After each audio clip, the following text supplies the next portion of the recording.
All right. Good evening, everyone. Welcome. Good evening, and thank you for joining us. I'm Mayor Devin T. Murphy. I now call the regular City Council meeting of November 7th, 2023 to order. Our first item on the agenda is the Pledge of Allegiance, and if you are able and willing, please stand for the pledge. Pledge allegiance to the flag of the United States of America and to the republic for which it stands, one nation, under God, indivisible, with liberty and justice for all. Thank you. Moving down to item number 2 of the agenda, we have our land acknowledgement, which I'll read aloud. Before we begin, we would like to acknowledge the Ohlone people, who are the traditional custodians of this land. We pay our respects to the Ohlone elders, past, present, and future, who call this place Ohlone land, the land that Pinole sits upon, their home. We are proud to continue their tradition of coming together and growing as a community, and we thank the Ohlone community for their stewardship and support, and look forward to strengthening our ties as we continue our relationship of mutual respect and understanding. Thank you, and that brings us now to item number 3 of the agenda, which is our roll call and City Clerk's report. Madam City Clerk, good evening. Good evening, Mayor Murphy. Here. Mayor Pro Tem Toms. Here. Councilmember Tave. Here. Councilmember Martinez Rubin. Here. Councilmember Sassai. Here. Interim City Manager Gang. Here. City Attorney Kasher. Here. Deputy Clerk Stone. Here. Mayor and Council, the agenda was posted on Thursday, November 2nd at 1:30 p.m. with all legally required notices. Several written comments were received in advance of the meeting this evening. They were distributed to staff and council, posted to the website, and made available in the council chambers. Does the council have any conflicts to report on our agenda items this evening? Seeing none, that concludes my report. Thank you.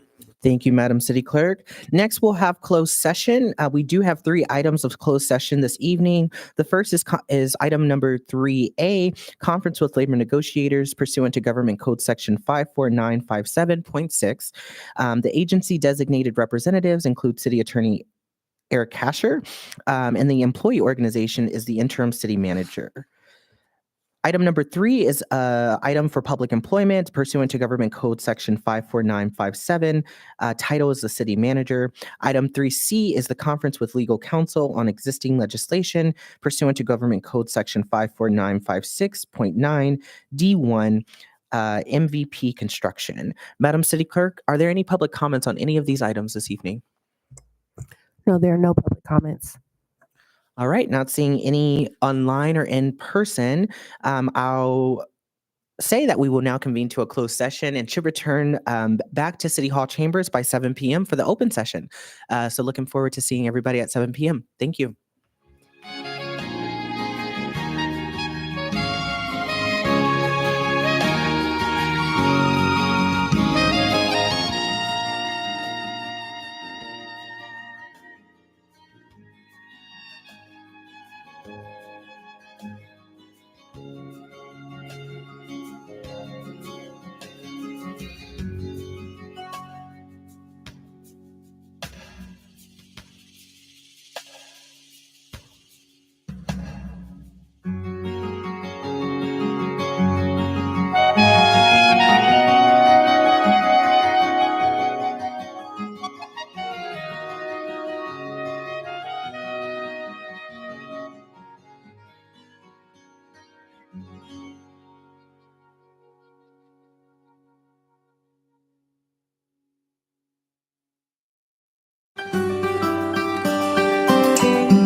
All right, good evening, everyone. I'm Mayor Devin T. Murphy. We are now reconvening back to our open session. And with a quick report, I just want to make sure folks are aware of our conversations in open session. First and foremost, there are no reportable actions for items 4A and 4C, but regarding item 4B, the council has provided direction to staff to advertise a request for proposal for a consultant to lead the executive search for a permanent city manager. So looking forward to next steps there. And that does bring us now down to item number 6 of our which is citizens to be heard. Madam City Clerk, do we have any speakers? Yes, thank you, Mayor. In person, we have Bob Kopp and Moriarty, followed by Rafael Menez.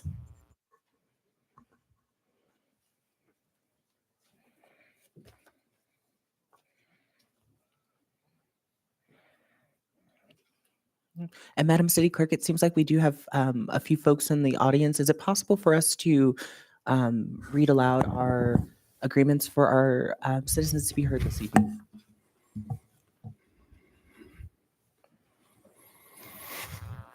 Thank you, Mayor. Citizens may speak under any item not listed on the agenda. The time limit is 3 minutes per speaker, and it's subject to modification by the mayor. Individuals may not share or offer time to another speaker. Pursuant to provisions of the Brown Act, no action may be taken on a matter unless it is listed on the agenda or unless certain emergency or special circumstances exist. The City Council may direct staff to investigate and/or schedule certain matters for consideration at a future council meeting. Thank you. Hello, Mr. Kopp. Hey, Howie. Well, thanks for letting me speak tonight. I only have 3 questions. I've had a lot of citizens want to know, why did you fire the city manager? And which we know that you must have, because there's a severance package went out for this gentleman. And what was the cost to the city? Because when you fire somebody under these situations, you usually have to give them a severance package. So that's one of the questions. And the other question is, why do you want to change the way after your term is up, it doesn't rotate over to the next in line, and you want to have it changed so it's not the way it's been for 20 or 30 years? What's the reason for that? That's the questions. Okay. Is that your public comment? Yeah, that's my public comment. My question is yes. Okay. Thank you. Well, what we'll do is we'll circle back to you if we can after the meeting, or we can talk one-on-one if you have a question directly for me. Okay, well, that's the questions I have. I thought maybe you already knew the answer why you fired the city manager. You could tell us now without having to wait. If that's the duration of your public comment, Mr. Kopp, we can we'll go to the next public comment, but you do have a few minutes left or a few seconds left. Okay, that's okay. All right, thank you.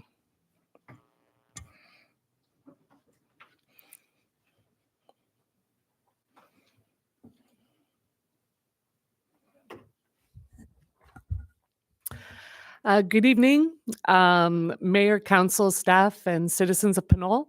I'd like to take a moment to say a word of thanks for some of the folks who have been invested in caring for Pinole Creek. There are many more than I will mention, but this is just a start.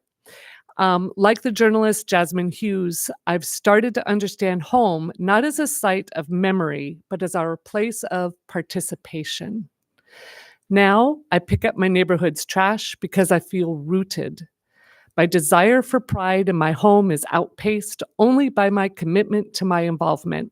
I can't complain about something I haven't tried to change myself. Pinole Creek has become a place of participation and involvement for many people. So, first off, thanks to all the Pinole Creek volunteers who keep showing up to pick up trash, to plant pollinator plants, to get their hands dirty when it would be easier to sit at home and complain about how blighted our community is. I also want to thank City of Pinole staff who show up. We will miss Andrew Murray, the former city manager, who was a real advocate for the creek and a leader with vision and commitment. Friends of Pinole Creek Watershed hopes to continue a good relationship with interim city manager Neil Gang and the next city manager. In addition, a real shout out to Sarah Patton, who does the difficult work of code enforcement. She is a Pinole Creek ally who has followed up with challenging situations regarding trash along the creek, and Pinole is lucky to have her. Sanjay Mishra and Joe Bingaman Yes, surprise, right? And their maintenance crew have supported our efforts to install and maintain a trash can behind Pinole Valley Shopping Center and work with the unhoused guys who hang out behind the Pinole Public Library. Pinole is our home if it is a place of our participation that includes volunteers, city staff, and all of us who live here. Our next events are this Thursday and Saturday in the Pollinator Garden in the Upper Watershed, and on the third Saturday, November 18th, Earth Team of Pinole Valley High School is sponsoring a community creek cleanup at Fernandez Park. You can scan the QR code on any of the yard signs that you see around town, or go to our website, friendsofpinole.org. Thank you very much. Thank you. Madam City Clerk, are there any other public comments? Yes, Rafael Menes in person.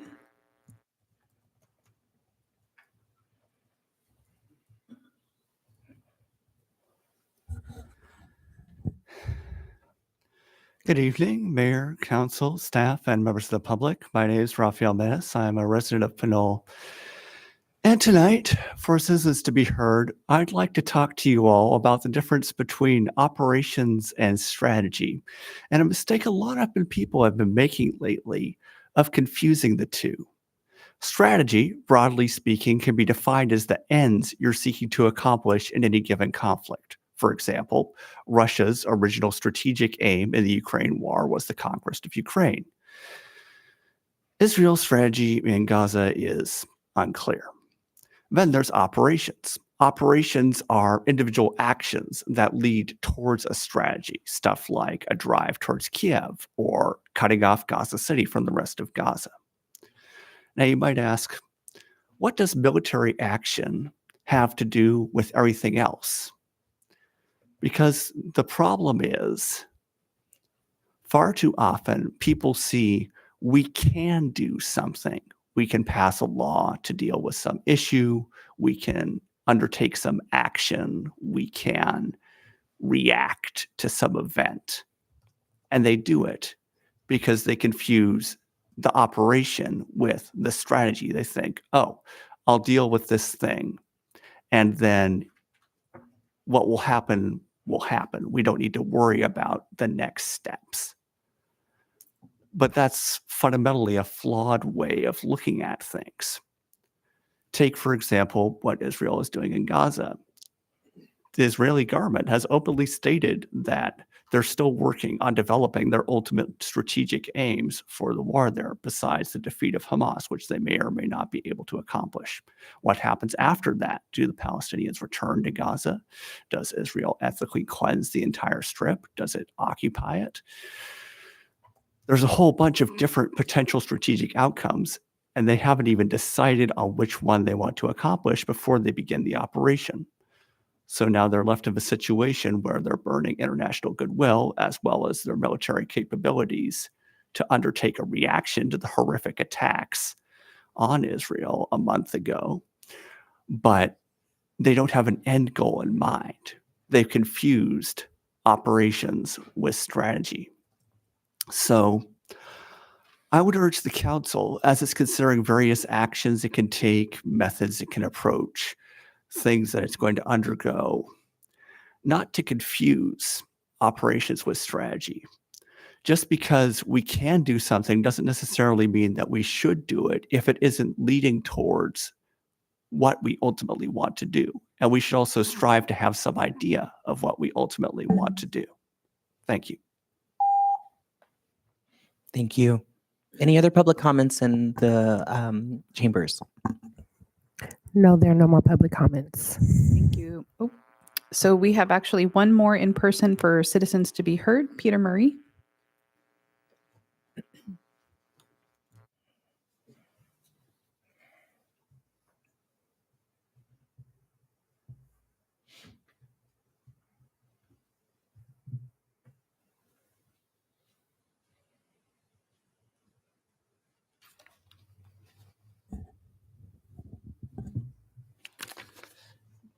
Good evening, Mr. Mayor, council members, staff. What I wanted to talk to you tonight about is the street striping around the city of Pinole, and it's wanting badly, particularly out in the valley, where there's not that many street lights along Pinole Valley Road.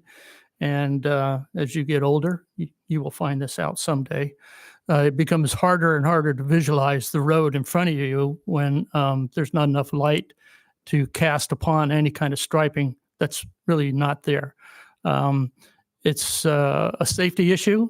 We're going to have a head-on there sooner or later, and I'm bringing it up as a safety issue because I know those get addressed faster than any other issues.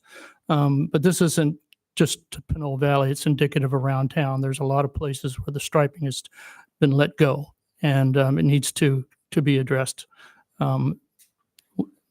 You don't want to be responsible for something happening to people based on lack of maintenance. And I understand that there's certain issues involved in that, but this is of particular importance. It's bad. So, and then the other thing I wanted to talk to you about, because I just noticed it tonight, and was that the note that you have on the agenda that says, please note that the option for of a virtual meeting participation is provided as a courtesy. I understand what's been going on and why that's been added. The mayor may decide to suspend remote public comment at any time. That part scares me. I think that should be, it shouldn't be up to just the mayor. It should be the council's decision to close off public comment. It should be across the board, because what you're doing is you're shutting off a media social venue for the public to contact you and express themselves, and they're sitting at home and it gets decided, and those people that aren't part of the problem that this was supposed to address get shut out. And I think you need to have a full discussion on that. It doesn't have to be a long discussion, but just a more, other than the mayor saying, well, I'm shutting it down. There may be a reason that you don't want to shut it down, but it should be a council decision. And thank you for allowing me to speak. Thank you. Do we have any other public comments in the chambers? No, I think that concludes public comment. Thank All you. right. Do we have any virtual public comments? No virtual comments. All right. Then in that case, we will close our first section of citizens to be heard and lead to our next agenda item, which is our reports and communications. I'll, of course, start with my mayor's report. I want to say good evening to everybody in the chambers and, of course, watching from home or from wherever. I do have a few items this evening that I'd like to report out. First, I want to give a huge round of applause and thank you to our city clerk's department for a wonderful commissioners dinner last Friday. It was on Pinole television. We will have a video of it, but for folks who weren't able to attend, if you weren't a commissioner, we were able to bring back and really celebrate the work of all of our commissioners, from our planning commission, our community services commission, as well as our traffic and pedestrian safety commission, and not just our commissioners, but also our incredible staff that add much more to their plate by being liaisons to the commissions.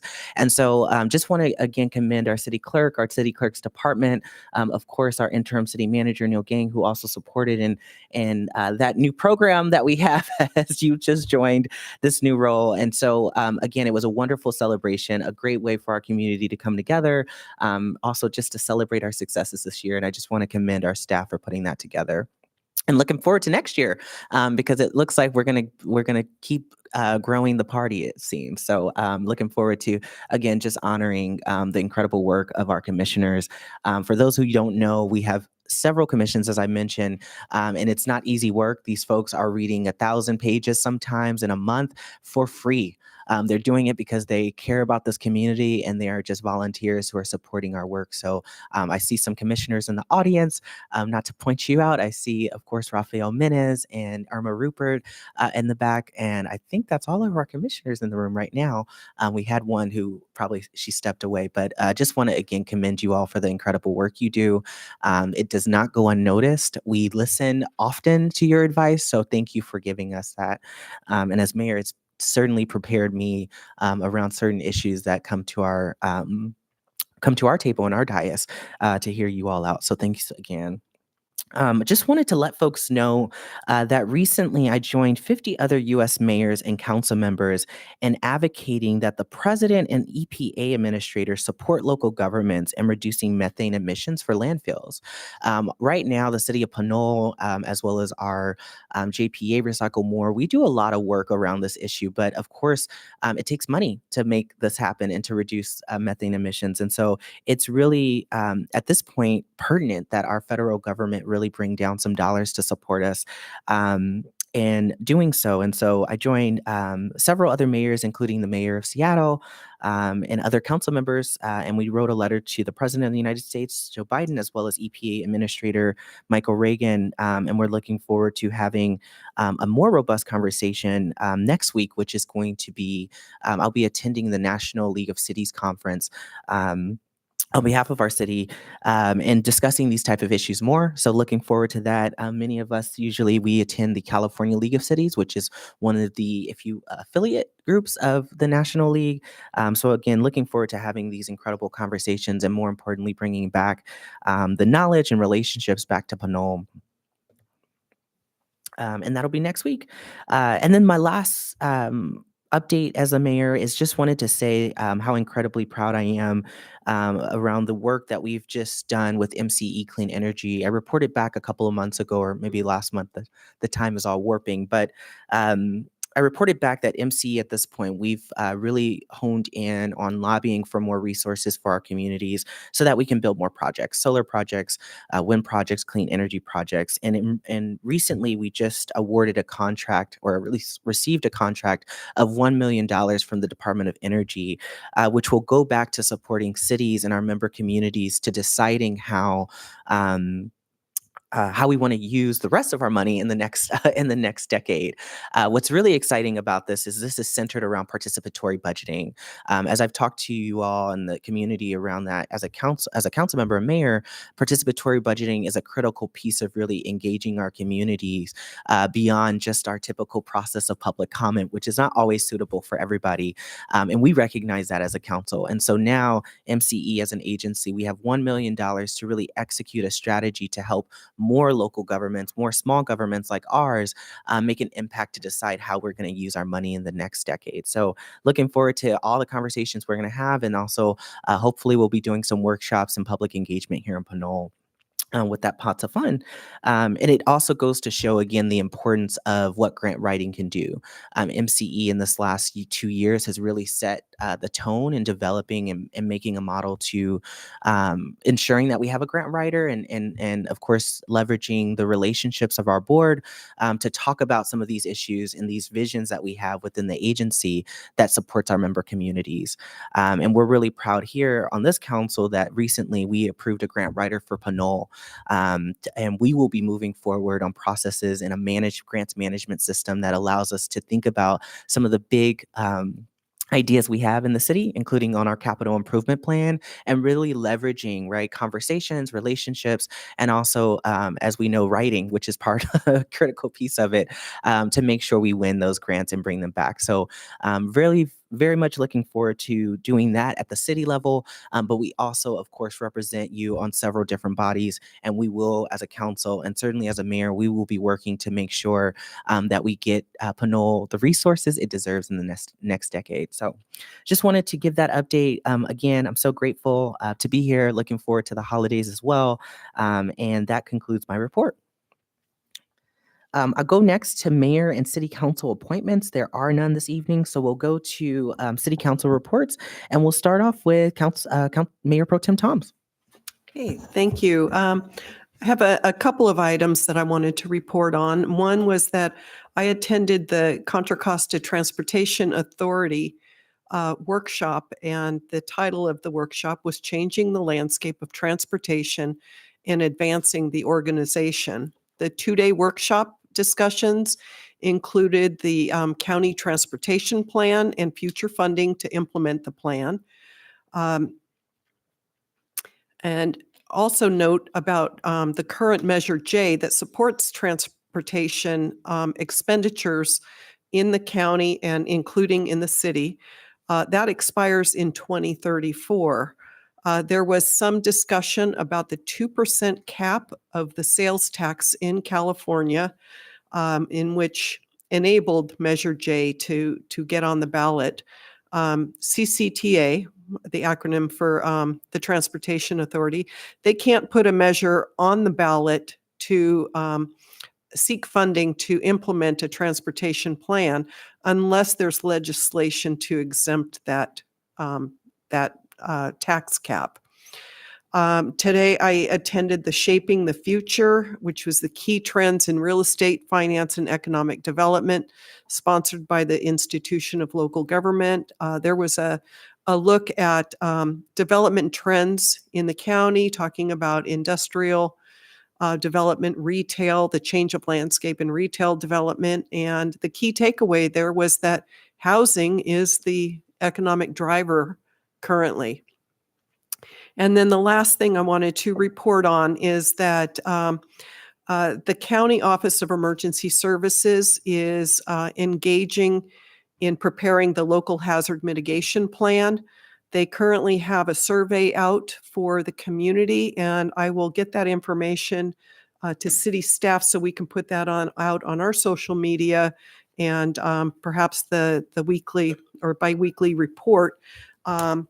And then as the county finishes that local hazard mitigation plan, the city will also need to adopt a mitigation plan in order to be eligible for pre-planning and FEMA reimbursement in the event of an emergency.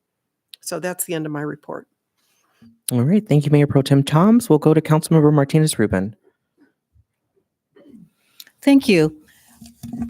The Institute for Local Government, which is the educational component of Cal Cities, presented the webinar that Councilmember Toms or Mayor Pro Tem Toms mentioned, and I also attended it. So it was, again, a review of the context in which cities operate and a call to have staff as well as council members and the public recognize that the way business is done, the way sales and property taxes have been collected in the past are shifting. And when we hear that housing is one of the drivers, economic drivers in the area, it means also for us that at some point we need to discuss as a council that context, which is beyond what we will cover today as one of the agenda items, which really has to do with fiscal management. Fiscal management is one aspect of what we need to pay attention to, but certainly the way our local governments have been affected by statewide legislation that addresses how land is being used and what is to be constructed on it or what's allowable relative to what city staff have the discretion to permit is here with us, and not always. We don't always find it easy to understand why certain pieces of legislation are as they are, is particularly if you've lived in a small city without much change in decades prior. But it's fast moving, and it being how business is done by cities, how housing is affecting cities, how we need to take a look at recovering after the pandemic and ongoing planning. So it was a webinar that was worthwhile listening to, and the recording will be available to us, and I'll forward it to staff as well so that they can in turn send it to the rest of the council members who didn't have an opportunity to attend.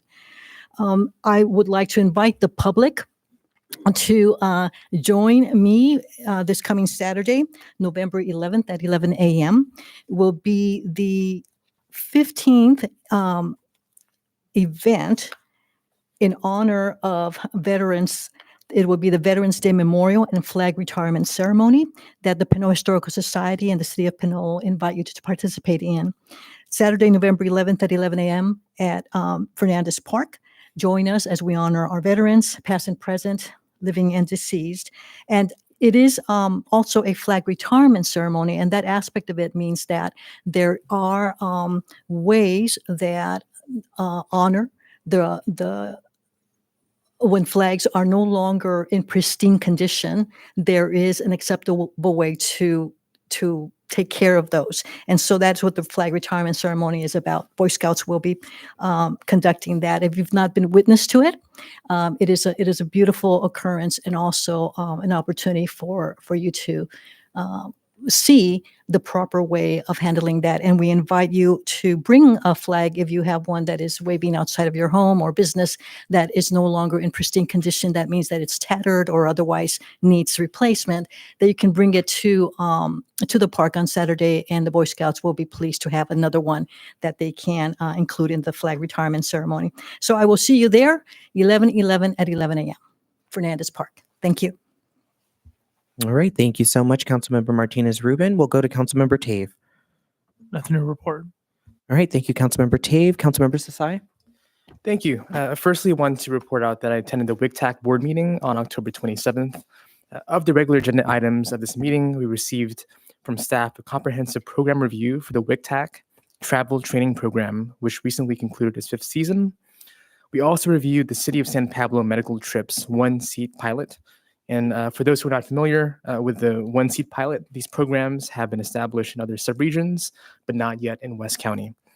So WICTAC collaborated with CCTA, the county, and the City of San Pablo to develop a pilot service focused on providing access for residents in the 94806 San Pablo zip code to medical services in Martinez.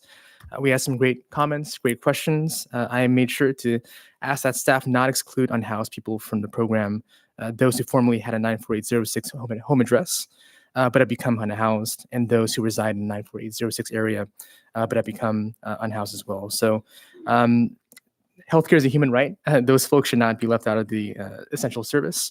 And so I'm very happy that we authorized the use of approximately $85,000 in Measure J 28B funds to match an equal contribution from CCTA for an 18-month pilot program. We also authorized staff to transmit a final draft of the Red Line Joint Powers Agreement to member agencies for approval. And we also directed staff to pursue the creation of a doing business as name to reflect the fact that WICTAC is not merely an advisory committee, as our legal name states, but that we are also a board that actually allocates funds throughout West County. So if anybody wants to read more about the agenda packet, you can find that at wictac.org. That's wcctac.org. Secondly, attended the City Seal Ad Hoc Committee with Councilor Martinez Rubin, where we reviewed draft designs of the new City Seal, as well as draft branding guidelines to be used for a variety of applications. And lastly, proud to announce that I've been appointed to the Cal City's Public Safety Policy Committee through the API caucus. So I look forward to making an impact to that opportunity. Thank you. All right. Thank you so much, and congratulations. Next, we'll actually, Mayor, Madam City Clerk, do we have any public comments on items 7A through 7C? No public comments. All right. Thank you so much. Then that brings us to item 7D, which are council requests for future agenda items. Mayor Pro Tem Toms. I have none. Thank you. Councilmember Martinez Rubin. Yes, I'd like to request for staff to plan along with us sometime in the first 6 months, ideally prior to the 24-25 budget development process, a workshop so that we can visit the status of the different master plans that are in place and identify next steps relative to the long-term financial plan that we're going to be looking at or beginning to look at now. So that's my request. All right. Is there a second to that motion? All right. Any other items, Councilmember Martinez Rubin? No, that's it. All right. It looks like we can, in that case, go to Councilmember Tave. No items. Okay. Councilmember Sasai. Yes, I'd like to request a discussion item on the next steps to declare city parcel 401-161-009 as surplus land, including actions to market and sell the property. All right. Is there a second to that motion? Can you please repeat it? I missed the Sure. enunciation on that. Yes, it's a request for a discussion item on the next steps to declare city parcel 401-161-009 as surplus land, including actions to market and sell the property. What is that? Other than a number, can you identify the property for us, please? Yes, on Paris Street, it is the property that is directly across from the Pinole Post Office. Thank you for that. Right. And is there a second to that motion? Second. All right, there's a second. In that case, Madam City Clerk, please call the roll. Thank you. Councilmember Martinez Rubin, No. Councilmember Tave, Yes. Councilmember Sasai, Yes. Mayor Pro Tem Toms, Yes. Mayor Murphy. Yes. Motion carries. Thank you. And Councilmember Sasai, any other items for future agendas? That's all. Thank you. All right. Thank you so much. I just have two this evening. The first is I'd like to move for a future agenda item to have a presentation from Contra Costa Community Awareness and Emergency Response. Do you have a second to that motion? Can you repeat the organization and sort of what? Oh, yes, Yeah, of course. that I can entails. explain it. So Contra Costa, a presentation from Contra Costa Community Awareness and an emergency response. They're a nonprofit, really corporation of public emergency response agencies, local government officials and facilities and businesses that use, store, handle, produce, and transport hazardous materials.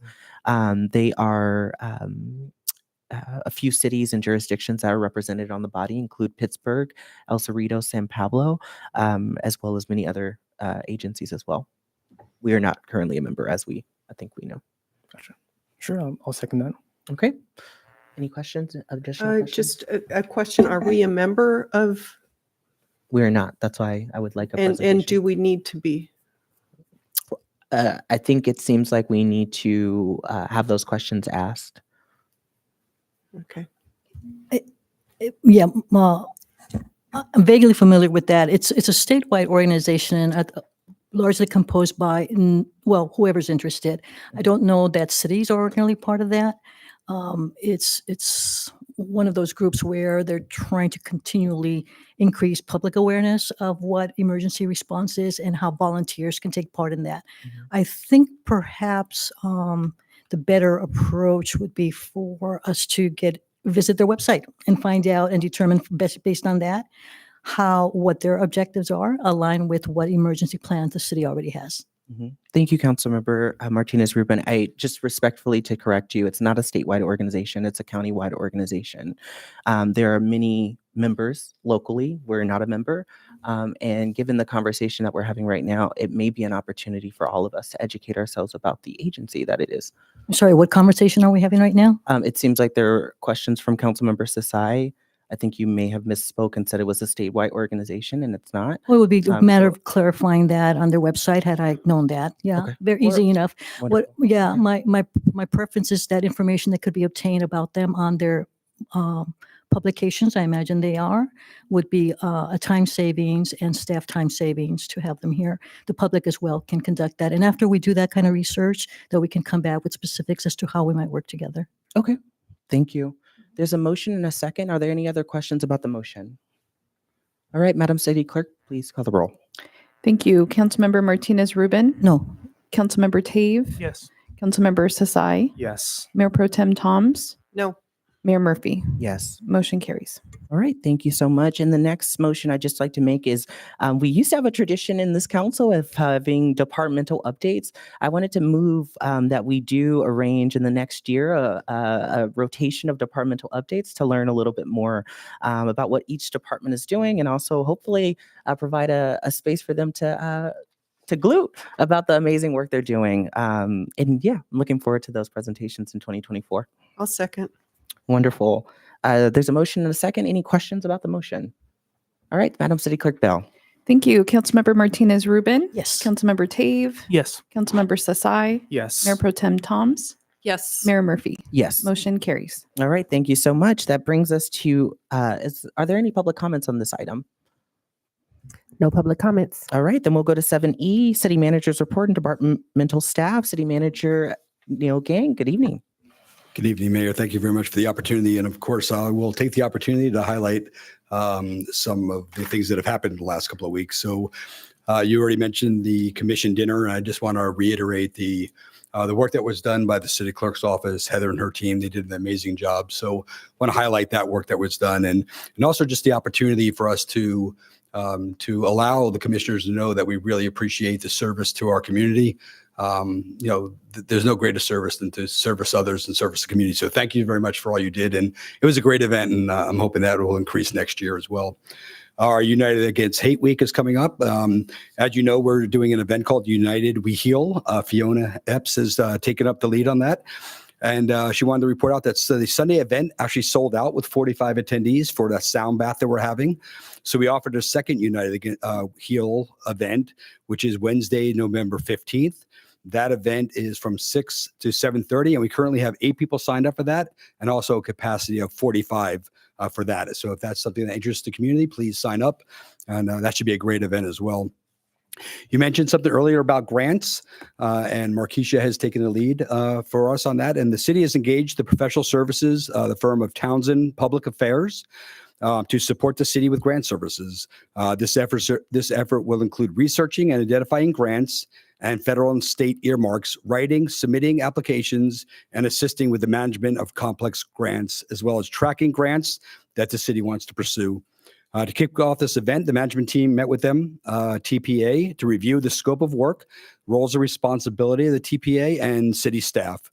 The next step currently is underway and is for TPA to meet with each department individually to determine funding needs.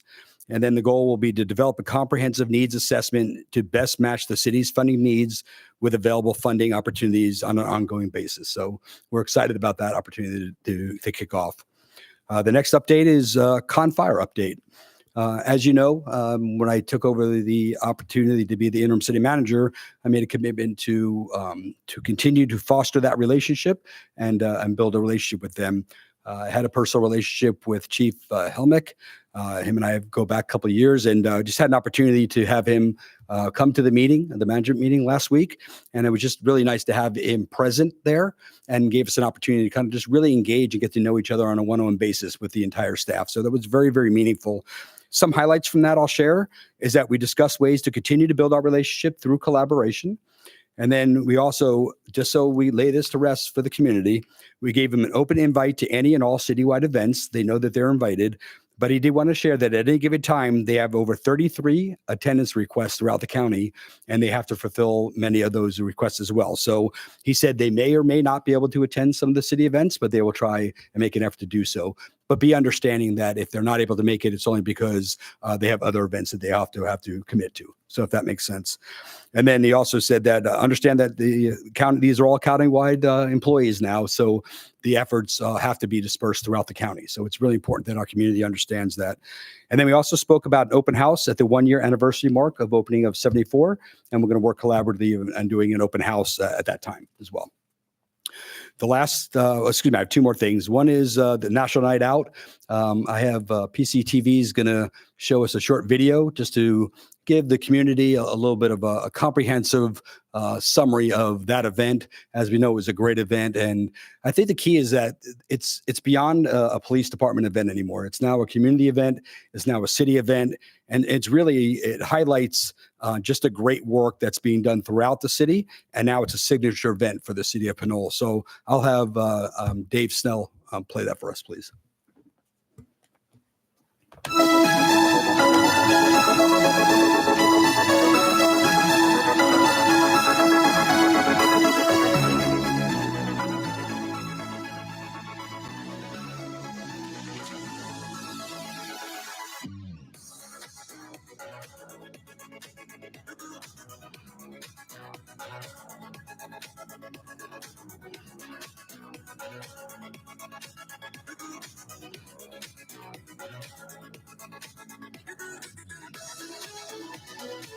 everybody for coming out. We hope you truly enjoyed yourself, and we look forward to you guys coming again next year.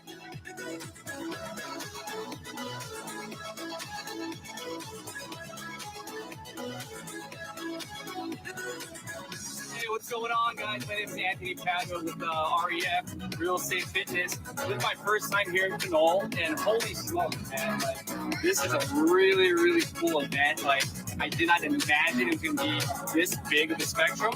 So next year, definitely come by over here by Pinole Park. Fantastic city of Pinole. Congratulations, man! You guys doing it right. Right on.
Hello, this is Ricardo Velasquez with Sequoia Real Estate. I really want to thank the city of Pinole for inviting us out. I believe this is our 5th year attending National Night Out, and I think this is like one of the best city-sponsored events that we have. And I just want to say you guys are doing an amazing job, and thank you.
I apologize about the length. I didn't realize it was that long. So, but I think it gives us an opportunity to really just highlight that this is really a citywide event. Every department in the organization is participating and has a piece of this. So it's nice that the police department gets the recognition for it, but it's really, again, a citywide event that hopefully Pinole will be known for amongst all the other things that Pinole will be known for in the future. So again, for us, it's going to be rinse, wash, and repeat. And what the staff doesn't want to hear, the fourth part of that is enhance and bring something different next year as well. So thank you very much for allowing us to show that. The last report is a public works update. As promised to the community and to council, is that we will provide a monthly report on potholes and also roadway updates. I have Director Mishra is here to report out on that. And he's also going to share a little bit about the Beehive management system that we have in place, and hopefully just to provide a little bit of an education on what that system is all about. Okay, thank you, City Manager. Good evening, council, mayor, staff, and public. Just to give a little background, Beehive is a software that city purchased a couple of years back, and we have implemented that Beehive software for our operations and maintenance activity, logging and tracking system.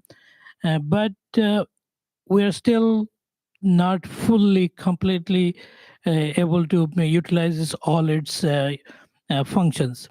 But I would say we are about maybe 60 to 70% there. We are training our staff for that. But anyway, I'll just provide a little update on our operation and maintenance activity and how we are doing with the Beehive. So during this year, we have logged a total of 348 service requests into the Beehive system. We have logged a total of about 42 service requests in the month of October. Out of those 42 service requests in October, we have 16 outstanding items as of today. These pending service requests include street lights, facilities, road, potholes, stormwater, and illegal dumping. The work request types are varied from emergency callouts, after hours, facilities maintenance issues, park maintenance issues, illegal dumping, road work, storm drain, and traffic issues. We have logged only 6 emergency callouts this year and 2 in the month of October. But I know that actually we received more emergency callout, but unfortunately we have not been able to log this in the system yet. We have logged about a total of 22 road-related service requests for this year, and 9 requests are in October. Most of the requests are pothole patching.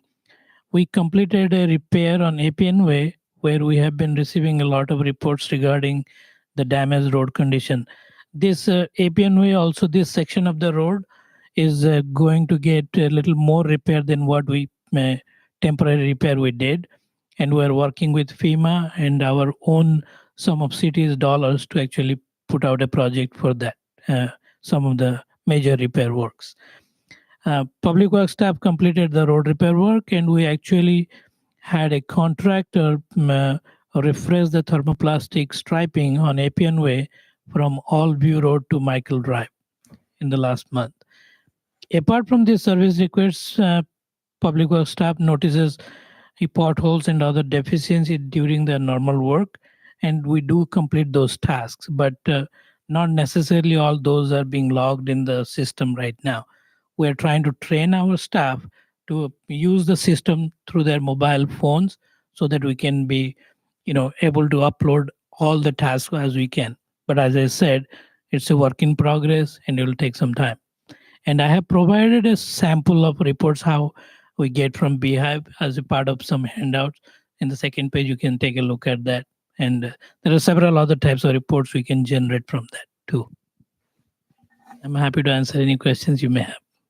Wonderful. Thank you, Director Mishra. I'll go back to the city manager in case you have anything to add before questions by council, if there are any.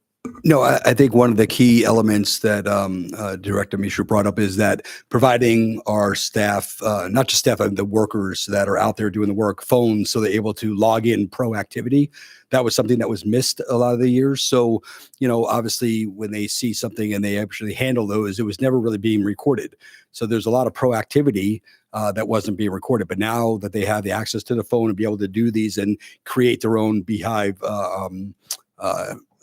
entries, now they'll be able to record that and we'll get a lot better, more accurate the work that's actually being done on the road. So that's all I had about the Public Works update.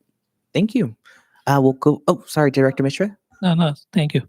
All right, thank you. We'll go to council for any questions. Councilmember Chave. So I wanted to thank you for this report and look forward to seeing, a monthly report like this. One of the concerns I have and that the community has expressed to me is the illegal dumping that's going on. I know that there's a lot of that happening and it's traditional, or it's a lot of times not people in Pinole.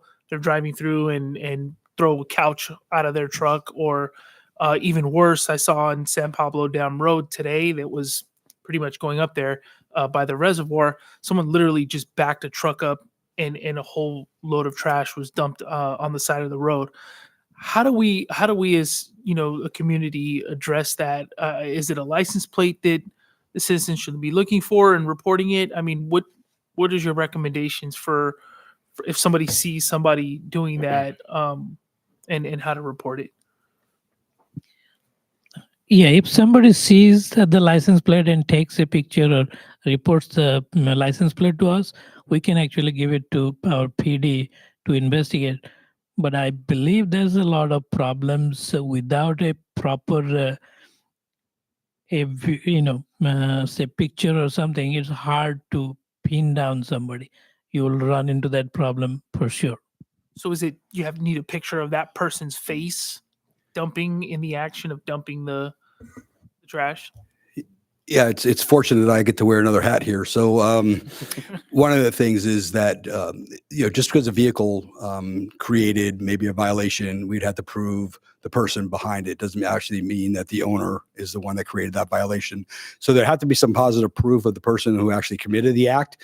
So if a photograph would work, it all depends on, it's a case-by-case situation, but certainly being proactive, taking a picture of the license plate, sort of getting a picture of any actor who may be doing illegal activity, that would help. That would enhance an investigation that could occur. Thank you. All right. Not seeing any. Yeah. Yes. Oh, okay. Mayor Pro Tem Yeah, Towns. thank you for the report. I'm hoping we can put this out on the biweekly report, administrative report. Thanks. All right. Councilmember Sasai. None for me. Thank you. Councilmember Martinez Rubin. Yes, thank you. Director Mishra, something that we might consider posting on our city website to encourage residents to help us out with this matter of illegal dumping. We know that illegal dumping often occurs by carriers or small business hauling services who claim to provide a service to residents, but don't end up paying a fee at the properly dispose of whatever they haul. So a recommendation I've heard is to have residents who hire these services request or demand, to the extent possible, a receipt of services, meaning that the receipt or invoice would indicate that the hauler actually has dumped whatever they've hauled properly, at whether it's at the landfill or wherever that occurs. We might want to look at that a little bit more formally as to how we might do that, but minimally to have that little message out to our residents. That is something that they can do. I believe they hire these small business haulers in good faith that the haulers will do what they should be doing, which is taking material, et cetera, to be tossed, discarded properly, but we know that it doesn't happen all the time. It's a county-wide problem, and that is something that I've heard. So if we can work on some language about that little step that any one of us who might be interested, and also to encourage that our own trash hauler, Republic Services, offers 2 free annual large or bulk item service pickups. I think we can't stress that enough, but we also are aware that the illegal dumping occurs by people from outside of our own city. Question to you is about the striping. I think we had a public comment earlier. Thank you for some of the thermoplastic striping that has occurred. I know that earlier in the year, in response to one of our residents who had helped identify some spots around town that were really obviously in need of striping, let alone just basic paint striping, that has happened. So I know we're still in need of that. Where in this report would that be presented? Would that be included in the roads category? Yes, for any striping signs request, we would actually include in our beehive under roads. Under roads. Is it possible to separate that? Yes, those are separated. I can run a report which actually shows the subsection of roads. Yes. And we can get that too. That would be helpful, because that's something that obviously we hear again and again, and heard it again earlier today in public comment. And yes, it's true that whether it's a driver or pedestrian, we would love to have visible striping. Thank you. Thank you. All right. Thank you so much. Any other questions? All right. Just want to thank you again, Interim City Manager Gang, as well as Director Mishra, for the report. It's always really helpful to hear what's going wrong and what's going right in our city. So thank you again. Yeah, thank you. All right. We'll go to our City Attorney's report. Good evening. Good evening, Mayor Murphy. No report from the City Attorney's Office. Thank you. All right. Short, sweet, and simple. We'll go to the City Clerk to ask if there's any public comments on item 7E or 7F.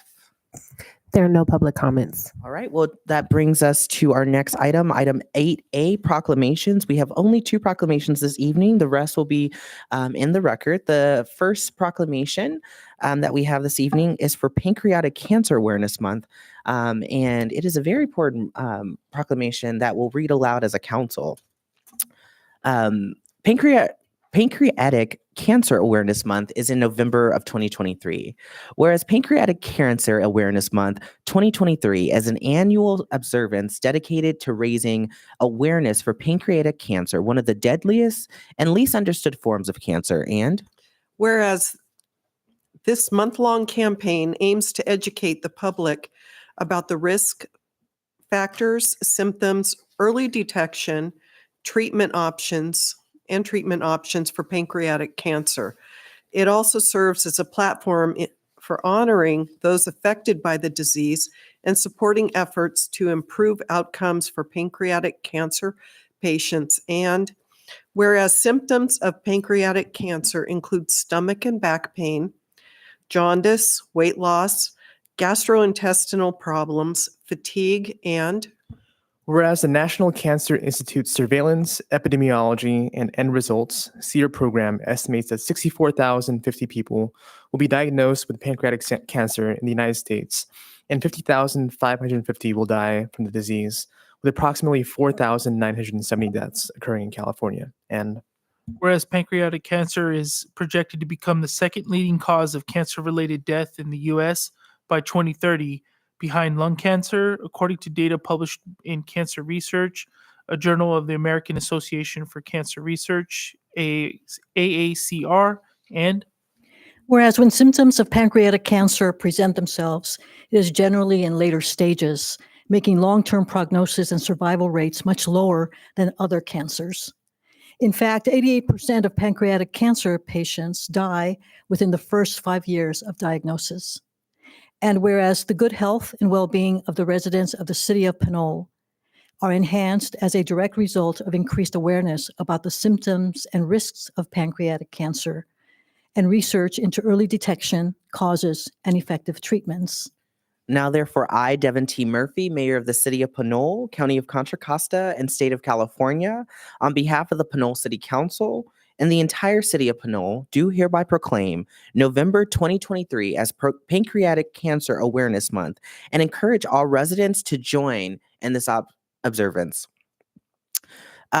This evening, this proclamation is to be both presented and received by our Community Development Director, Lily Whalen, whose mother passed away from pancreatic cancer. Lily's mother, Susan Shinsing, was diagnosed officially the day after her first grandchild, Paloma, who's also with us in the audience, was born. Paloma's here with us tonight, and Susan battled bravely for 2.5 years. Ultimately, Susan passed at 64 years old. She was an entrepreneur, had a special sense of humor, and was a terrible cook, although I don't know if that's true, and an awesome seamstress. Miss Whalen, we would love to give you this proclamation, both in remembrance, but also in honor of your mother.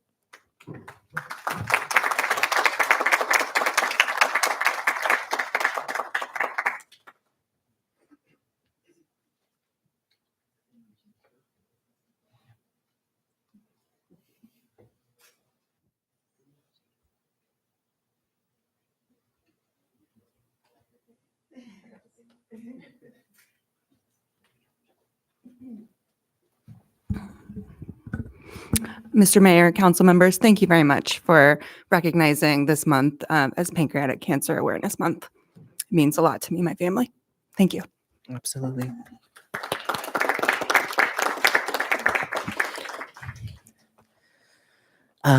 Thank you for Director Whalen for your courage to be here and for sharing your story with us as well. Oftentimes we have proclamations. We have many in Pinole, as folks know. We've increased our load of proclamations, but it's often times where we get to hear the stories of the people in Pinole, the workers who work here, the people who play here, and having, again, you just tell your story is just so important. And I just want to thank you for your courage and thank you for being a part of our city. And we're not done yet giving you a proclamation because the next one is World Town Planning Day, which was on November 8th, is on November 8th, tomorrow, 2023. Whereas change and growth is constant and affects all countries, states, regions, cities, and towns, including the city of Pinole. And whereas community planning and plans can help manage and direct this change and growth in a way that provides better choices for how people work, live, and play in Pinole. And whereas the community planning process provides an opportunity for all residents to be meaningfully involved in making choices that determine the future of Pinole, and whereas the full benefit of planning requires public officials and citizens who understand, support, and demand excellence in planning and plan implementation, and whereas the International Organization for World Town Planning Day was founded in 1949 by the late Professor Carlos Maria della Polera of the University of Buenos Aires to advance public and professional interest in planning both locally and abroad, and to create a special day to recognize and promote the role of planning in creating livable communities.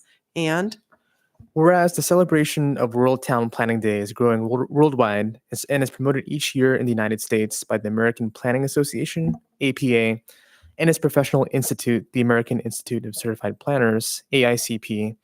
And whereas we recognize the contributions that sound and advanced planning and plan and implementation make to the quality of our natural environment and build communities. And whereas we recognize the opportunity to endorse World Town Planning Day as a strategy to promote a broad-based awareness, participation, and support for community planning among the general public and all government agencies. And whereas the celebration of World Town Planning Day gives us the opportunity to publicly recognize the participation and dedication of the members of the Pinole Planning Commission, our city planning staff, planning professionals, and other citizen planners who have contributed their time and expertise to the improvement of the city of Pinole.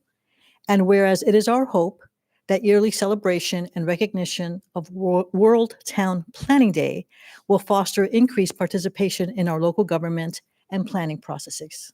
And now, therefore, I, Devin T. Murphy, Mayor of the City of Pinole, County of Contra Costa, State of California, on behalf of the city and the entire city council and the entire city of Pinole, do hereby proclaim November 8th, 2023 as World Town Planning Day in the city of Pinole. And of course, this is also given to our Community Development Director, Lily Whalen, as well. Thank you so much for all you do.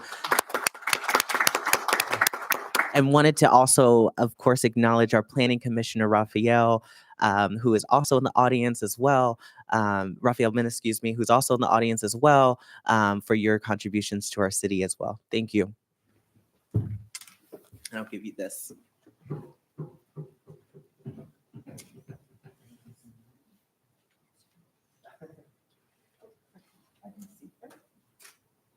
Thank you.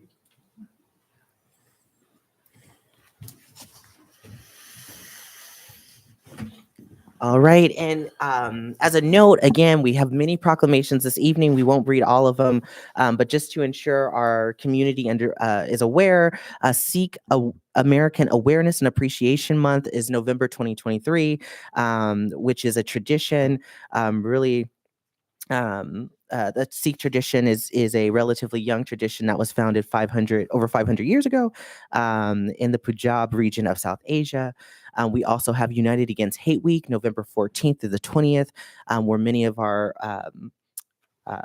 residents will come and support our programming for that week. And it's another way for us to remind ourselves the need for compassion, civility, respect in all of our interactions. We also have National Native American Heritage Month during this month, which is really to reaffirm our commitment to engaging in dialogues led by tribal communities around the opportunities and work in which they are currently engaged in areas of self-determination, sovereignty, and cultural preservation. November 1st was Shelter in Place Education Day, which, as I mentioned earlier, the group called Contra Costa Community Awareness Emergency Response Group, they're sponsoring the 22nd annual Shelter in Place drill and assisting schools and childcare centers with their emergency preparedness. So just wanted to mention those. And again, find your way to celebrate and honor very important traditions and communities. And I always thank our city clerk and our team in Pinole to put these resolutions and proclamations together. All right, next we'll go to our presentation, which is item 8B, and that's California versus Hate Initiative.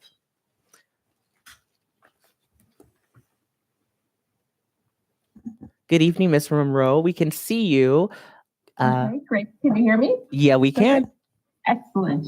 Thank you very much. It is wonderful to be here, and I want to thank the mayor, the opportunity to be here, and all the council members, Councilmember Sasai, who we've had the chance to talk to as well about our work separately, and certainly Jeremy Rogers, who's helped to make sure that we could be here today. I am particularly excited to be talking to all of you because Pinole has already taken such a proactive approach to combating hate.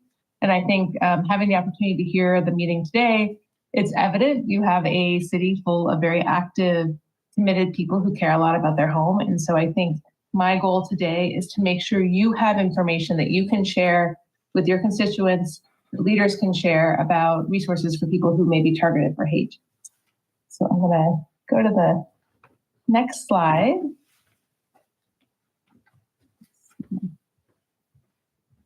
Thank you, and we can keep going. So our mission, and one of the things I want to share is I am from the California Civil Rights Department. Our mission of the Civil Rights Department is to protect people of California from unlawful discrimination across many different areas. We do work in employment, housing, public accommodations, and also to protect people from hate, violence, and human trafficking.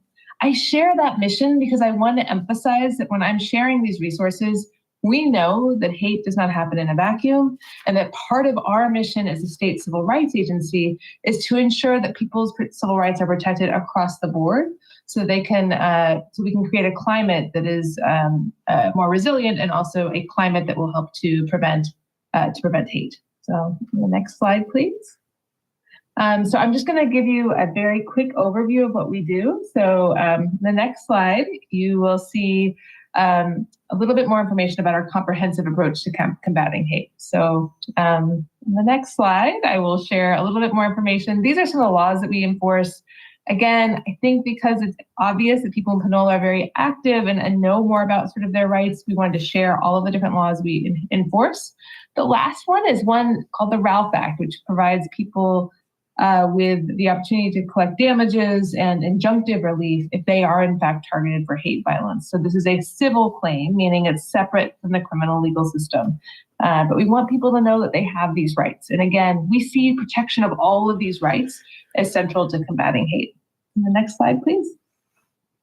So today, I really wanted to focus on sharing information about this resource line and network, letting people know that there is support if they report. So you'll see here, and I'm going to share some of our graphics. They're, by the way, all available to you. So I will share kind of where on our website you can find them, but we're happy to have Pinole, and we're happy to have any of the community-based organizations that may be in your city to kind of co-brand with us so you can get this information out to the residents that you serve.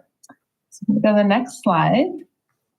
So we wanted people to kind of understand what California versus hate is. We were created by the state legislature with a few different goals. One is to make sure people know if they are targeted for hate, what their options are, and that they understand the next steps that may be available to them.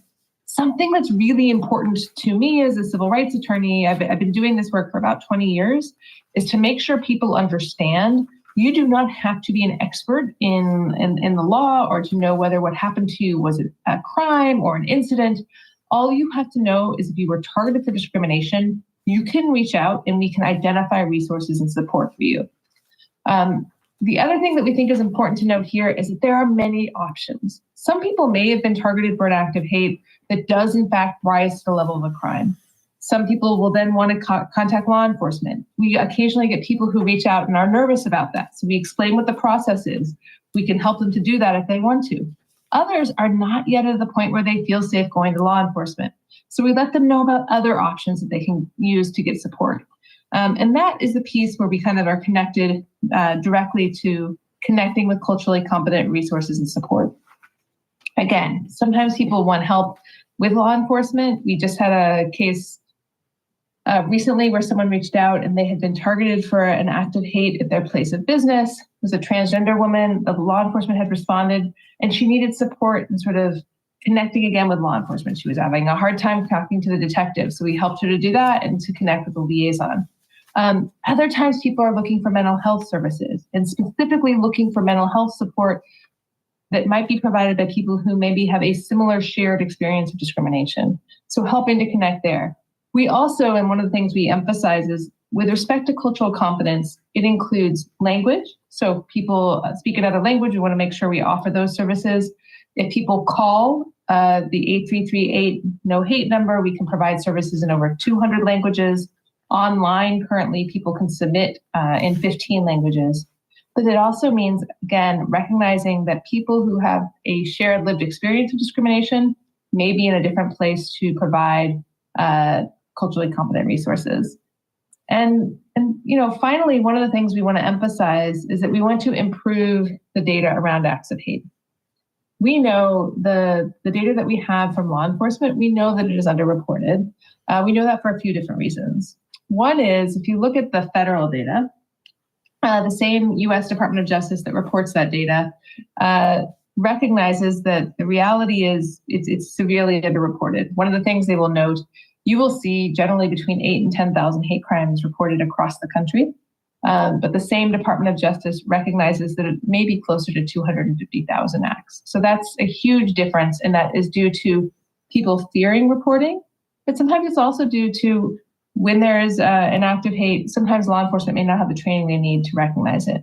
So part of what we want to do here is to both encourage, if people are reporting acts of hate, if they want to report to law enforcement, make sure they know how to do that so that that data is then shared to our state attorney general.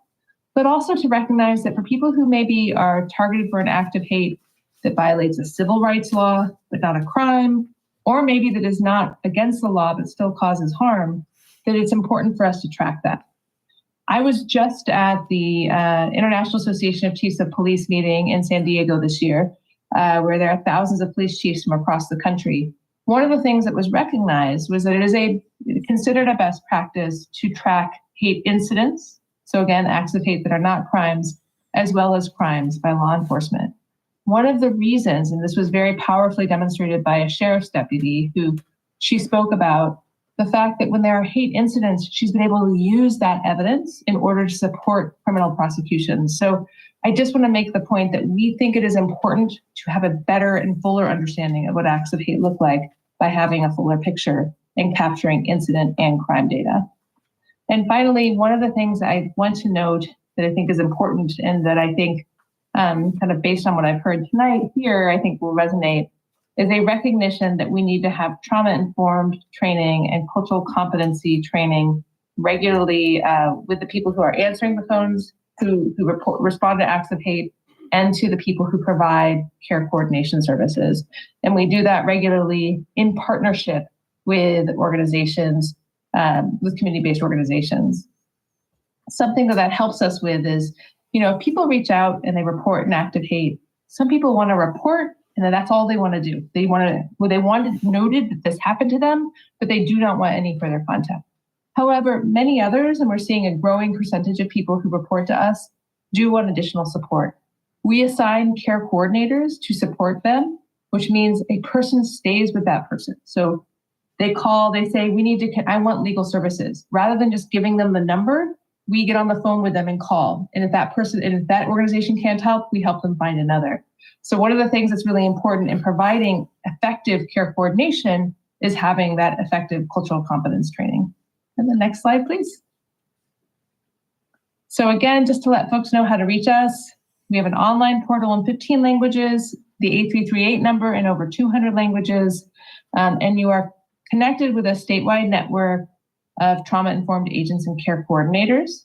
And if you go to the next slide, one thing I want to emphasize is, just the process. People can call, they'll have a shorter call. Some folks, that's where they want to end. Others may have a longer follow-up call to learn about additional services. Same with the sort of shorter online reporting through the portal, and then they'll have a longer follow-up call if they're interested. The next slide. We recognize as a government agency, it is our obligation to make sure we're being accountable to the people who really made this possible. And that means to the community-based organizations, to the advocates, to the service providers who are seeing some of this hate day in and day out. So we have a lot of information that we're getting back from community-based organizations. We always try to connect directly with culturally competent community-based organizations. And we have a mechanism for regular feedback. And and critique and suggestions on how we can do better by working directly with those community-based organizations. Next slide. And again, a couple of key things you may want to share if people are interested. People can report anonymously or they can share additional information. It's up to them. And whether or not someone reports anonymously, we will not share their identity with anyone without their permission. The exceptions here are if a report is made of child abuse, elder abuse, or activities indicating an imminent risk of violence. Next slide. And this provides some more information about kind of the accountability mechanisms I highlighted. We do also have a multilingual outreach and education campaign. We're working directly with ethnic media outlets to make sure we're getting the word to communities who may be targeted the most for hate and who maybe don't feel safe reporting. We also want to note that we use this 8338 number to ensure a short wait time. By contract, if someone calls, they can wait no longer than 3 minutes. Next slide. This is what I was talking about before for people in Pinole, and you'll see we kind of customized one to show you for community-based organizations, for service providers. You can access customizable content on our website. We also have flyers, social graphics, information you can use to get the word out. Next slide, please. And I don't really need to share this with you because you just had a great proclamation about United Against Hate Week. And again, Pinole has been a leader. You are already on the community calendar for the statewide United Against Hate Week, but we wanted you to sort of highlight that. And honestly, I also just wanted to recognize Pinole for your leadership and sort of being on top of this, Ms. Epps for the work that she's been doing to make sure that there's the healing work that you're doing is really, I think, a model for other cities as well. So, next slide. And this, again, just gives you a little bit more information. And we are very happy to say that on Monday, we will be launching in Berkeley United Against Hate Week, the statewide United Against Hate Week. City of Berkeley helped to start this 6 years ago in conjunction with Not in Our Town, which is a great nonprofit that some of you may have worked with, as well as our colleagues at LA versus Hate. So we see this as an opportunity for solidarity and also for action. And again, our goal is to highlight what cities can do to make their cities safer, more resilient, and to make sure that people who are targeted for hate get the services and resources that they need. And next slide. Very quickly, just so you know, we have other resources. The Commission on the State of Hate is housed in the Civil Rights Department. It is a statewide 9-member commission. It includes appointees from the governor as well as the Assembly and the Senate. And we are working in partnership with them to make sure that we are both developing a more rigorous accounting of hate. We're hosting community forums, including one that I will just highlight that is coming up on Thursday, and it will feature youth from across the state talking about the impact of hate. It'll be at 6 p.m. and you can attend virtually. It will be in Los Angeles this time, but we have them all over the state. And then finally, just to provide resources and guidance to communities and government officials. And then next, we want you to know about another resource that's available to the city and to community-based organizations and leaders. This is the Community Conflict Resolution Team. It helps communities to address tension, often associated with allegations of discrimination. The model for this is based on the Federal Community Relations Service that I used to lead many years back. And the whole vision for that is a recognition that to truly address civil rights issues, we cannot litigate our way out of this issue. We have to make sure that community members are at the table. So we can come in sometimes in the aftermath. Maybe there's an act of hate. Sometimes there's tension with law enforcement. Maybe there's tension between different communities, and help people get to the table, identify their common goals and common values, and help to sort of do some problem solving so that people can move forward. And the next slide. That is all. I included some additional information because I knew you'd be putting this on your website that has some definitions about hate crimes and hate incidents, just in the hope that we can provide more information, especially to a city like Pinole, where I know you've got a really engaged. So thank you for the opportunity. I really appreciate it. Happy to answer questions now or later. And really thanks for the time. Thank you, Ms. Monroe. We really appreciate the presentation and the partnership that we have with you and your agency. We'll go to council for questions first, and then we'll take public comment. Council members, any questions? Councilmember Sasai? Great. Thank you, Ms. Monroe, for your presentation.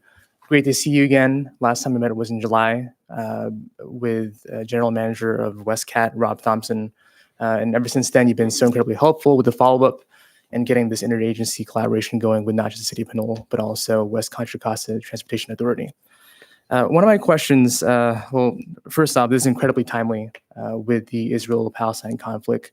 I'm sure we've all heard and seen different stories about Islamophobia, anti-Semitism, not just in California, but throughout the entire United States. Has your department seen an uptick in reports on hate incidents and crimes targeting those different communities? We, first I want to absolutely recognize what you're describing and just also acknowledge that we have been responding to a lot of pain in our state across the board. So in terms of data, we will have more data actually to release on Monday. But what I can tell you is we have certainly seen reports of both anti-Semitism and anti-Muslim hate that have been coming through California versus hate.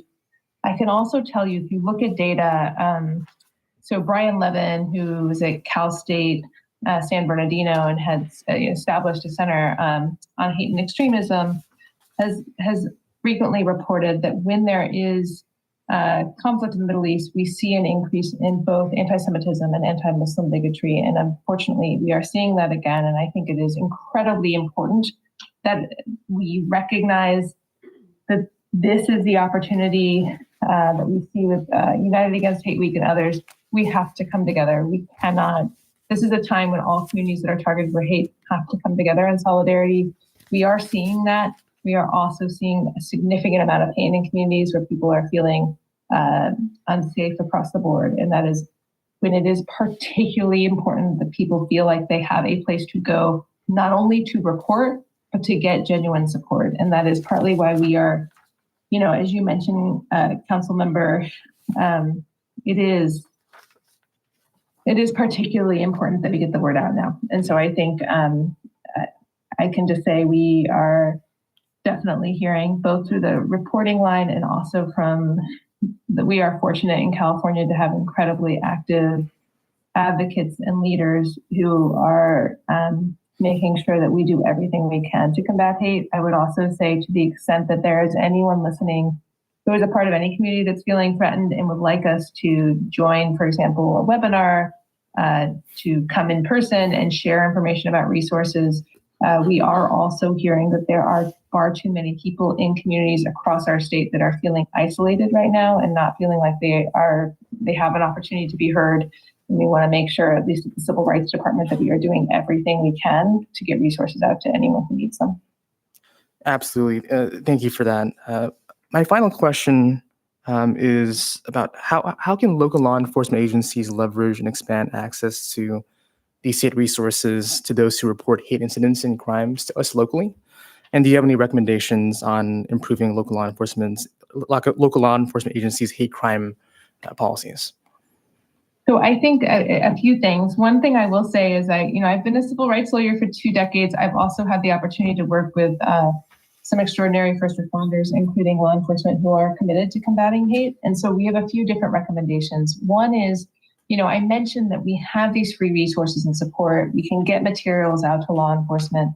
One of the things that is really important about this is that when law enforcement responds to an act of hate, sometimes what we hear is, someone will call to report an act of hate and they will be told, that's not a crime, so it's not our jurisdiction. Rather than having to do that, now local law enforcement can say, that doesn't look like it was a crime. We've done an investigation. It doesn't rise to the level of a crime. I can see this caused harm. I want to connect you with something that can actually provide you real resources and support and provide information about California versus hate. So one of the things we are really encouraging, in addition to sort of city leaders like the people here, is law enforcement to share this information as a way to help build trust, because people can unintentionally undermine that trust if they have to say, this is not a crime and there's nothing we can do. now you can actually connect people with resources. So that is one thing. The other is, we do think, and as I mentioned before, the International Association of Chiefs of Police and most law enforcement leadership organizations recognize that tracking incidents as well as crimes is a best practice for law enforcement agencies. And we're seeing more and more do that. And so happy to support in any way if anyone has questions about that. But I think that just even letting people know that if you are a responding officer, you never really have to leave people empty-handed. If they say that they've been targeted for hate and it's not a crime, you can still connect them with real support. Thank you. Those are all my questions. I do have comments for later after other council members have their questions answered. Gotcha. Thank you. Councilmember Martinez-Rubin, any questions? Sure. Thank you for your presentation, Ms. Monroe. I'm always curious about specifically what resources means. So as you have been talking about those, I'm curious as to what specifically does a person receive at the other end of a line once they call, and then the types of follow-up that may occur. Big question in my mind is, of all the many reports that are made, the interest, I would believe, partly by the persons who would have experienced a hate incident would be to receive some sort of justice. But I wonder whether it gets ever to that point, given the difficulty in obtaining evidence.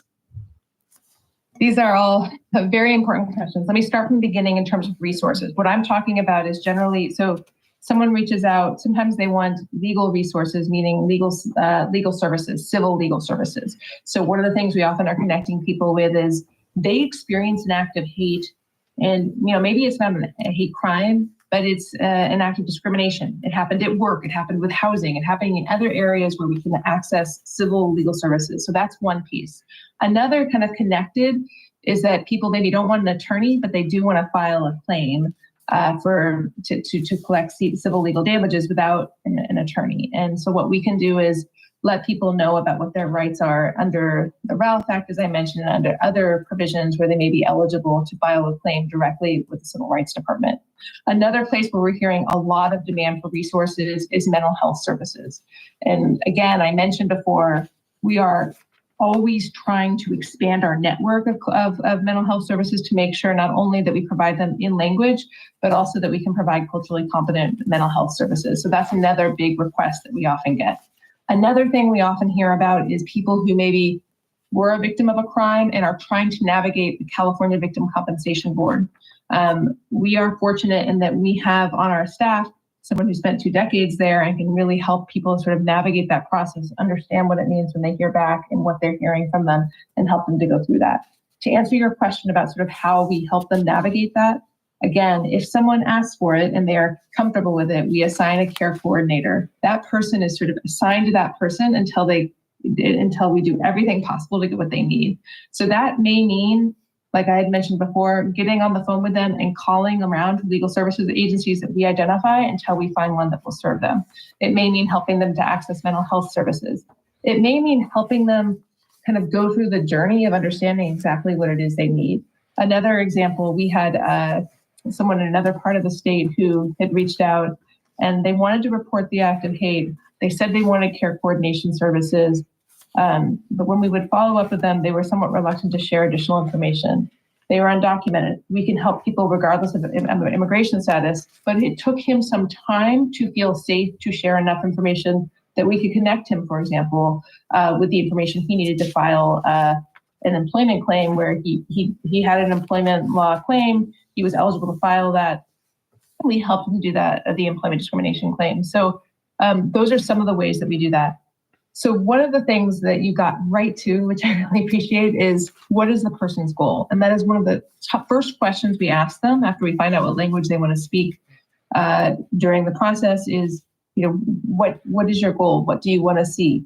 And sometimes people say, I want to figure out my legal rights. I need some financial support. More often than not, and this will probably not surprise you because you've been in public service for some time, is people want to help others. So they want to know, how can I make what happened to me not happen to others? If I was mistreated in this way, if I had an issue with law enforcement, how can I make sure that they don't do that again? In terms of access to justice, we're not a law enforcement agency, so we're not the ones bringing those claims. But as somebody I used to work in the U.S. Department of Justice, and I have worked in sort of looking at how you investigate and prosecute hate crimes, you're absolutely right. It is very challenging. We have information we can provide about how, if you are targeted for hate, what is the information you should be trying to capture? It can be very challenging to prove that. On the other hand, the more people report, the more people and the more law enforcement is able to recognize it, the more likely you are to actually see justice as the victim defines it. And that may mean, holding that perpetrator accountable. The other thing I'll just say at the very end of that is that we have worked, I mentioned briefly somebody who we've worked with where they had been a victim of a crime, law enforcement had responded, and they were just having a hard time reaching back out to contact the detective. That is something we can do to help so that they could actually share additional information at that time where they could actually that would strengthen the case.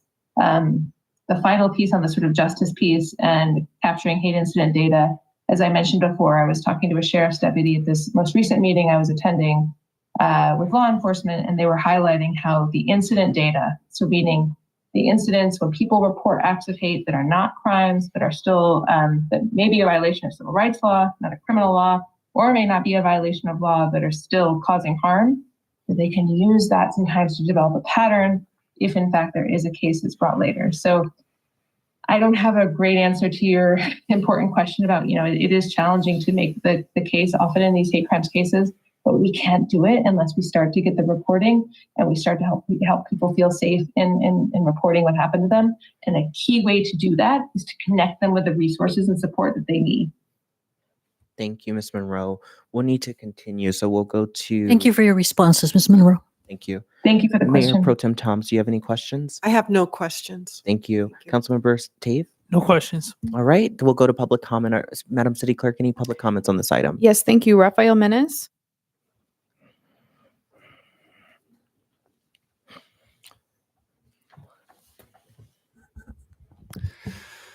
Thank you for this presentation, Ms. Monroe. I guess my question is, a lot of what was discussed was basically ways to deal with incidents of hate after the fact, whether it rises to the level of a crime or not, setting up support systems to, help people get in contact with institutions, organizations, and so on. So I guess I've sort of got two parts of the question. My first question is directed more to city staff and chief and interim city manager Gang in particular. Does the city of Pinole currently record hate incidents as opposed to hate crimes? Does it have any processes for addressing those if it does? And secondly, is there a way more broadly that the statewide civil rights department and us as a whole can work to build an environment that's less hateful, I guess, not necessarily reacting to one crime or one incident, but sort of creating a space, whether you want to call it truth and reconciliation or just broader sorts of processes that sort of lower the temperature and say, like in the case of the current Israel-Palestine conflict, we can recognize that, thousands of civilians have died on both the Israeli and the Palestinian side of the conflict.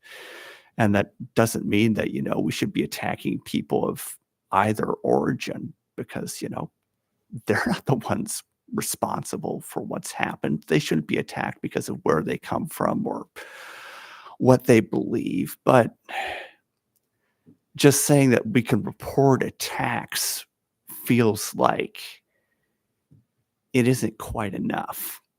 How could we go beyond that and say, like, how could we create a safer space to say, like, hey, these are issues that we're all running into. How can we create sort of like a more collaborative or safer space to discuss these sorts of things that come up so that it doesn't even rise to the level of a hate crime or a hate incident, so that, we can all understand each other better before it gets to that point. I'm sorry if that's unclear, but just trying to sort of work around some difficult concepts.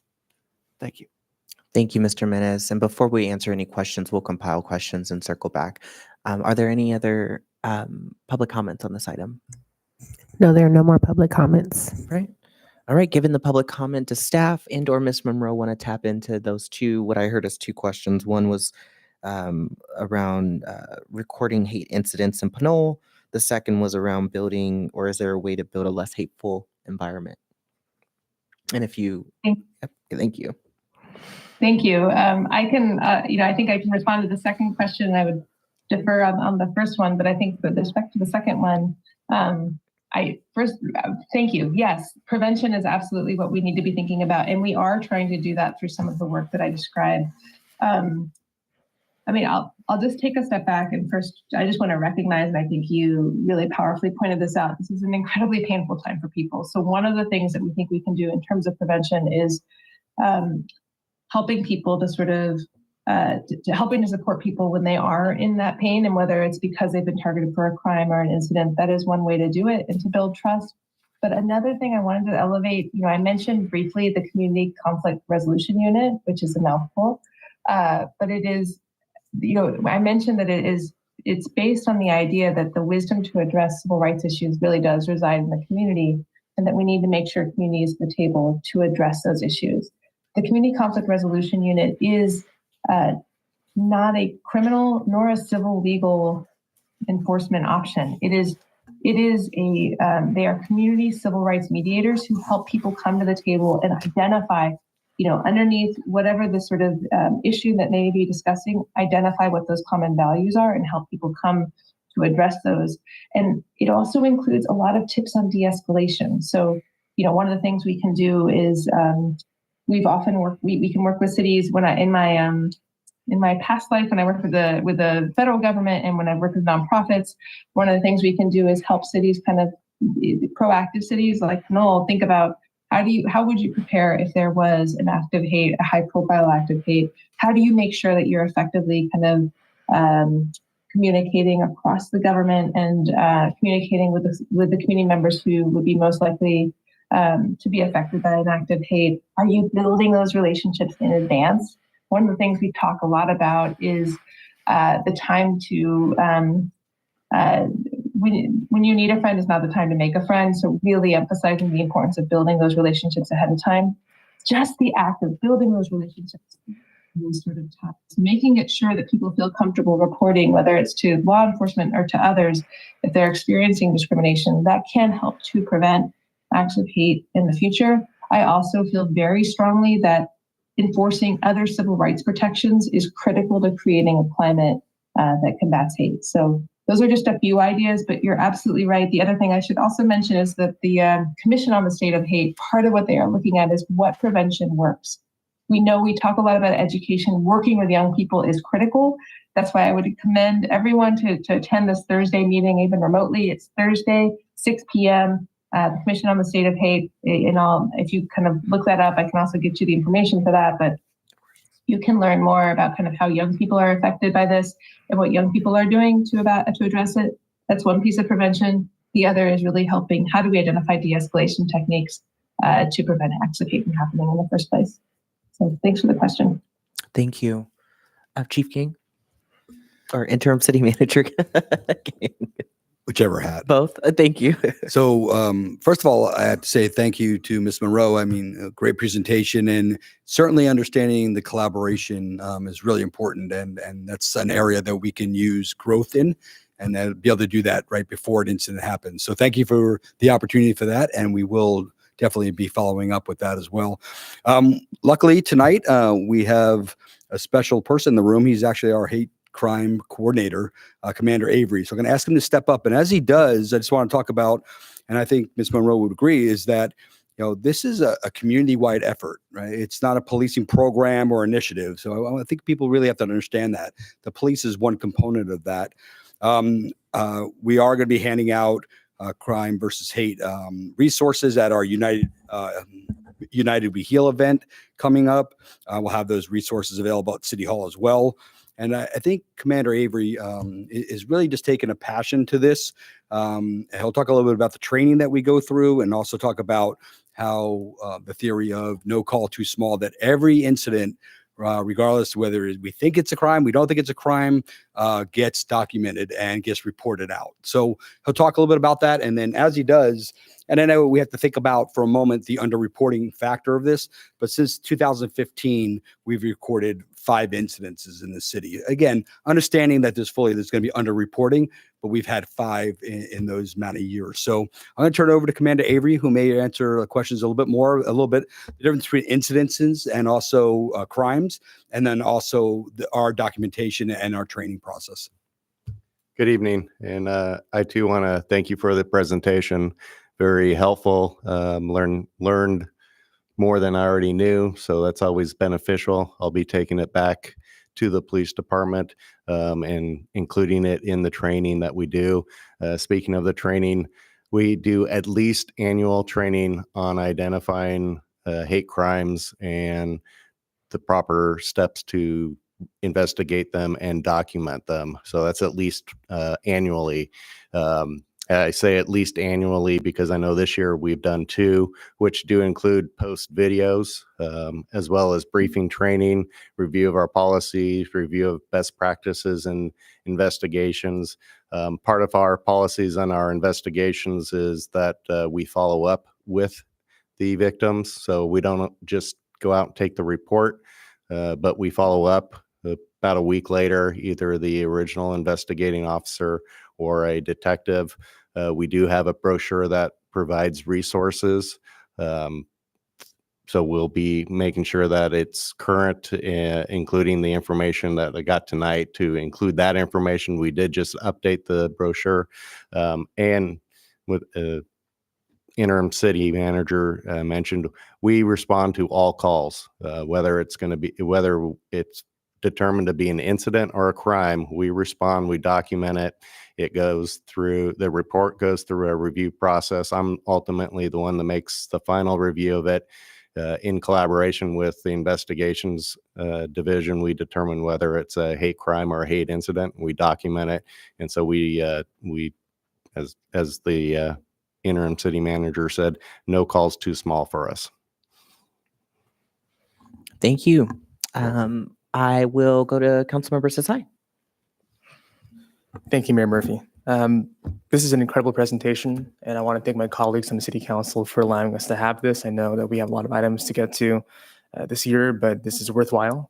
When you talk about public safety, talk about an equity lens and seeing, acknowledging that we need to care and allocate resources to the folks who are being most impacted at the moment. This is part of that. This became a passion of mine at the height of the pandemic. Of course, anti-Asian hate crimes were on the rise, very sharp increase. And so seeing images of people who look like me being brutalized in the Bay Area, that really touched me. But I think when my dad actually asked me one day, so my dad, for context, he works in San Francisco, goes there every day, takes Westcat there. He asked me this question and he said, do you think it's safe for me to take Westcat today? And I know what he was saying. He's very prideful, but what he's saying is, I don't feel comfortable right now in my own skin. A 60-year-old Japanese American man in the Bay Area. And so I actually came to the council before being elected and talked about that and asked City Council to go beyond a resolution, to actually take action and allocate resources towards this. So the best way I think we can actually support this right now, especially with increase in anti-Semitism, anti-Black, anti-LGBTQ crimes in California, is actually expanding the resources, leveraging the resources that the state has actually had for us, and to get it out to our residents. So with that being said, I'd love to make a motion to direct staff to consult with the California versus Hate Initiative to develop custom materials for social media outreach and posters for display in our city facilities. All right, thank you. There's a motion on the floor. Is there a second to that motion? I'll second. All right, there's a motion and a second. I'll ask if there's any discussion on the motion or questions. All right, we'll go to Madam City Clerk Bell for the roll. I'm sorry, I had just a Mayor Pro Tem Thomas. procedural question. Can we make a motion on a presentation Who's that question to? to the city attorney? Through the chair, so the motion is to direct staff to just an administrative function of just, moving this forward. So because it's not a formal action approving a contract or anything, it's just a direction to staff. We could entertain a direction to staff. Okay, thank you. You're welcome. Thank you. Councilmember Martinez Rubin, did you have a question or a comment? No. Okay. Madam City Clerk Bell. Thank you. Councilmember Martinez Rubin. Yes. Councilmember Tave. Yes. Councilmember Sasai. Yes. Mayor Pro Tem Toms. Yes. Mayor Murphy. Yes. Motion carries. All right. Thank you so much. Any other comments or questions from council? Mayor Pro Tem Toms. Yeah, I didn't have any questions. I just wanted to thank Ms. Monroe, and I look forward to sharing this material in the community. So thank you. All right. Thank you all.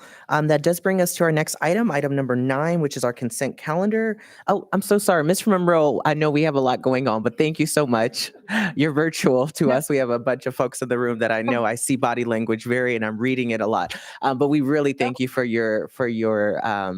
coming to our council and talking about this issue. And also, don't let this be the only time. We would love an annual presentation if necessary. As you know, we celebrate United Against Hate Week every November, so that may be the opportunity to do that. But we also have a number of other opportunities for you to come. So please be a friend of our city. It seems like you already are, but if we see you in the city, we'd love to have your agency come to our city as well. So thanks again.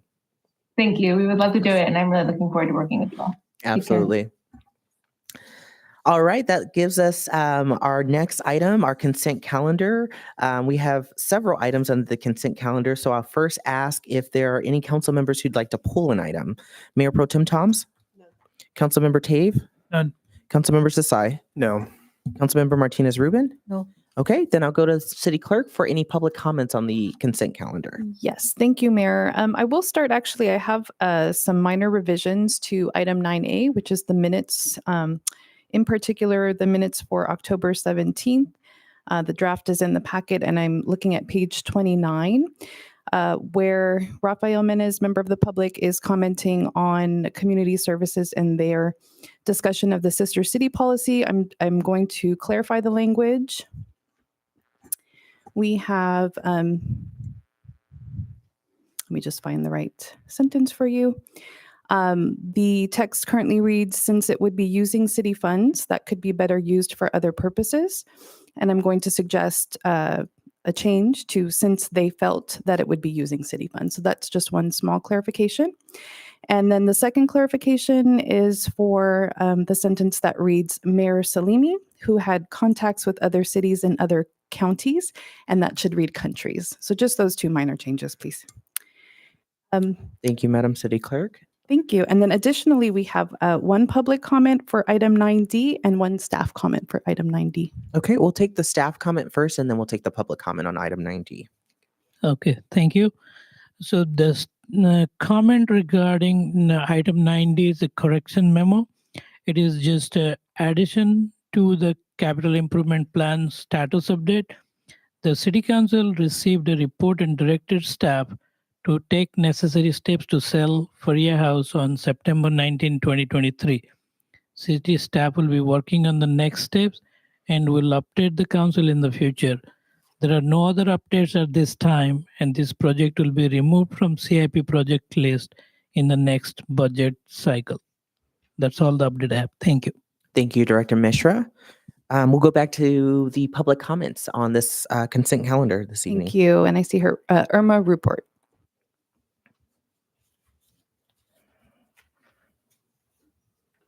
Good evening, Mayor, Council, staff, and public. Really quickly, I know it's a long evening. Thank you, Mr. Sanjay, for the report, 9D, our CIP project. However, there's a area in which the project description sheets, there's several other projects that are listed in this back page project description sheet. And my main concern too was also about the Faria sale. September 19, 2023 was voted 4-1 to sell it. And my question is, it does say on the September that if no agreement is reached within 90 days, that there's also within an initial 60-day period. I just want to know, are we going to be fast tracking this item since there is some deadlines on this project? And if also, I on this project description sheet, my main concern is if some of these projects are removed from certain areas of funding or non-funding, and we speak about it in the council, is it possible that we can put a footnote and said that the council has heard this item and what the voting was and where it's at, just to bring an update? Because when you read the CIP reports, special quarterlies, annualies, and it's important for the public to know where the projects are at specifically. And I think I spoke to Mr. Sanjay regarding this issue. Mhm. Thank you, Mayor. Yeah, I'm sorry, Ms. Rupert. I actually missed the question that you have. I would like for staff to get back to you, but I wasn't able to understand. And About the Faria House? about your last state, I actually don't understand. Oh, it. the So it was- last one. What? Yeah, what was my concern, Mayor, is the project description sheets on this report. The Faria is listed there with several other items, projects, maybe 4 or 5 that I couldn't read the amount. And what it says, it doesn't give you an update. The Faria just says it Faria, but it doesn't give you an update as to where it is, what we're doing with it. And it's repetition of repeating these questions over and over. And it would be nice to educate and inform the public where some of these projects are at, especially if you voted them to move forward in action and selling them. Okay, thank you. And we'll have staff get back to you at a certain point if they haven't already. I just want a clarification. All right. Are there any other public comments on the consent calendar? No, there are no more public comments. All right, then we'll go back to the council for any discussion or motions. I'd like to move the consent calendar subject to the amendments to the minutes and the additional information on the capital improvement plan. Second. Thank you. There's a motion, a second. Any questions about the motion? Madam City Clerk Bale, please call the roll. Thank you. Councilmember Martinez Rubin. Yes. Councilmember Tabe. Yes. Councilmember Sasai. Yes. Mayor Pro Tem Toms. Yes. Mayor Murphy. Yes. Motion carries. Thank you. The next item on the agenda is item number 10, public hearings. We have none this evening, so we will move on to item number 11, which is old business. This evening, we have one item under old business, which is our project labor agreement with Contra Costa Building and Construction Trades Council. It is a resolution per staff recommendation, and this evening we have Director Mishra for the presentation. Good evening.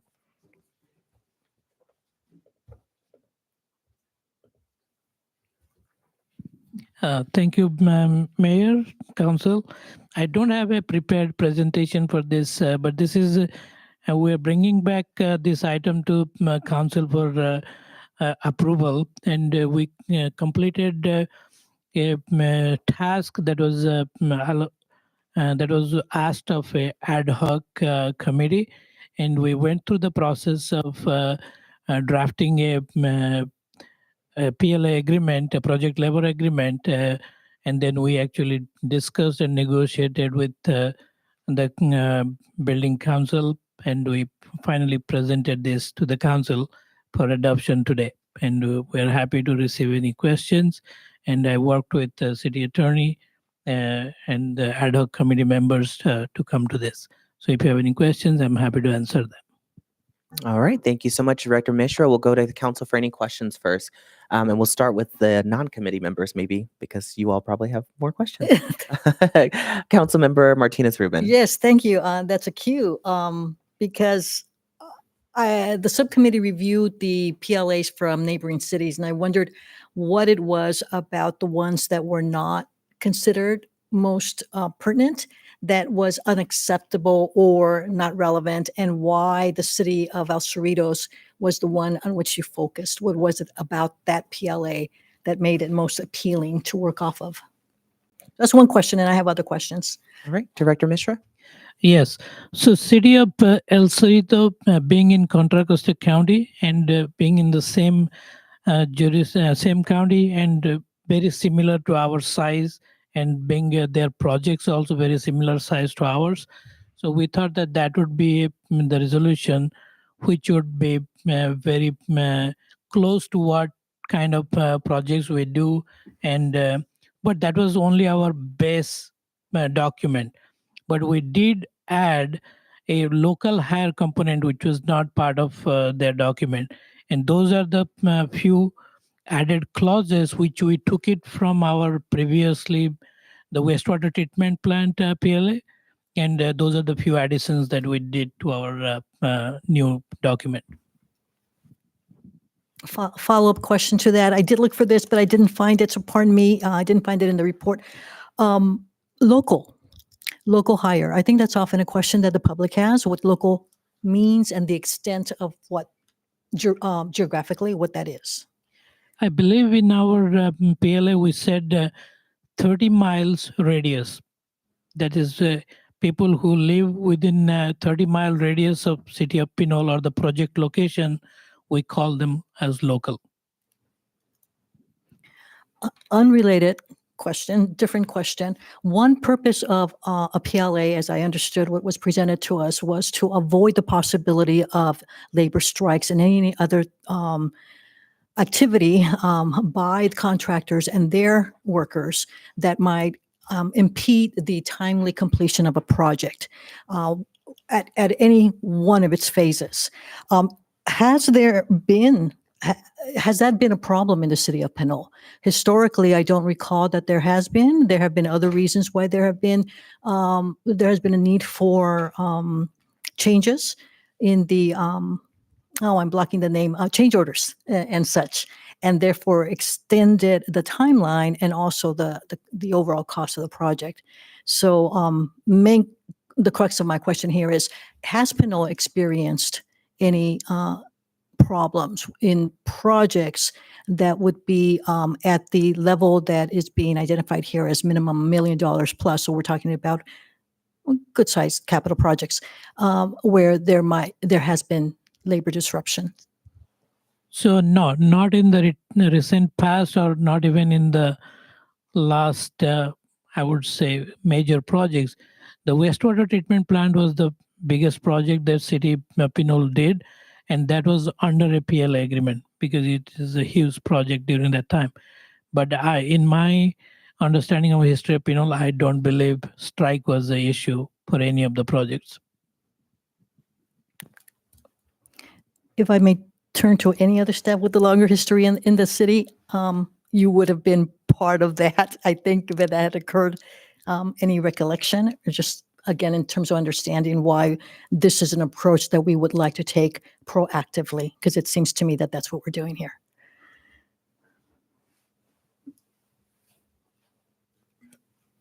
I don't have any recollection of that. I don't know if the city attorney maybe can add a little bit of value to that. Yeah, through the chair, I don't have any recollection of any labor strikes creating disruptions or delays on any public works projects within the city. I think there's other cities anecdotally that have had those concerns, and part of the issue here is to be somewhat proactive in creating a mechanism to avoid those types of disruptions. This provides a framework for there to be to avoid essentially strikes if they were to happen. Okay, thank you. Now, if they were to happen, what parties would be involved in such grievances to come to some agreement about continuing the work? Would that entail the involvement of our city attorney and or other city employees, or would that be an arrangement done in mediation between the contractor and the labor? So it would be a little bit of all of those.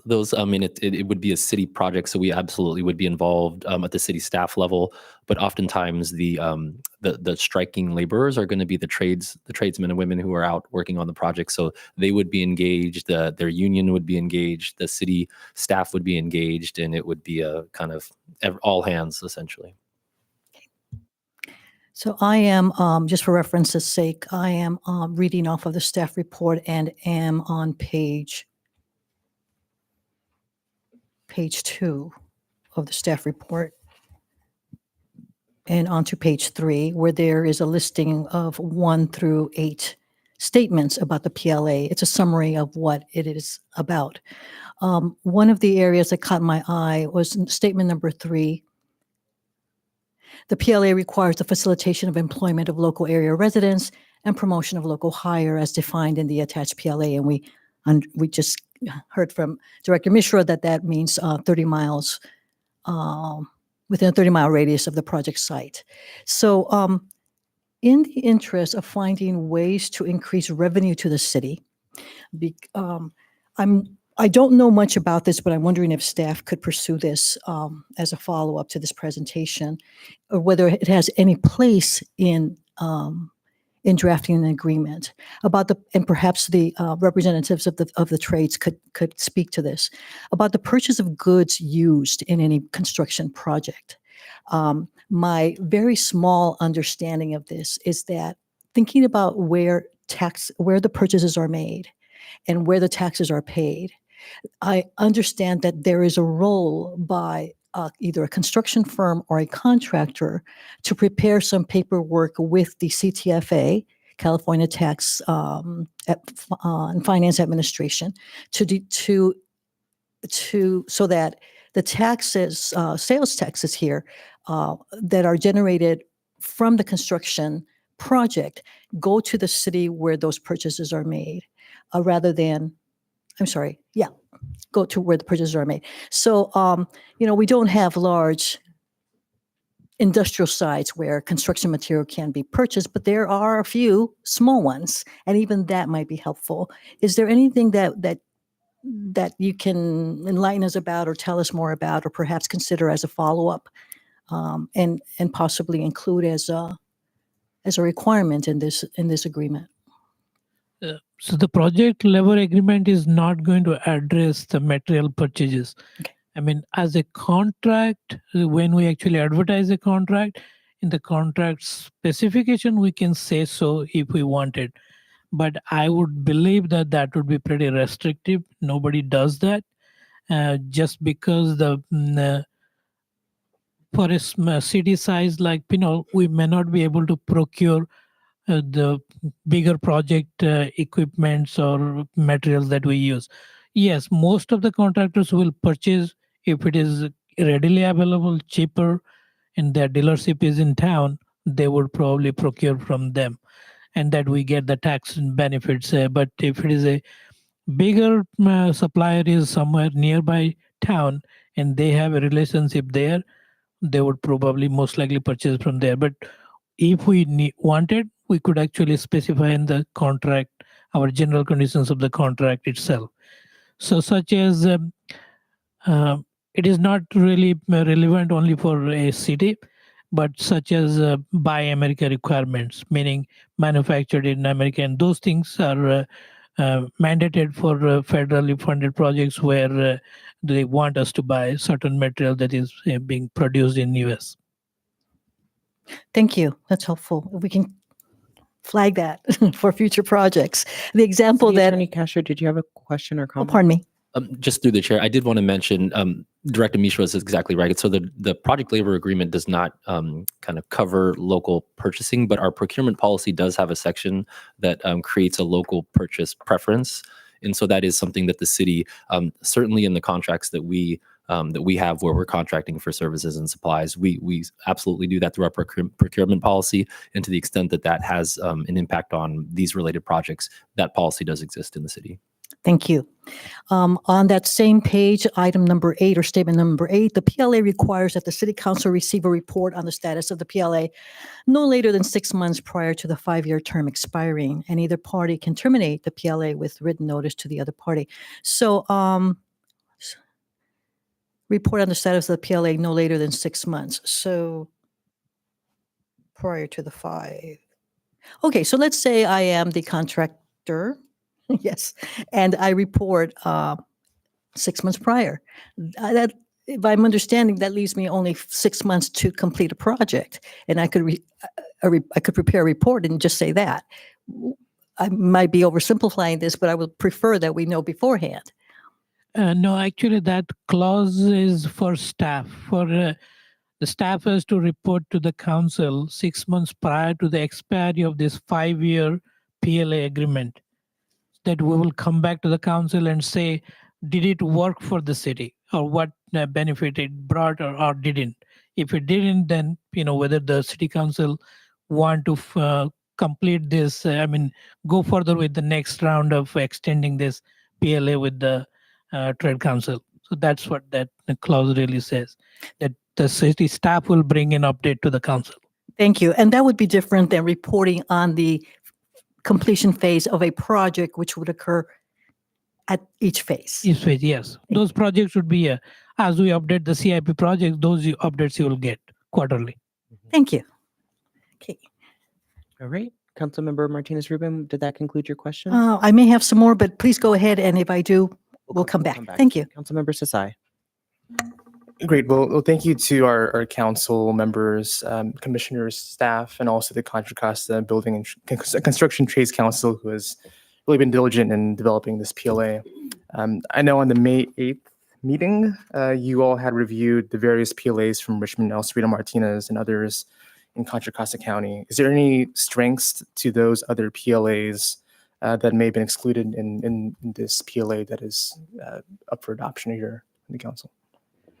Most of the PLAs that we reviewed, it was very similar in nature, and there may be a little difference in the threshold value of a project definition, and but other than that, in most of the PLAs in Contra Costa counties are very similar. Thank you. Well, that's the only question I have. Looking forward to hearing from our union brothers and sisters here and also other stakeholders for their input on this item. Thanks. Thank you. Mayor Pro Tem Toms, any questions? I have a question, but I just wanted to reiterate a response to a question. I was on the committee. Can we wait for comments until the Sure. comment period and do questions for now? Councilmember Chave, No do you have any questions. questions? Okay, and then we'll go to public comment and we'll have an opportunity to have comments. Public comments, are there any, Madam City Clerk, are there any comments from the public on this item? Thank you, Mayor. We have several comments. I'll read the first three. Irma Ruport, Samson Cuenga, and followed by Rafael Menez.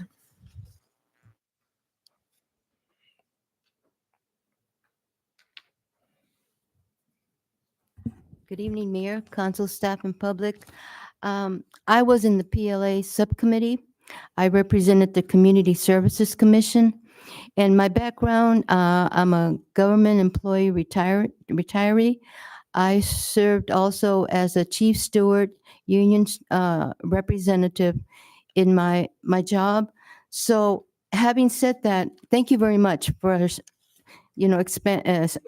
letting others serve on this PLA, because I really enjoyed reading some of this information. But one of the things that I am very, very concerned about, and I think I sent you all my comments and I hope they're included, is number 3 and number 4 was local hiring and training be a total partnership with the city. Frequent updates and statistics, especially for Pinole residents, including hiring/training minorities and women, given an opportunity to apply, train in all fields and careers. Again, to add West County Pinole be added to their sites of training. And if this cannot be added to the contract, that our city monitor this contract under these terms. Also, follow up monthly, quarterly reports either by email or to the city council regarding these contracts to make sure we are all assuring compliance to the contract. In the past, Mayor, really quickly, Hercules High School had a career fair job training, and my husband, who's a retired attorney, was asked to speak there regarding the legal career field training for some of the people interested. I would like to see our city task the Community Services Commission next year a career fair/job training apprentices, because I know some of the labor unions have their apprentice trainings sometime in March or June. This year, some of them were given to us late so that we could put them on the scroll and put it out to the city of Pinole. So maybe in the future, I would like to know that we could partner with our unions and people out here that really need good working and training, especially for West County. I know you have them in Martinez, you have them in other areas, but West County, Pinole, we need them here at home too. So I appreciate it. We can push this and bring some local hirings to Pinole in this area. Thank you, Mayor. Thank you. Any other public comments? Yes, thank you, Mayor. Rafael Menez, I believe, was next. Oh, I'm sorry, Cuenga, Mr. Cuenga, and then followed by Rafael Menez. And then I think we have about 6 more, and additionally, one online so far. Okay. How y'all doing this evening? Hope you're doing well. Just want to say thank you for allowing me to speak today. So my name is Samson Cuenga. I'm a business representative for painters and drywall finishers. And I represent over 630 men and women working in and around the county of Contra Costa. And so to me, I'm just going to share a little bit of my last 12 years as a worker and now as a representative. So out of the last 12 years that I've been in the construction trades, 11 of those I've spent working on PLA jobs, anywhere from refinery work and power plants to bridges and roadway tunnels and overpasses. So during that time, some of the things that stick out to me the most as far as the benefit of PLAs are by these agreements being in place, you're ensuring, timely completion of our projects, either at or under budget. And how we achieve that is, by providing our signatory employers with a reliable and a ready source of highly skilled and trained workforce. And how we achieve that is through our state credited apprenticeship program, which offers many courses to various crafts for them to further develop their skill set and ultimately make them more marketable and more valuable out in the work field. So factoring that in to PLA agreements, this also has the chance of further reducing the costs by also utilizing apprentices on these jobs, where they'll also develop a skill set, but also the schooling being at no cost to them. So they'll be quote unquote earning while learning. So with that, PLAs coming into cities like Pinole, which myself, I grew up here right down the street on Tennant Avenue. And one thing it does is it also allows us to increase our diversity, which enhances workforce development and also being able to give jobs to communities that might be underprivileged, or underserved. And all these in conjunction with one another, they improve a worker's health and safety due to, all these requirements on safety training, awareness training, all these things factoring into the success of a job. All these things matter. So while PLAs are, in my opinion, very useful and effective tools for creating, I'll close with this. They create great value, not just for city, but also taxpayer funded projects. And most importantly, they deliver an agreement that shared between the Thank you, sir. contractors and clients that, we have a concerted outcome. Thank you. Thank you, sir. Next public comment. Thank you. That's Rafael Menez, and then he will be followed by Bill Whitney, then Tom Hansen, then William Chisholm. Good evening again, Mayor, Council staff, members of the public. My name is Rafael Menes. I am a resident of Pinole. And I'd like to say a few words in support of this proposed project labor agreement and then a couple of questions.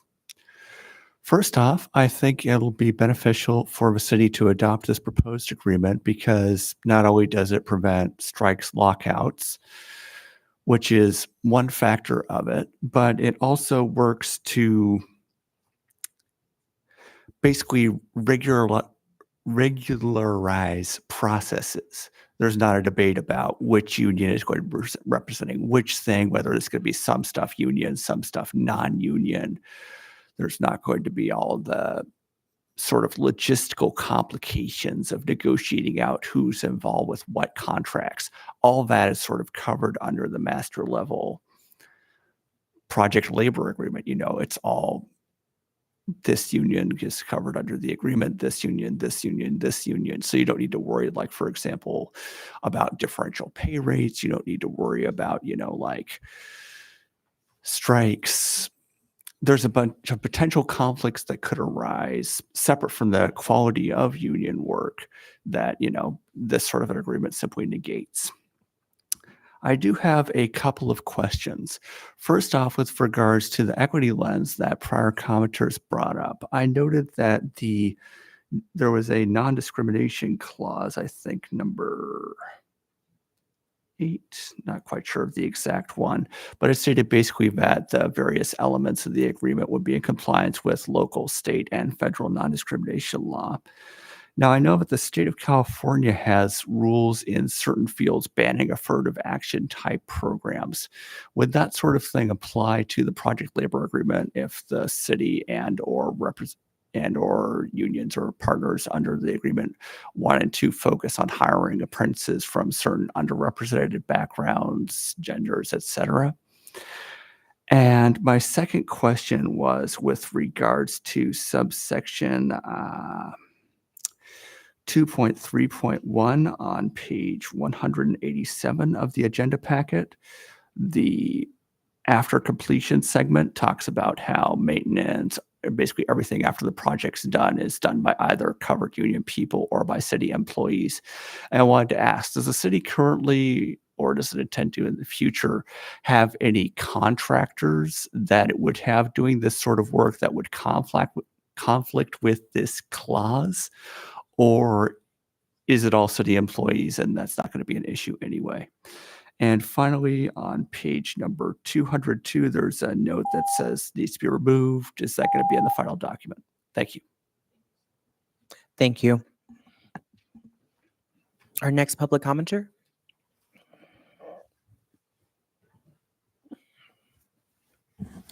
Good evening, Mayor, council members, staff. My name is Bill Whitney. I am the CEO for the Contra Costa Building and Construction Trades Council. Represent 35,000 workers in the county, and of those 35,000 workers, 65% of our members are men and women of color and indigenous people. So we're one of the few organizations that you'll interface with that not only talks the talk, but actually walks the walk. We're very proud of the fact that we're one of the largest middle-class job creators that you'll ever find. We take people from all walks of life. We don't care about your gender. We don't care about your ethnicity. We don't care about your religion. We just want to know, can you show up on time and get the work done? And we help you by doing that, by putting you into an apprenticeship program that costs you $0, and you become the best skilled and trained person that you can take that skill anywhere in the world and go to that spot and have a job. So we are getting into a relationship with you, which I think is a very beneficial relationship for the city, because we do promote local hire. We do have people that will work in this area, and guess where they spend their money? That's the multiplier effect. They spend it where they live. So if you have people that are, say, non-union, many of them can't afford to live in this community. They just don't get the wages. So they live somewhere else and they spend their money somewhere else. We also are an organization that is very, very proactive with our veterans. We're the only organization in construction that I know of that has a helmets to hard hats program where we transfer men and women out of the military into some training and into apprenticeship programs. We also spend upwards of $2+ billion in North America on our training process that I've alluded to here earlier. Again, it costs $0. We invest our money. Our men and women, the men and women here that are in the various unions, they voluntarily take money off of their paychecks and put it into an ERISA trust fund that pays for the training of the next generation. So who does that?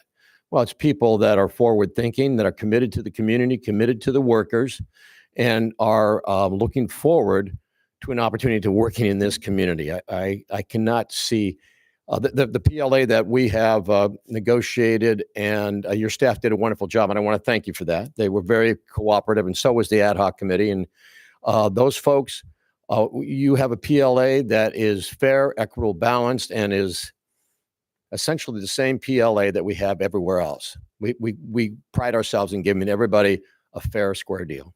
Thank you. Thank you. Next public comment.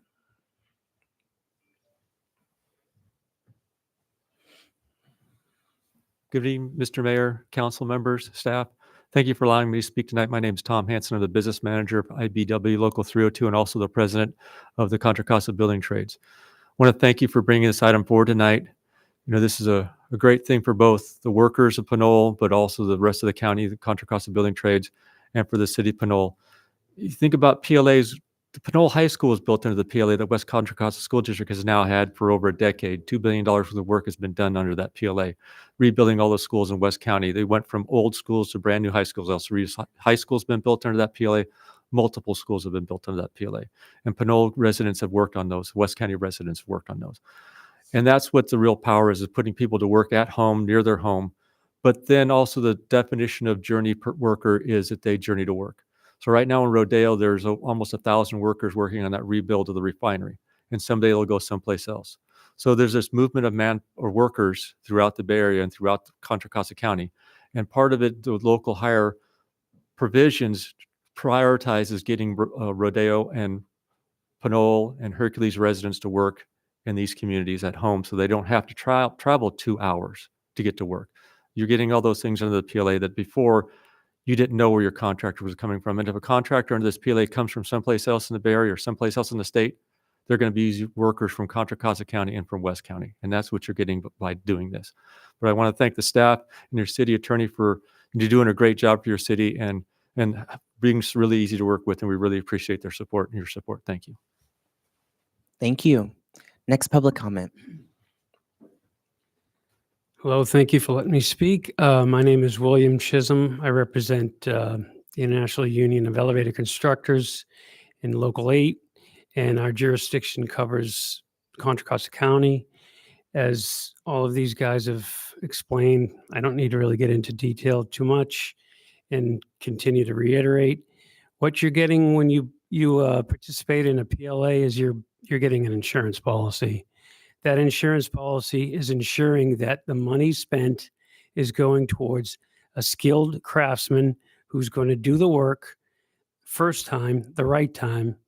And the bottom line is when you don't take that approach, cheap comes out expensive. Thank you. Thank you. Any other public comments in the chambers? Thank you. The next three speakers will be Jason Galia, Timothy Jeffries, and Cole, I think, Bachelor. Thank you.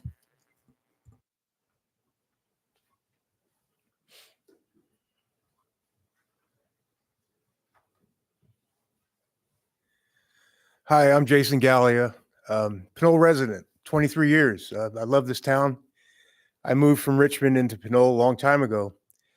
One of the reasons I was able to move here is because I worked in a building trades that had worked on a lot of project labor agreements around the Bay Area. I was able to go to work every day of these project labor agreements. I was able to save my money and purchase a home right here in Pinole, raise two beautiful kids. They went to Ellahurst, Pinole Valley High School, which was built under a PLA. The Ironworkers. I am now the business manager, financial secretary, treasurer of the Ironworkers. And I had to start somewhere. And it was a start on some of these project labor agreements right around here in the Bay Area. If you're not familiar with the Ironworker, you can drive down any freeway, cross any bridge, pretty good chance. The Ironworkers built a bridge, the Zampa Bridge right there in the Carquinez Straits. Any high rise that you may pass along the highways, and it was all built with skilled labor. The apprentices, we have 500 apprentices now, and they're all in our training facility right there in Benicia, currently working all over the Bay Area with an opportunity like I had, to go to work on these projects and build their families and their homes. So I strongly support this project labor agreement and looking forward to seeing you folks put it through. Thank you. Thank you. Next public comment. Good evening, council members. My name is Timothy Jeffers. I'm with the International Brotherhood of Boilermakers. I think everyone has pretty much said about a PLA. I think you understand the benefits of having a PLA. Something that hasn't been touched on, though, that the building trade, the PLA brings that the workforce the PLA brings will be a workforce that is fair to women. The building trades is a force that when the women come into the building trades as an apprentice, as a journeyman, as a foreman, as a superintendent, they make the same wages as men. That's not something that's common amongst the whole work industry, where a woman comes into the workforce at the exact same level as a man. So that 75% apprentice, male or woman, is going to make the same wage. If she's a journeyman, it's going to make the same wage as a male journeyman, superintendent, and so forth. So just that's one little caveat, and I agree with all the other things that have been said about the PLA. They're absolutely great for veterans such as myself and veterans in this community as well, too. Thank you. Thank you. Next public comment.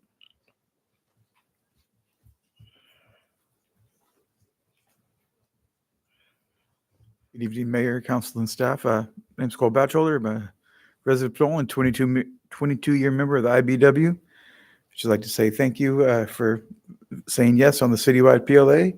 It means a lot to know that I might have the chance to work close to home and spend more time with my family. Thank you. Thank you.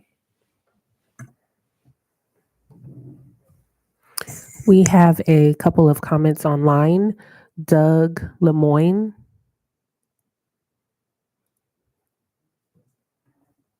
All right, can you hear me okay? Yes, go ahead. Good evening, ladies and gentlemen, members of the board. I want to thank you for your time and effort you've given in consideration of this PLA. My name is Doug Lemoyne. I'm a proud member and business agent for the Laborers Union Local 324. I want to assure you that a yes vote on this PLA would put highly skilled and trained men and women from the Laborers Union to work right here in Pinole, many of which call this city home. Most of these men and women come from an extensive apprenticeship program where they have worked over 4,000 hours of on-the-job training and attended hundreds of hours of grueling classroom work before ever graduating our program. I'm encouraging you to vote yes on this PLA.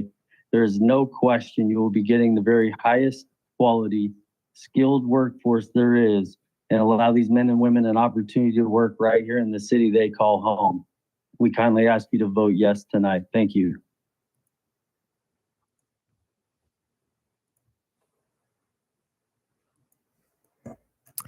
Maria Alegria.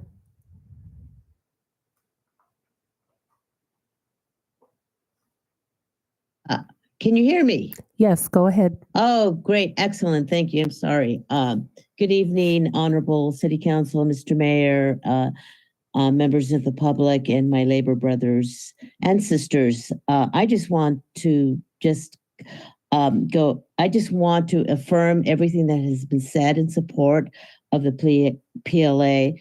And I want to thank the City Council, especially the ad hoc committee under the leadership of Council Member Anthony Tave, who led this effort and brought it back before the City Council.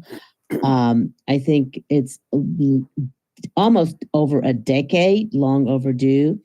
And I don't want to take us down memory lane, but when I was mayor of the city of Pinole, the city hall that you are all sitting in was built by a PLA. That is one of the most beautiful city halls in Contra Costa County. It was not only built under budget, but on time, despite the fact that we were sued. The city of Pinole was sued by ABC to stop the PLA. But we prevailed. We won the lawsuit. We went to court. That's a little bit about history, Council Member Norma Rubin, that the fact that the city council, council chambers that you're sitting in was built by a PLA. Please support this PLA. Let's just get on with the business of bringing jobs to Pinole, making sure our working men and women have good jobs, a good pay, and we provide opportunities apprenticeship opportunities for the future generation of our working families in Contra Costa County and in Pinole. Thank you very much.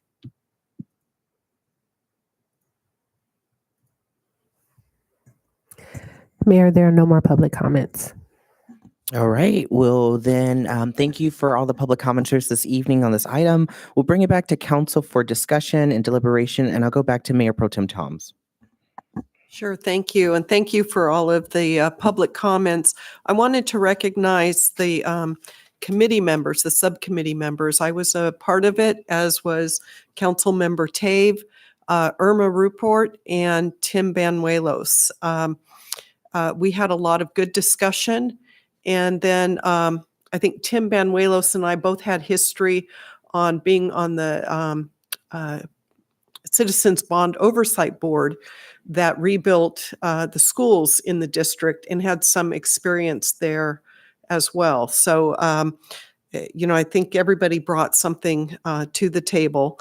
And I wanted to thank our partners in labor. Also, I just wanted to mention, in case folks have not had an opportunity to visit the apprenticeship programs, the training facilities, they're excellent programs. I've had an opportunity to go to the plumbers apprenticeship program, the electrical programs, and I would like to see more. But anyway, with that, I support the program. The PLA, one of the other things that I wanted to highlight was about local hire, is that, if somebody is coming across the bridge from, a neighboring county like, in Vallejo or Solano, that fits within the local hire. And one of the reasons that we worked on the radius rather than the county, the county, was to reduce vehicle miles traveled. There are a lot of workers that come from the Central Valley, and we would like to encourage workers coming from, within 30 miles. Definitely, first tier is our local area, West County, Pinole, but within 30 miles, we can avoid having, the additional greenhouse gas emissions that would result from people coming from so far away. And we can identify that in our climate action plan as well. So that's the end of my comments. All right. Thank you, Mayor Pro Tem Toms. Any other additional comments before we take a motion? And I know Councilmember Tave, I know you may have comments as well. Do you have any from the non-committee members first? If not, we'll go. From non-committee members, yes, thank you. Yeah, thank you. Yeah, I think one of the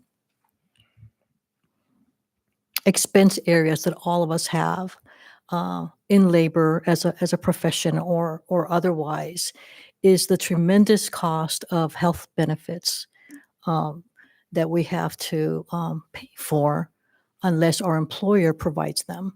And associated with health benefits then is the longstanding community health, that the health of a community that is important and necessary in order for us to thrive economically. So health first, and associated with that is the creation of a pipeline of workers that can enter in, that can continue their careers and become part of their city in different ways, as workers, as consumers, as people who can rest assured that they are going to be covered is the word that comes to mind, but that they will be working on projects that are enduring and that will have a life of more than several decades usually, and that benefit the public at large, is really an all around view of what an agreement that's before us that identifies the importance of all of that combined is something that I think merits the both the positive regard and also the understanding of the public as to why, first of all, why projects cost as they do. The interest is that they last a long time, they last several decades. And related to that is that the people who build them are equipped, trained, and healthy enough to be able to do that for us. So just wanted to comment on that because having reflected on one of the greater expenses, and we're going to see this later in the presentation, that even our city has is those health benefits. And if that is something that is of utmost priority by the trades via the PLAs, it's a tremendous help to our community. Thank you, Councilmember Martinez-Rubin. Councilmember Sasai? Thanks. This is the second time I'm mentioning my dad in the council meeting today, so I'm sure he'll be very happy about that. But when I was growing up, he worked as a mechanical engineer and project manager at UC Berkeley. And so he worked in HVAC systems. He would often bring me to site visits. And so he showed me all the benefits of PLA projects, all the benefits in terms of quality of services, the safety of workplace, and also the things that could go very wrong with a non-PLA project. So I have no doubt that this will benefit the city of Pinole, all of us regionally. This is a monumentous moment for our city, I believe. I'm happy to support this resolution. Thanks. Thank you. Well, lastly, Councilmember Tate, but we do have to move on, so I hope it comes with Yeah, a motion as well. it'll be short. I think I just want to echo a lot of what has been said. I just think that, as a person that was commuting 2 hours to a job, I know that a lot of people are doing that and then working a solid 8 to 10 hours. And that's something that's been happening more and more. When I rode BART, it was the same thing. It was a lot of the trades on BART getting to their job. I think having a PLA, it just reinforces that 30-mile radius, which will help people be with their families. Like a gentleman said, I recently have a 30-minute commute now. And I got to tell you, it's more time with the family. So that alone is a benefit that I think Pinole should encourage. I want to say that, to the community, and there are a lot of people that are going to be coming out of high school looking for careers. There's going to be a lot of people who are going to be looking for that next job. And, with the economy up and down, there's no shortage of work out there. There's a lot of it.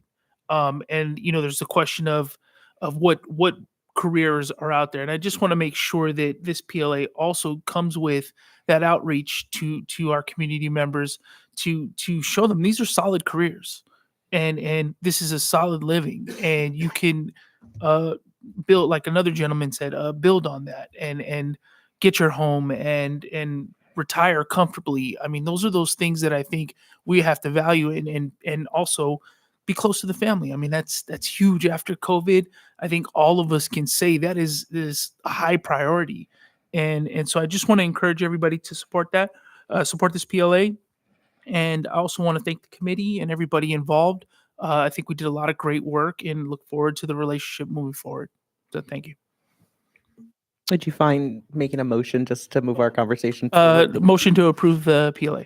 Okay, thank you. I'll second that. Thank you. And if there's no other questions about the motion, we'll go to City Clerk Bell for the roll.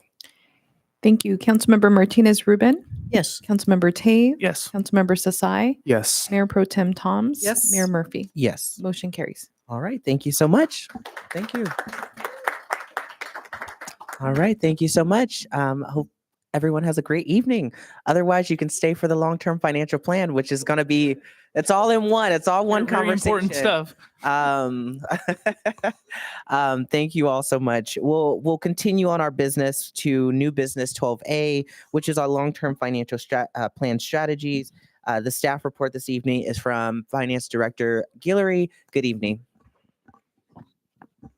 And I'll ask that as folks leave, we are continuing our business meeting. So if folks who are talking in the chambers can talk outside the chambers, that would be wonderful and respectful to our staff. Thank you.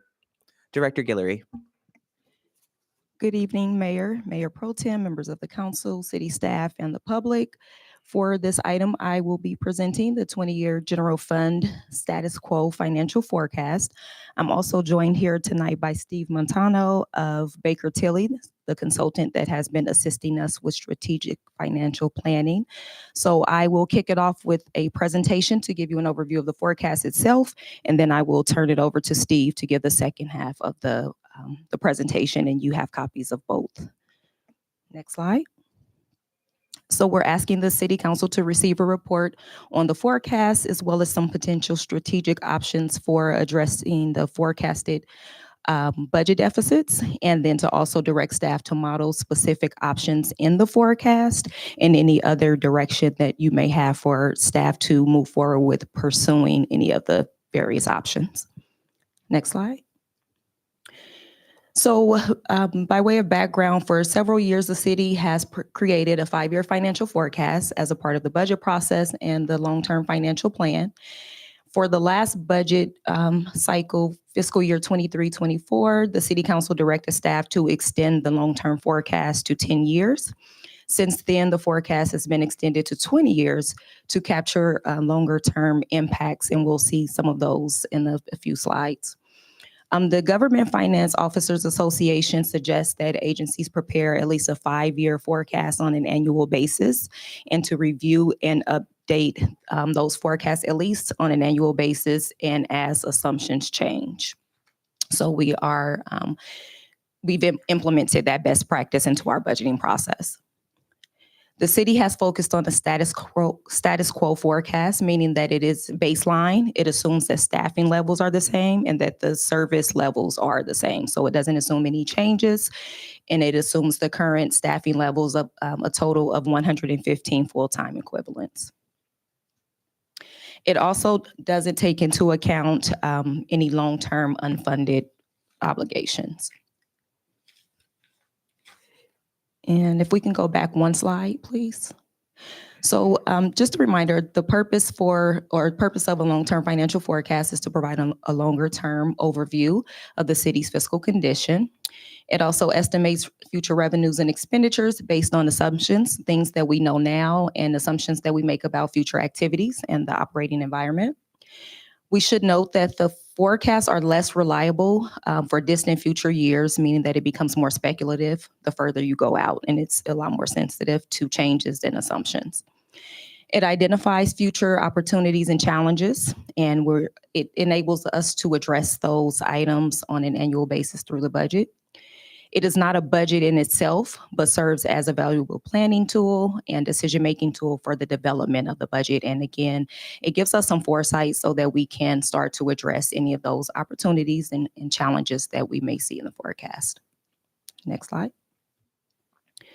So some highlights from the general fund 20-year financial forecast is that it reflects baseline revenues and expenditures. Those are ongoing, and it does not account for one-time items such as capital improvement projects and those one-time initiatives that are typically funded by the unassigned fund balance. So that's not reflected in the forecast. It also shows that our ongoing revenues are forecasted to grow slower than ongoing expenditures, with revenues at about 3% growth and expenditures at 4% growth. The forecast also anticipates that the city will exhaust the pension trust fund if we use the current methodology going forward, and also will start to draw down incrementally on the general fund unassigned fund balance, which means that it wouldn't be available for those one-time items or the capital projects.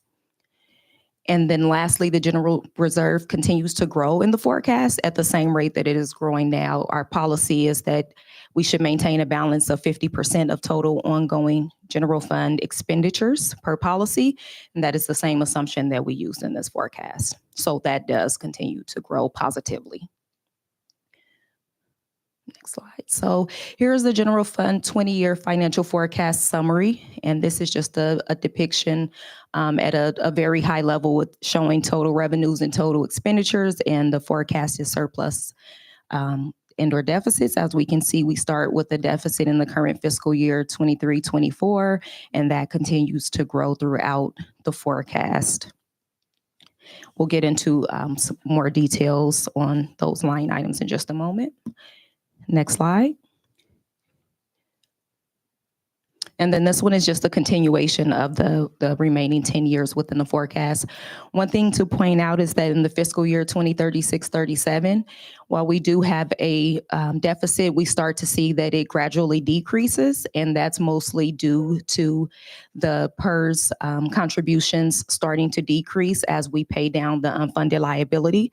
Again, keeping in mind that those assumptions are based on the current assumptions from the PERS valuation reports that we have for this year. So that could change over time, but again, we're basing it on the information that we have available now. Next slide. So I won't go through each one, but this is just an overview of the key revenue assumptions that we use for the forecast. For our property tax, sales tax, and our motor vehicle in lieu tax, we use HDL projections. Those are our consultants that assist us with those. For our utility users tax and franchise and transient occupancy tax and so on, we look at trend analysis. So we look at trends over the last 3 to 5 years. We do consider the anomaly that we had due to the impact of the pandemic. So that is factored in there as well.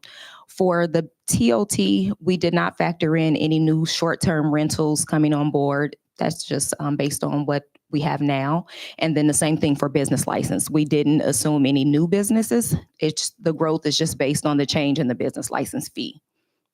For charges for services, this is the interagency agreement that we have with the cities of Hercules and San Pablo for dispatch services. And there is a 5% escalator built into the new 5-year contract that's in place.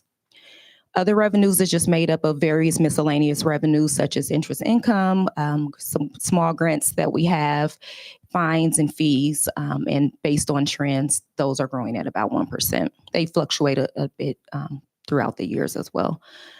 For transfers in, that's just the transfer from the pension trust, and it's based on the formula of using the fiscal year 18-19 as the baseline and taking the difference between the current budget in any given year and backing out the actuals from the fiscal year 2018-19. So we're continuing to use that methodology. Next slide. Key expenditure assumptions. We're showing an average growth rate of 3% for salaries and wages. One note here is that we use a smooth average. So if we look at it over 10 or 20 years, it come out to about 3%. It is actually a little bit higher in fiscal year 23-24 and 24-25 based on the new labor agreements that we have. So in the budget, we had budgeted as a standard practice 3% for cost of living adjustments across the board. However, with the labor agreements, the average was 4% cost of living as well as some market rate adjustments. So those were factored in for this current year and for the next fiscal year. And then we built out the rest of the projection based on the 3% standard growth. We also have a vacancy savings factor. This is due to vacant positions.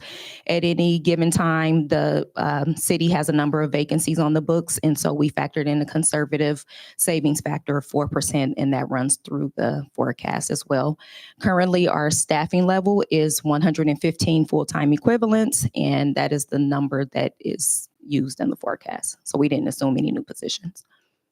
For benefits, PERS retirement shows a growth of about 7% and then gradually decreases from the fiscal year 2035-36.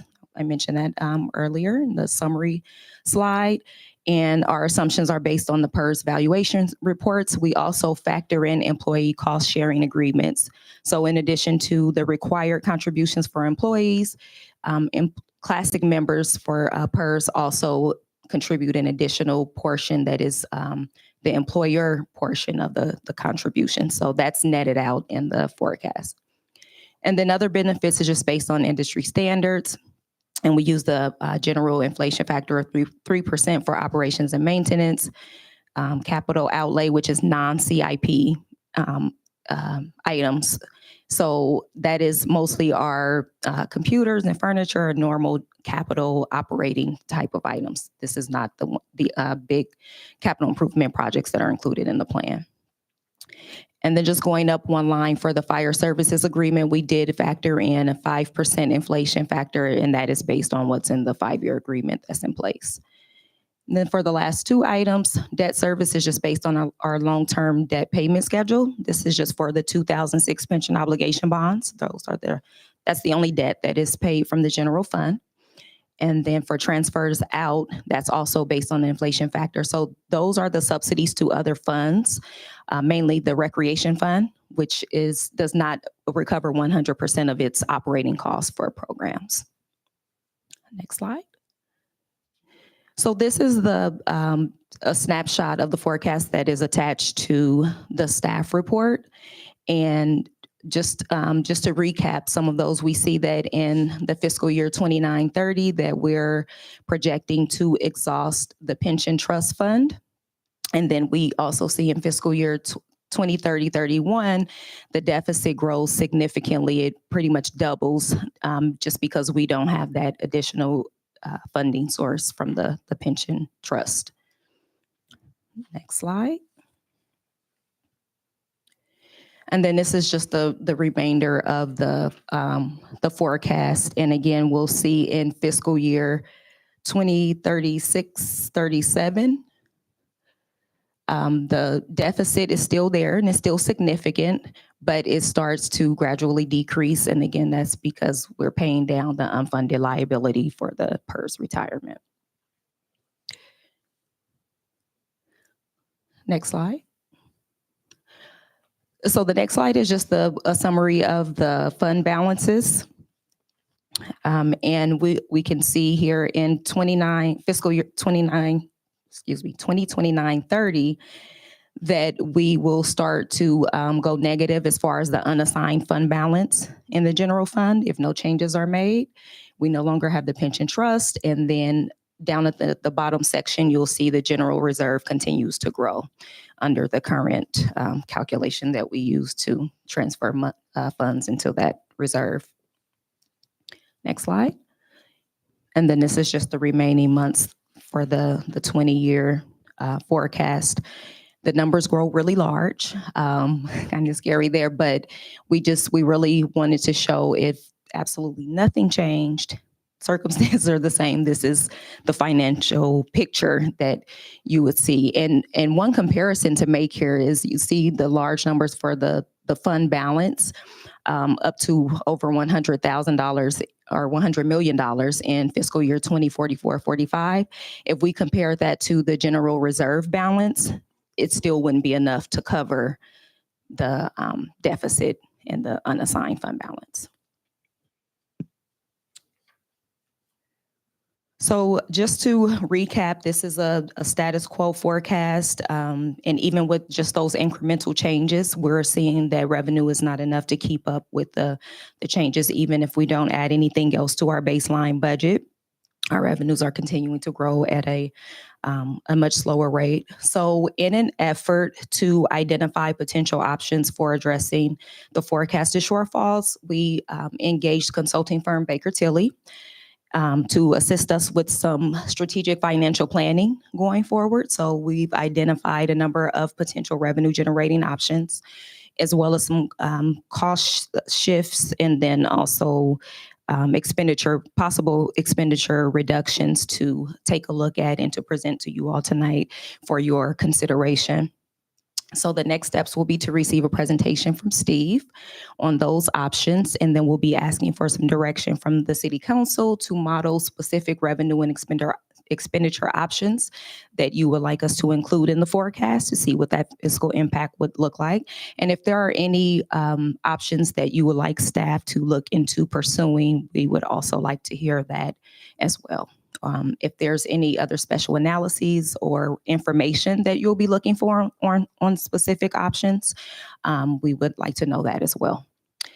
And then the next step after that would be to prepare the long-term financial plan. So we're going to build out the plan that we have now to add in more prescriptive measures.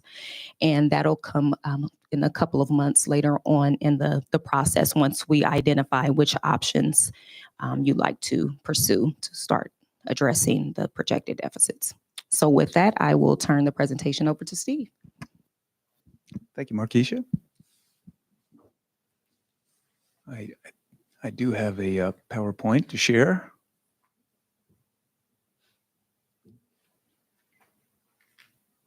Well, while that's coming up, let me just introduce myself, Mayor and members of the City Council. My name is Steve Montano. I'm a special advisor with Baker Tilly. I was to be joined by my colleague, but he was called away, so you just got me this evening.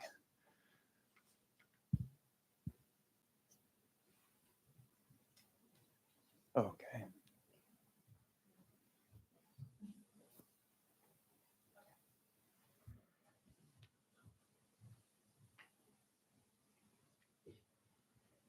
Okay, our broadcast. Oh, there it is.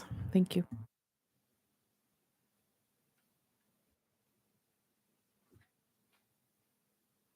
Should probably turn that around. Okay. It's not quite expanded, but I can just begin. I think you can move to the next slide. Council also has a printed copy, so feel free to jump in. So as Markeisha just alluded, we were hired to provide the city of Pinole with some strategic financial support, specifically to assist in the development of a long-term comprehensive financial plan. To do so, we have for the past few months been doing those first three bulleted items, all leading to that final bullet item is to develop a sort of a longer, more comprehensive financial plan. Next slide, please. The purpose of our meeting today is to present various fiscal sustainability strategies for council consideration.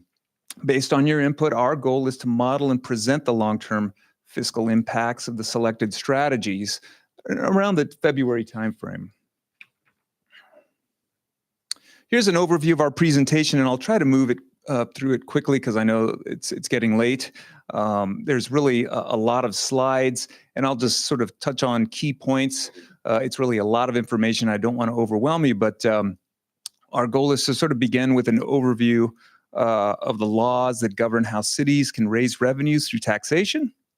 Then we'll discuss how to choose an appropriate revenue strategy based on the city's unique circumstances. Then we'll go into the various revenue generation options available to the city, and then list what we believe are the best revenue and expenditure options for the city to pursue.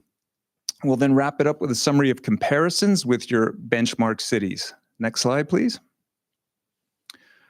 Let's talk about two important ballot measures that impact how and under what circumstances taxes can be imposed in California. First is Prop 26, and for local governments, a tax means really any levy, charge, or exaction of any kind imposed by a local government, except for 7 specifically identified exceptions. Now, these might seem familiar to you if you've passed recently a municipal fee schedule. These are all fee-for-service type activities. These are not considered a tax. So it's just important knowing what is a tax, what isn't a tax as far as Prop 26 is concerned. Next slide, please. Prop 218 is also an important law to consider. It dictates that local governments must obtain majority voter approval for any new or increased general tax. It also states that any tax extension, increase, or revised tax methodology also requires voter approval. Next slide, please. So just to kind of sum it up, taxes do require voter approval. There's really 2 flavors, one being a general tax. This requires 2/3 of the governing body to approve. Voter approval, however, is majority. For a special tax, it's sort of flipped. Only a majority of council members are required to approve a special tax, but it does require 2/3 of the voters. There's also very specific rules for special taxes. Say if you were to increase sales tax, and I know you did in past years, but if you were to do so again and say you were going to dedicate it to roads or police, you'd have to segregate it in a separate fund, as an example. Right? Next slide, please. So let's talk about choosing the right revenue strategy. Next slide, please. So what we typically recommend, and it is considered a best practice, is design a revenue enhancement strategy that provides the highest returns with the least amount of difficulty or cost to implement. Although this seems intuitive, it's important to remember this when presented with multiple revenue enhancement options, and you do have several that you can choose from. Next slide, please. So, this is kind of a busy slide, but here's how we evaluate the probability of successfully raising additional revenues. We first consider factors such as the potential for community pushback. There could be technical or operational difficulties of implementation. There could be timing issues, especially if it's a very, a huge tax measure that requires, a really understanding of the community and its interest in how it may react, depending on what the measure is. There could be a disruptive impact on service delivery, as several departments might need to update their process, procedures, systems, operations. That could take some time. So you also have to check in with staff and see how they can successfully react to the changes. So all that's taken into consideration into developing an idea of how difficult, right? Ranging from minimal to significant. And then you sort of marry that with an estimate of what would the likely revenue result be for a given, measure, right? And what we typically shoot for is in this, again, sort of the top right quadrant, the green and the sort of light blue color, that would be revenue measures that could yield, at least for a city of your size, over $500,000, or moderately high, $200,000 to $500,000, with minimal to moderate difficulty.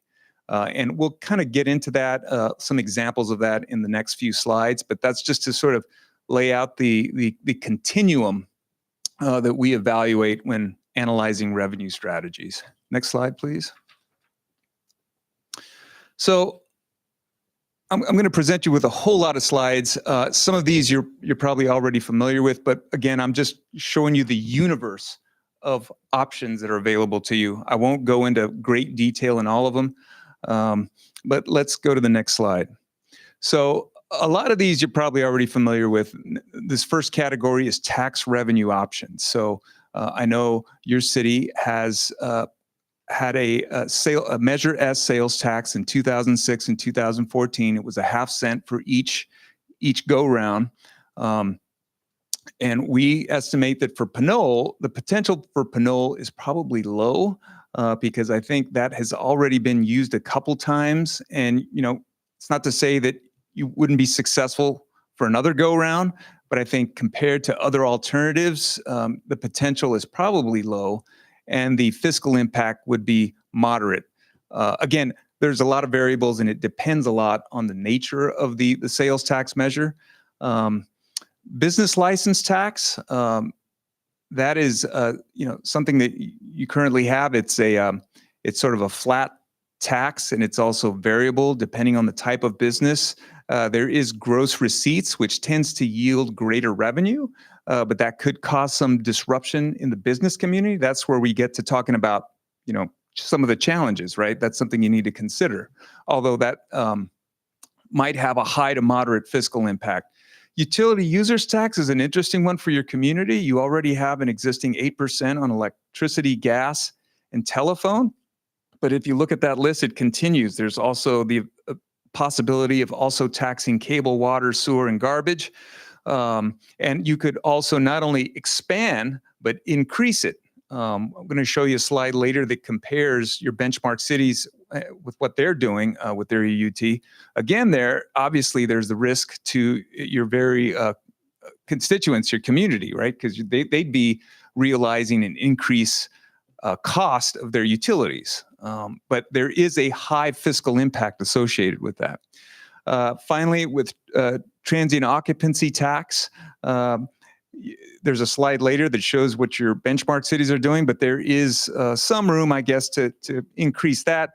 But given the nature of your hotels, you're more of a sort of a bedroom community. There's not a lot of hotels here. We estimate that the fiscal impact would be low on that one. Next slide, please. There's some other tax revenue options. There's this idea of a community facilities district tax. It's a special tax imposed on the property owners to finance public capital facilities. So examples of that would be parks, street lighting, wildfire protection. So it would be sort of a process of parsing out your community and more directly assessing a tax to sort of relieve the fiscal burden, maybe the general funds burden on that. That has had some great success in many communities, but you know your community more than anyone else. You have to assess, well, would that fit for our community? Same with the parcel tax, which is not very common, but it is one option where you can tax on parcels based on a flat per parcel or variable rate. That does require a 2/3 vote. And then I'm sure you all have heard of cannabis tax. That's common among many communities throughout California. Those are really difficult to estimate fiscal impact, so we just say unknown for those. Next slide, please. And continuing on, I know real property transfer tax has been an option that's been discussed by City Council. We do believe that has a high fiscal impact. And we would encourage you to pursue that because among the options that I've looked at, that does seem like a promising one. It does require a bit of groundwork, but that one in particular does look promising. Admissions and parking tax are kind of unique to communities that have, like, say, like the Cow Palace, right? I believe that's in South San Francisco. They have a concert venue. I don't know if they have an admissions tax, but that's the sort of community that has those sort of large venues. They could pass an admissions tax. It'd be a pass-through for every ticket they sell. It would go to the city. Same with parking for those communities that have large parking garages. I'm not sure if yours has that, but that's also a tax that can be passed on from people who manage the garages, to the city's coffers. And then construction development tax is typically associated when there's new development within communities. You can actually tax developers, and they could pass that on to whoever they, sell property to. Next slide, please. Let's talk about benefit assessments. Next slide, please. So these are special assessments levied to pay for very specifically identified public improvements. And these are services that directly benefit properties or businesses. These types of assessments are actually very common in California. And here's some examples. It could include for the provision of lighting, parks, landscaping, stormwater, flood control, things that the general fund now is probably on the hook for. Again, it's a matter of sort of parsing out your community and I guess making the case that there's cons. Actually, people would be paying this assessment, but there are also benefits that you would need to communicate to your constituents. And then there's assessment on businesses or persons. This is usually sort of a economic development tactic where business improvement districts can be formed, and there could be money that's poured back into businesses. So it could be like facade improvements and things of that nature. That's another tool, but that's more for sort of on the economic development side. Next slide, please. I won't spend a lot of time on fees and charges. I've been working with Markeisha now for a few months. Next slide, please. And she's informed me that the city is pretty much up to speed on both its cost plan allocation, which is sort of the first step in developing a reliable municipal fee schedule. That's done very regularly. Your fees are updated on an annual basis. Believe it or not, there's a lot of cities that don't do cost plan allocation, so they don't have a really true feel for what their costs are, and they're not recovering costs. But I get the sense from speaking with Markeisha and reviewing your documents that you're up to speed. But this is just, again, to remind you that this is an area, best practice to look at your regulatory fees, your rents. These are all things that you find in your municipal fee schedule, right? Next slide, please. Again, there are utility rates. I do believe that you do look at your rates on a regular basis and change them commensurate with the cost of services. And a lot of these still are things that you'd find in the municipal fee schedule. I think I would give your city an A in that regard. I think you're doing really well. I don't think that's an area that we would recommend you look further into as to changing or even necessarily increasing fees, because it seems like you've been pretty consistent and having that cost plan study done on a regular basis. Next slide, please. Development impact fees. There's this column, existing fees, These are all the existing fees you have in each of these areas: development impact and regulatory program fees, which is good to see because there's some cities who don't even have that. So obviously you've taken advantage of what is legally available to you in terms of these regulatory fees. So no recommended changes there. Next slide, please. Another important tool cities have is financing the acquisition or construction of various projects through the issuance of municipal securities. Debt financing is typically needed when the cost of capital improvement exceeds the tax and fee revenues available during the construction period. Now, Markeisha talked about that pretty sobering long-range forecast that she prepared.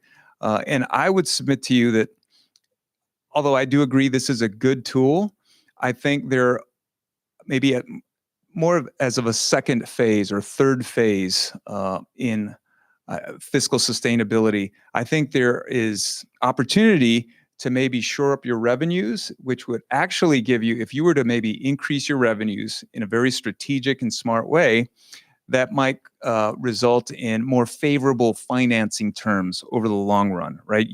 You would not want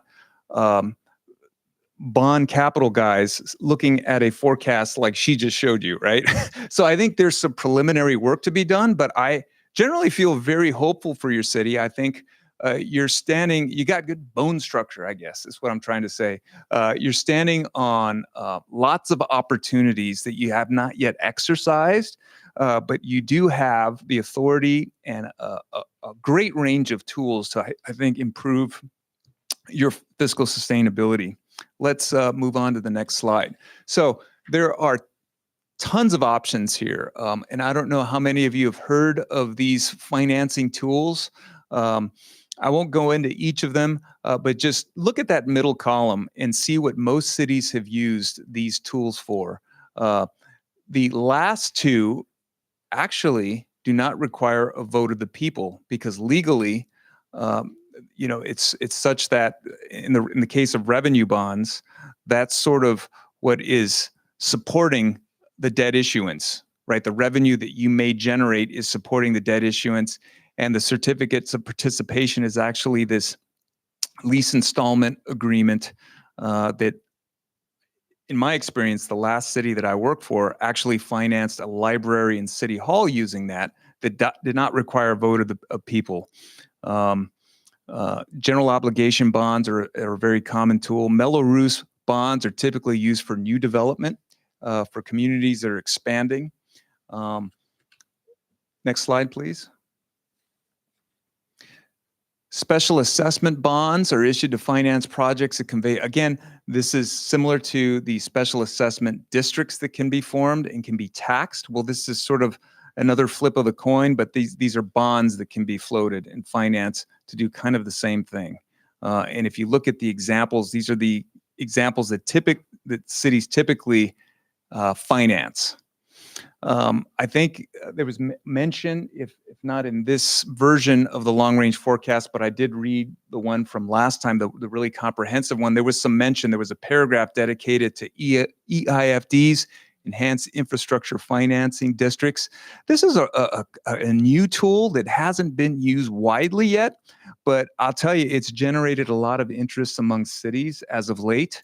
And I think over time, it's going to be more popular. It's very reminiscent of redevelopment law, which I guess went away 10 years ago, but it serves via a tax increment. So as the properties that are financed are improved, the additional valuation on the property tax assessment is used to pay the bonds for these EIFDs. So it's an interesting concept, but it assumes that there is, see, it says property acquisition and improvements, affordable housing. It reads very similar to redevelopment. It assumes that you have an area that can be redeveloped. Tranche financing tools. These are more for short-term, bridge-to-bridge, long-term financing, usually within the span of 1 or 2 years. And of course, there's always possibility of obtaining a federal or state grant. Next slide, please. Let's talk about Next slide, please. General fund revenue options. So these are what we believe are the general fund revenues with the greatest revenue potential for your consideration. So we talked about a parcel tax that would have a significant impact because it would essentially touch every property owner within the city. A real property transfer tax, we estimate, could bring in as much as $2 million if, assuming it would be a sort of a 1.2% tax or $12 per 1,000. Now that's an assumption from a previous study that was done because I believe the city has studied this issue. That is a very promising source of revenue. Again, community facilities district is very common in California, and I'm very familiar with. I worked for a city that used that. In this case, it was for sort of fire management. There was a lot of slopes in the city, and that was one way that the city was able to fund that operation. Fees and charges, that probably shouldn't be on the list. I don't think there's anything more you can do there in terms of raising fees. They seem to be well aligned. Again, we talked earlier, utility user tax. We believe that there is some possibility to expand and or to incorporate cable, water, garbage. Combined with below, you might increase it from 8 to 9%. So altogether, you're looking at, close to $800,000, $900,000 between those two. Your business license tax, there's probably not a lot of room for growth there, but you could change the basis on which it's calculated. We could do some further calculations and estimations as to how much money that, again, that's changing it from your current flat tax to gross receipts. And then transient occupancy tax, I indicated earlier that it wouldn't generate significant revenue. And here we've estimated it would be $90,000, changing it from, say, 10 to 12%. Probably not worth, making your local businesses angry. Next slide, please. So we would be remiss if we only focused on the revenue side in reading lots of documents, your budget document, your annual financial statements. I've read the long-range fiscal plan. We had a few ideas for your consideration. Next slide, on the expenditure side. And one is your retiree health care benefit, work towards reducing or eliminating for new employees the city's contribution to retiree health care payments. I know that is an important recruiting tool, and I know there's lots of competition for good employees, but I'll show you a slide later as to what your benchmark cities are doing.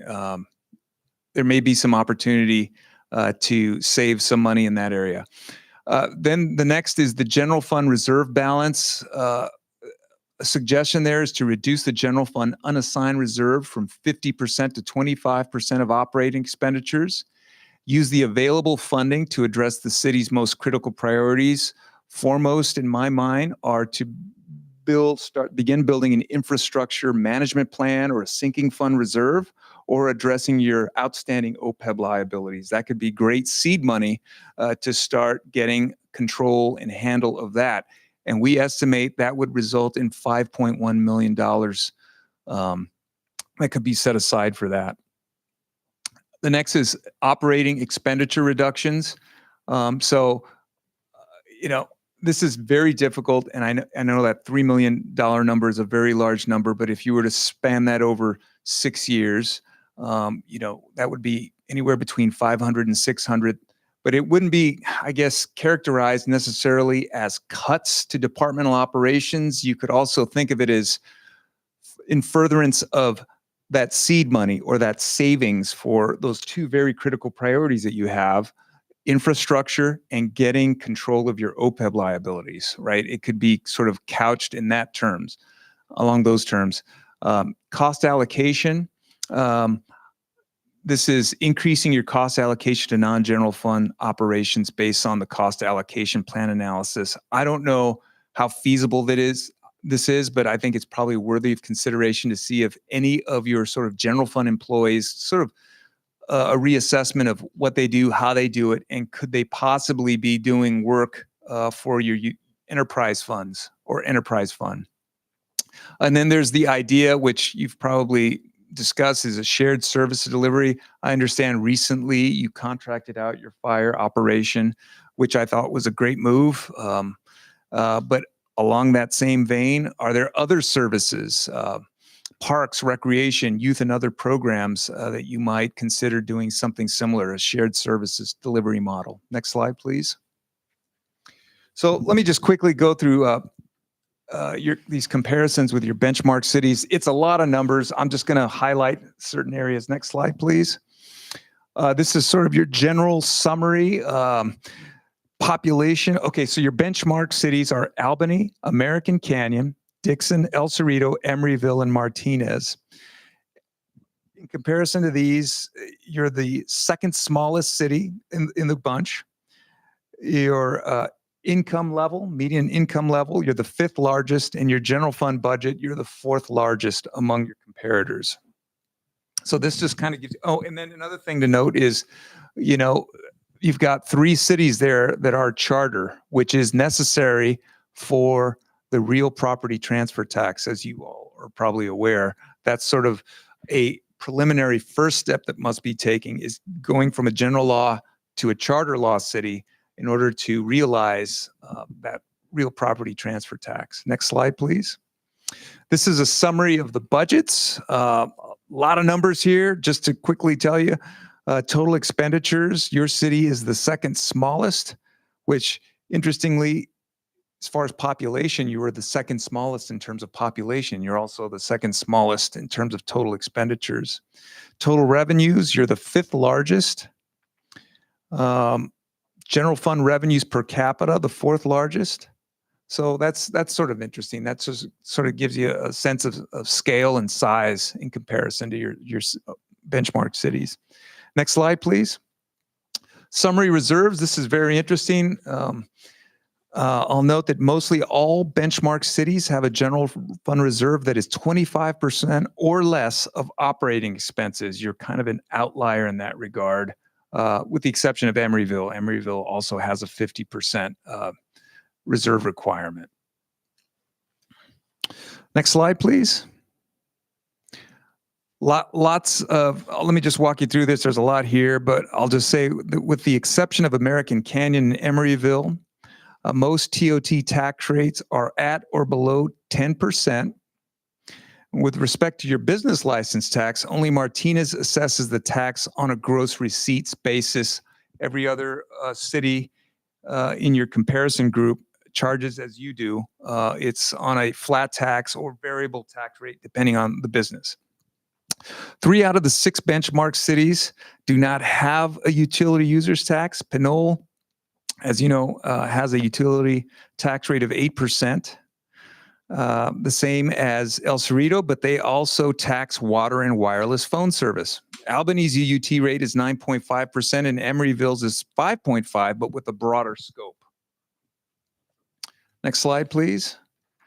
These are general fund revenue sources.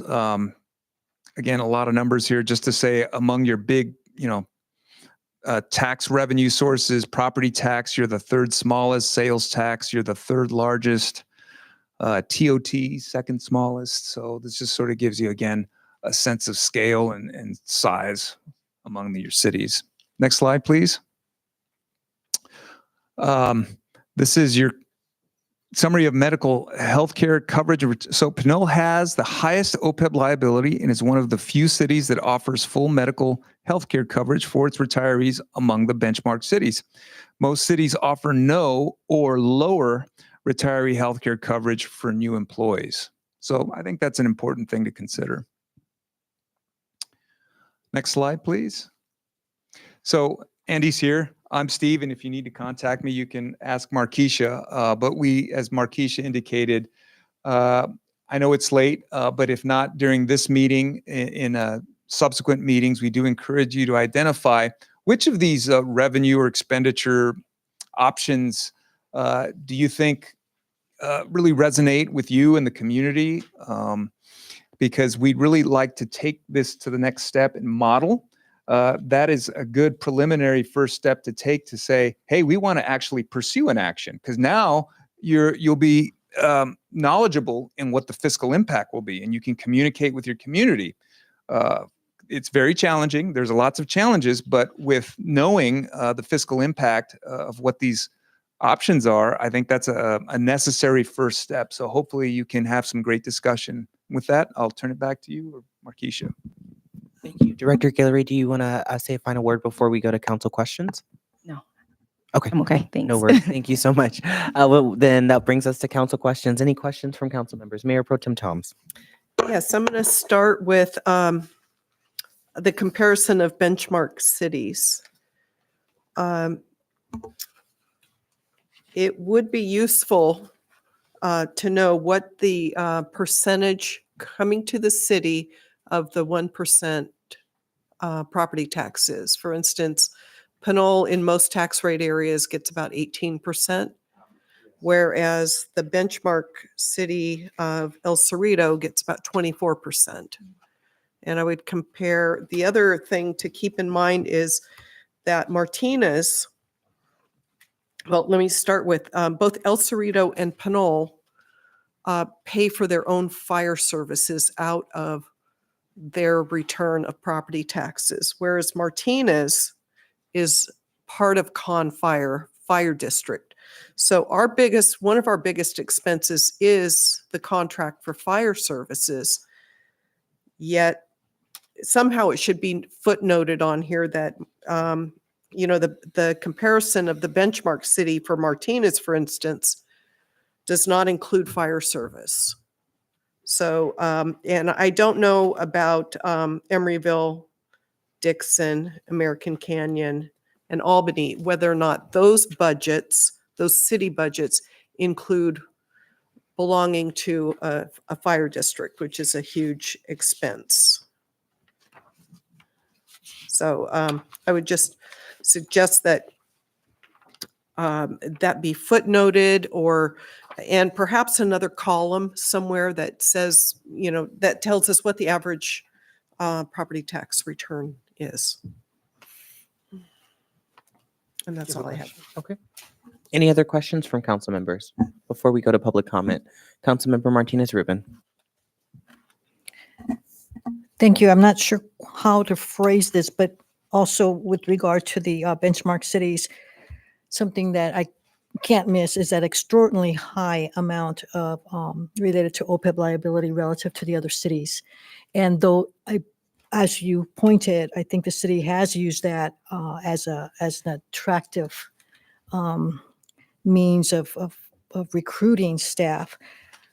Do we know then in the other cities whether the salaries offset their OPEB? Because it's either one or the other that cities are using to recruit their staff.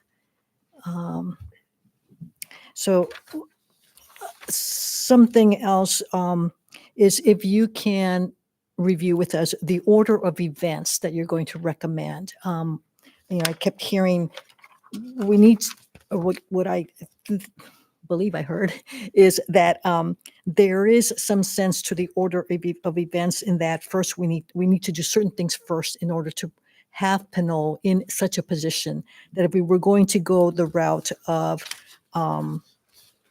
debt financing, for example, for the kinds of projects that we continually hear or listen to about need to either be maintained or built, that before we get to that kind of financing, we really need to have Pinole regarded highly, whether that be our credit status or rating of some sort. So what I heard is first bring in some revenue to a certain point. What that is, I think, is the modeling that's going to give us some of that information.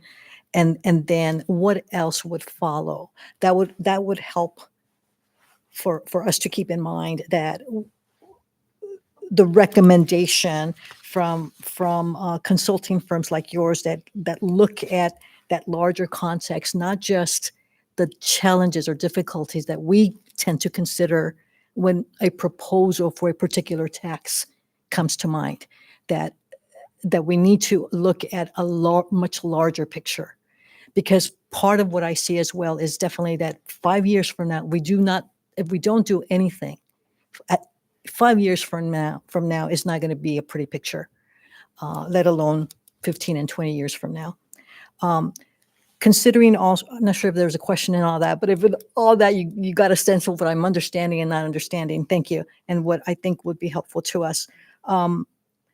Also, if in the modeling, and I know we have to yet ask a request for specifics, if there would be some sunsetting that would occur. For example, there's an opportunity to expand on the UUT, but to make that appealing and to make it a success for us to do so, not only by arguing that we need more revenues, I think it would also help us to understand at what point would we acquire enough of that funding that we need in that first phase of events, along with other options that we have here, to also develop the language that would be included in the measure, for example.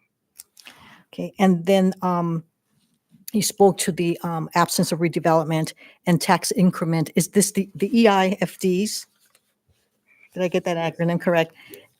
Assumes that there is some area to be developed. We haven't discussed what that might be yet, and which is why earlier, but I don't believe I made myself clear enough, that council could have an appreciation for the necessity to also discuss, in context of a finance management and fiscal management plan, what is going on with regard to our economic development strategies and the built environment and how we use land, and what if we invest in a certain or just opt to go a certain with one of the options to increase revenue. How does that fit in with what available, how we can lever that to acquire funds to help us with housing sustaining funding, or the kinds of projects that are now on our CIP, but we can't afford, that have to do with climate change and mitigating that. So those are some thoughts. I apologize for the lack of specific or clarity about that. And I didn't hear, but I have heard elsewhere, direct lending options. I don't know if that's describes a type of provider of such a financing, but I didn't see it here. I saw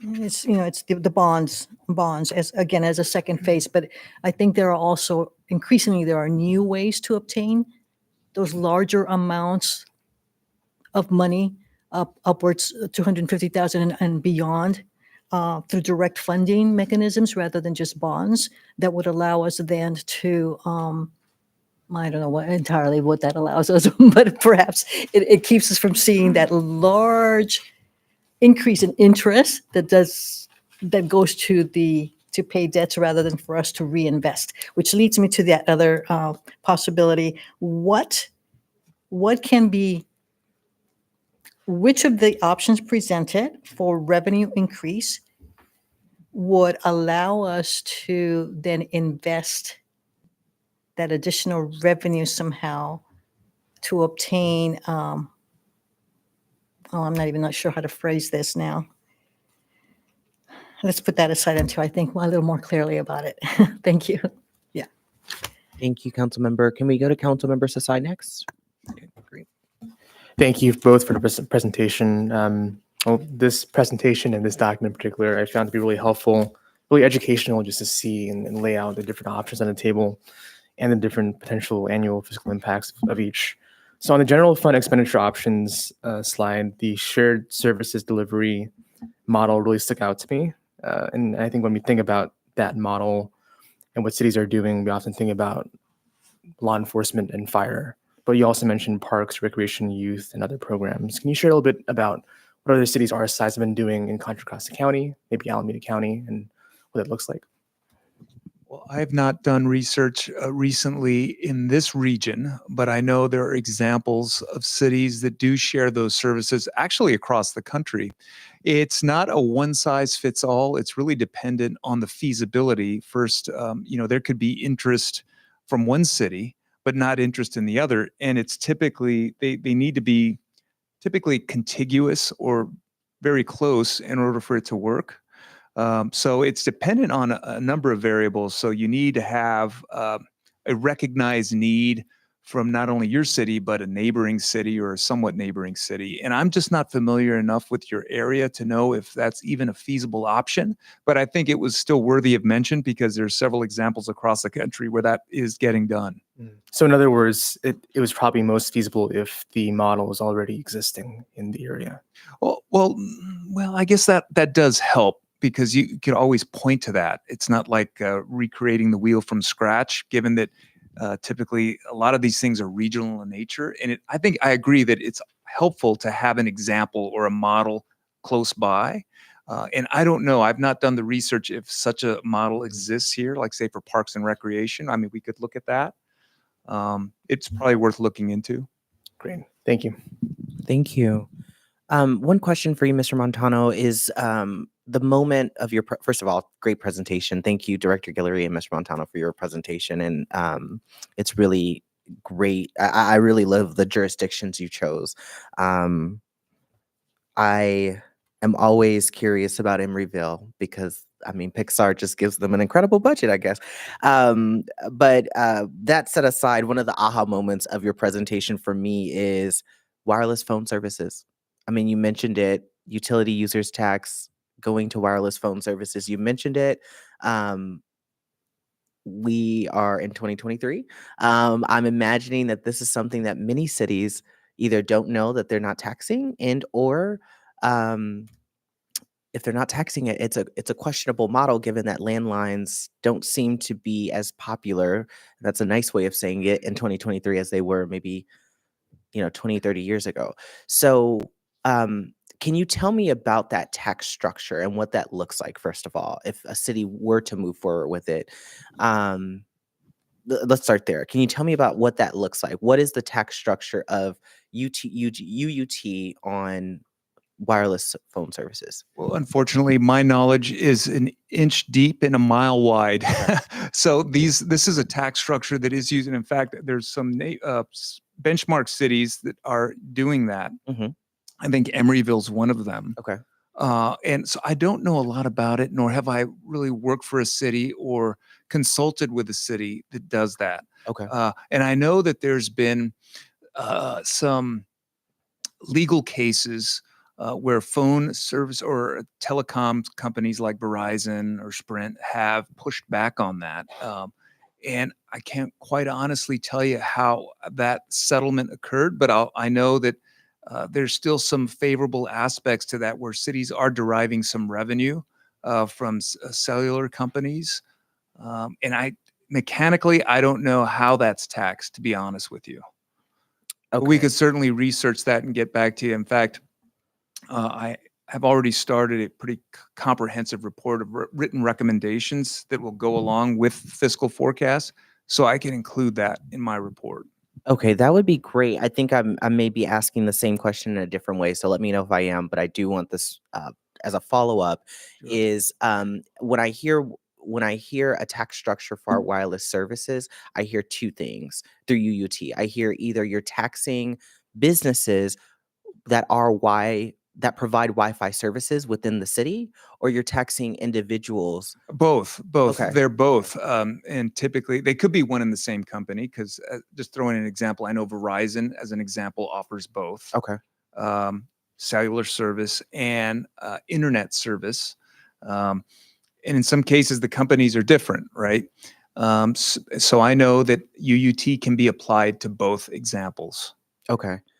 That So we can expand information on would that. be great. Yeah, just to explore. Yeah, that would just be great to explore. Also, this idea of Wi-Fi is not just wireless, right? The Wi-Fi, the hotspot. Folks sometimes have a phone and they have all of that, but some people including those of us who use a lot of technologies, have an additional piece, which is like a hotspot separate from our phone. Right. Are those taxable in that model is a great question for us to know. And of course, the more important question is what type of funding is provided based on that model per year? Because like I said, it was an aha moment where most folks, I mean, I think we probably have a large amount of people in Pinole with landlines, but I'm imagining, especially as our community has transitioned and most of the world is transitioning into mobile devices Yes. or the use of mobile devices. I'm imagining that would be a transition that we would look to as a consideration, certainly to give to our residents as a consideration. So knowing that model is really important for me. I wanted to ask you a question that you may not have the answer to, but I was wondering if there was any questions around or any answers around the level of FTE employees that Dixon has. It's relatively the same city or size as ours, but they have 30 more employees. Is there a reason? Do you know maybe A where reason why they're they have 30 more full-time employees? Is FTE full-time employees? Yes, Okay. full-time employees. Yeah. So you're wondering what operational areas are different that would cause them to have a slightly higher FTE count? Yeah. Is that what your question is? Yeah, it's something that's. Oh, What is it? Fire department. So we may need to footnote that as well, Okay. similar to what Mayor Pro Tem mentioned earlier. Okay. Yeah. That came up mostly because of the healthcare benefits, OPEB, but also just seeing that they're relatively the same size. 30 new employees for our city, I would imagine would be great if we could, if we had obviously the budget to hire them, right? Or not, well, depending upon. Yeah, exactly. So I'm just wondering a little bit about that comparison. If that's just the fire department, that makes a lot of sense. I just want to make sure that's clear because that could also be a telling point for us in terms of our operations and what they're looking to. The next question I wanted to ask is, I know that one of our economic development strategies includes actually us looking at the assessment and feasibility study of an EIFD, which is the Enhanced Infrastructure Financing District. For staff, is this something that we're already looking into, or do you need additional, because it's already in our economic development strategy, or would you be looking for additional movement there or direction there from council? Yes, I would have to see what the scope is as far as what's going to be covered in the economic development strategy. Okay. But I could check on that with Director Whalen. Okay, gotcha. And I think I just have one more question, which was,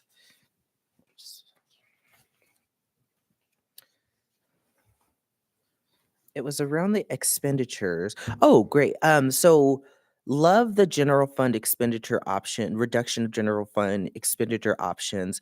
I know that many of our cities in Contra Costa, including Danville and San Ramon, have used similar ideology. I'm sure these are, things that many cities have, but locally they have used these.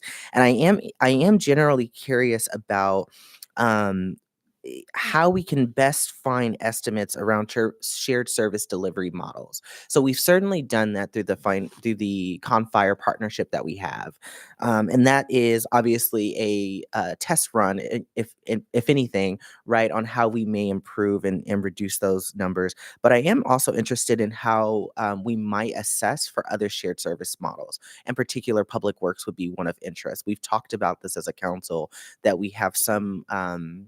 I think we've given direction to staff to engage in a discussion around public works and how might we connect with Contra Costa County Public Works Department on some shared use agreements or shared services agreements. But I'm wondering my question to you is, what can we do to set up staff for success in assessing the numbers? Because we have to be determined. So do you just need that direction more, or what type of direction would be best to give to you to get the numbers there and estimates? I might be speaking for the Public Works Director, but just based on my experience, you'd need to meet with him, or he'd need to prepare to you a presentation of the activities or operations that would be best suited for those joint services. I don't assume that Public Works can entirely be shared. So there's probably some segment of service operations that are good candidates, and maybe your director can more aptly speak to which are those services that can be shared. Okay. And then the next step would be to see if there's interest in those sort of contiguous or neighboring jurisdictions, if there's interest there as well. Okay. Gotcha. And I just, last question, I want to make sure, has the financing capital assets, has this presentation been shared with our grant manager? The master plan? Well, I'm looking particularly at slide 24, but I would say even just this presentation of forecast options, has this been shared with Townsend Public Affairs? So no, it has not, but we could definitely do that. I think it would help to inform that work Absolutely. as well. Yeah. Yeah, I'm hoping that they are also getting more feedback as we talk about these options, but something like this could set them up for high success and knowing all the type of options. And I know just cross-listing conversations could be very important right now. I Yes. know particularly on slide 24, you have federal and state grants as a financing capital assets option. And I just want to make sure to close the loop on that communication if we can. Yes, Thank definitely. you. And Councilmember Tave, if you have any questions. Yeah, I just wanted to understand the first slide where we showed 23, 24 in the modeling. We held everything constant for the 20-year financial forecast. So it sounds like that's the case. Was the reserve built into that, or is the reserve separate?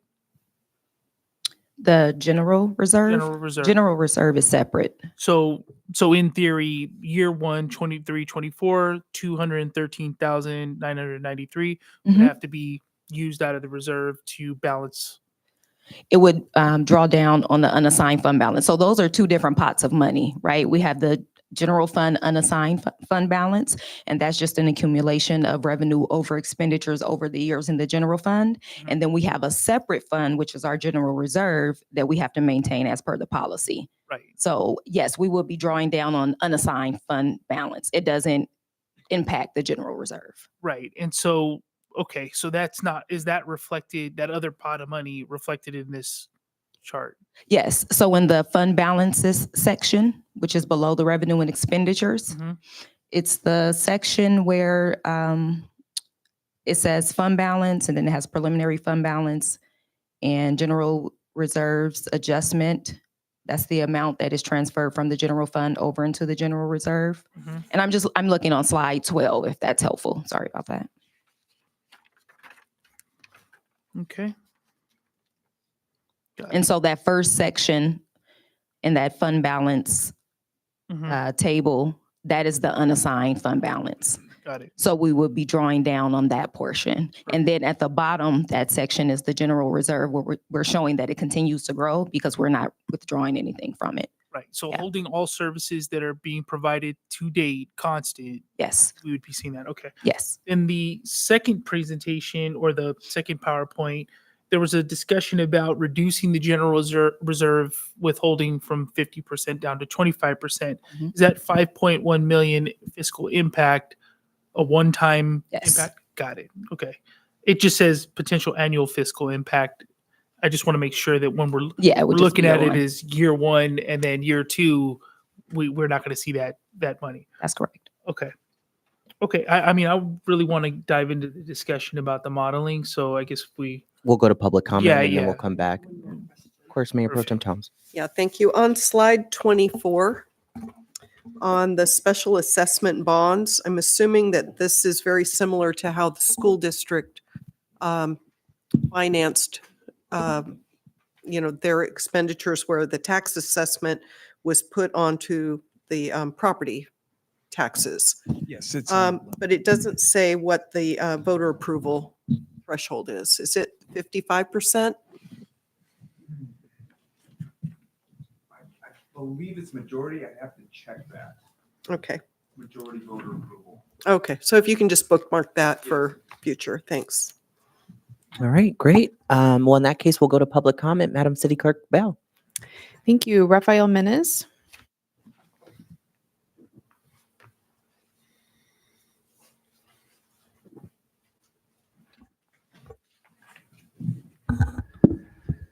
Good evening again, Mayor, Council, staff, members of the public. My name is Rafael Menes. I'm a resident of Pinole, and I've been talking about items similar to this for a very long time. I'm glad we're finally having this presentation. I have several comments. I'm going to try and move through it all as quickly as I can.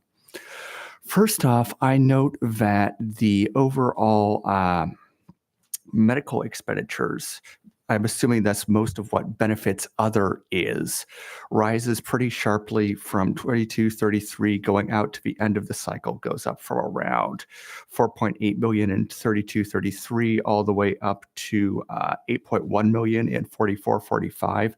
And to a large extent, that offsets the gradual decline in PERS expenditures after FY 35-36.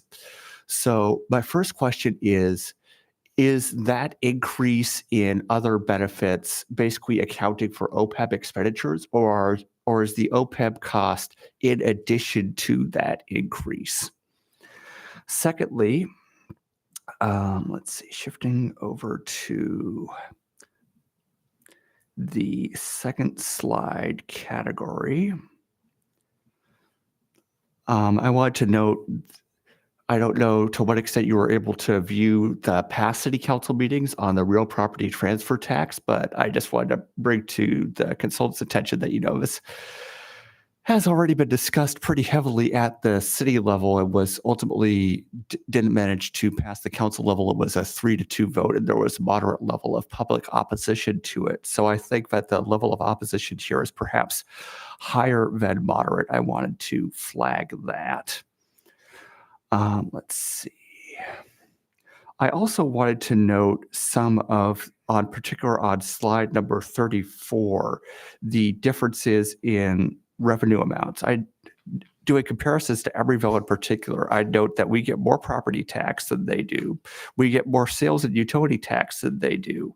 Where their big differences in income is property transfer tax, franchise fees, that's about $1.5 million more. Utility user tax, that's about $1 million more. And overwhelmingly licenses and permits. I'm assuming that's mostly gross revenue tax for Pixar. And the transient occupancy tax, where they're somehow earning about 10 times as much as we are. Apparently, they've got incredibly successful hotels in Emeryville or something. I'm not quite sure what's going on there. But I think it's worth noting in that regard that in terms of property tax and sales tax, we're basically capped out in those regards. So I think we should consider, property transfer tax, but especially the user's utility tax with regards to water and wastewater, as I've said many times in the past. Thank you. Thank you. Are there any other public comments this evening on this item? Yes, so we have Maria Alegria.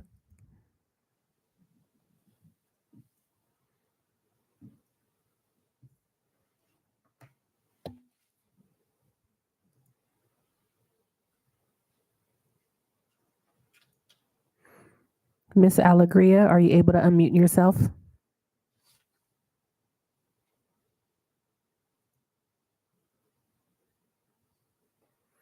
Seems like Miss Alegria is having technical difficulties, and there are no more public comments. All right.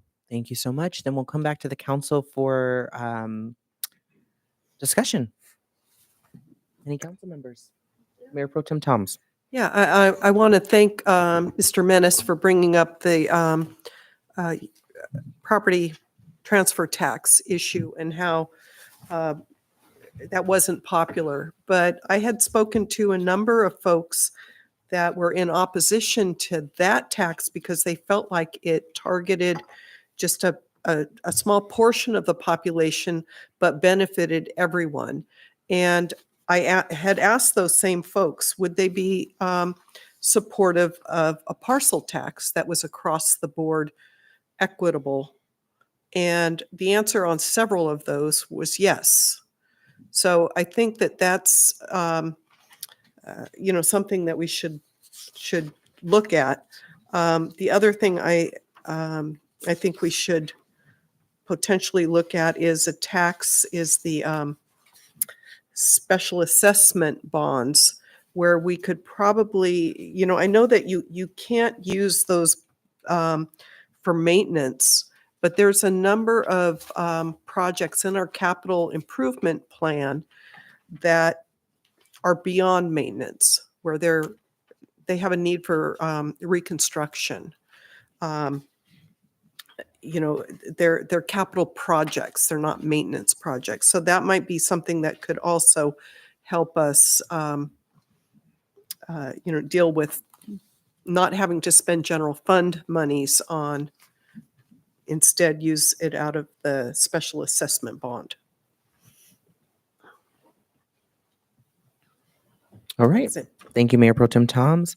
Any other discussion points or things that folks would like to bring up? Councilmember Tave. Yeah, I just wanted to make the comment that I think we've been talking about this for quite some time. This isn't something new, just as far as how our revenues go, and how our taxes are. It seemed like every 2 years or so, Pinole has issued something to help keep up with costs, and I just think that at this point we have to, we raise services. We're at that point now where it's an inflection point for us. And the only way for us to really get answers is to go to our voters with the program. I'd like to see the transfer tax modeled. I think that we have to at least look at that, understand it, get public comment, really go through this process, thoroughly. And I think we spent a lot of time talking about this since 2019, just what this revenue source would look like. I think that that one's a big one for me. I think that the other revenue sources that we're just talking about, the parcel tax, we really need to understand what it means to reinvest back in Pinole. So Pinole dollars and Pinole tax dollars are used in a certain way that are enhancing and going directly to services. I am interested in seeing what the let's see, there was one here. Hold on, get to the notes. 1 second. The yes, we said real property parcel tax, and then I agree with Mayor Pro Tem Toms about the districting. I think that's going to be a little bit more in depth of an analysis. I know that the fire district and the maintenance behind that, I'm just not sure how much revenue we actually get from that. But I know that we had some success with the lighting district that was done in the downtown area. So I think those three are, for me. I think the utility users tax, we have to look at that as to expanding to water, model that out to see what type of revenue is there. We talked about it a while ago about potentially, and this is to the mayor's point when we was asking questions about, partnering and having MOUs across cities. I think we do that informally. We talked about equipment being used and the sharing of equipment and sharing the cost of that equipment and what that MOU might look like if we were to expand that. The other thing I thought about, and I just want to say it just so it's on the record, but the healthcare costs, and if there's opportunity for us to not just negotiate as one city, but to look at other cities to see if there's some type of way to see if we can bring those costs down collaboratively across multiple cities. If that's an option to negotiate a better deal, I think that might be an idea that it's possible or maybe not possible. But I just thought to myself that that collective agreement might actually benefit the city. So those were my comments. I think that we definitely have to do something and put something in front of our voters. I think we're at that point where, we're going to have, and I mean, $213,000 is, I think, 0.8% of our budget. So we are on that line where we have to have this discussion with our voters. Great. Yeah. Yeah, I wanted to. There was a couple things. So I would love to get the information back about the wireless phone service. I know that is pending, and so just want to reiterate that I am interested in what is already approved by this council in the EIFD. We set a standard or a directive to conduct preliminary discussions with consultant firms, ideally at no cost, experienced in establishing enhanced infrastructure financing districts. It would be important in that process, I think, to get an initial assessment of applicability, particularly probably for our downtown area. Most of our critical facilities are there. We have the youth center, our senior center. We can also work with private developers if they are interested in doing something and collaborating that way. It also benefits our downtown area. So there is a opportunity there that I see. It's also something that we've approved as a council. So I think we need to go into that and again get that initial assessment of applicability, and also that general cost of the city's cost involved in that process. I think, like, of course, the feasibility study is going to be a cost, but I'm not sure if there's going to be underlying costs there. And I just want to close out that directive because we do have that as an approved directive. I certainly am open to any of the shared service agreements. I'm really trying to wrap my head around that model. We've done it right in terms of a partnership with Confire, but Councilmember Tave just mentioned another avenue where I imagine all of our cities are dealing with, providing good healthcare, which is a great benefit to our both to our residents and of course to our employees. And so perhaps there is an opportunity of assessing the cost of establishing those, and that could save us money.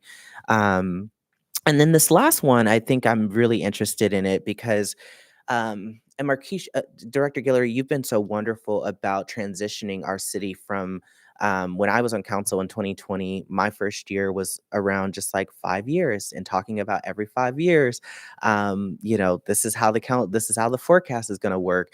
And I remember asking, why don't we do more than 5 years? It just was like, I don't get it. And you brought us to 10 years, and that showed us a lot. I mean, that's I think why we're having this important conversation right now, and that we are not dealing with a deficit today. We're not dealing with it next year or the next 5 years. Maybe now 5 years, but at that time we weren't. And so now seeing that 10-year forecast, that 20-year forecast actually allows us to be strategic, but also be real with our residents about the fact is, when I talk to residents of Pinole, they like nice things. They deserve nice things as well.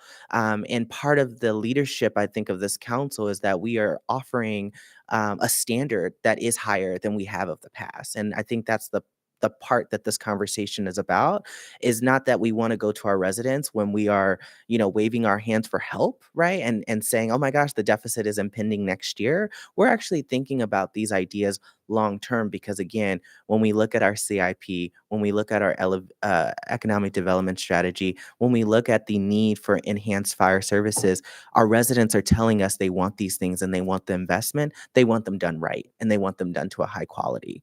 And that being said, I'm also interested in showing our residents what it means if they don't want those enhanced services, if they do want us to pull back, if they do want us to understand, or if they want to understand what it looks like for our city to not increase those services or enhance those services. And so in that regard, I am interested in some of the general fund expenditure options that would conduct a review that reduces our budget by 4% over the next 5 years.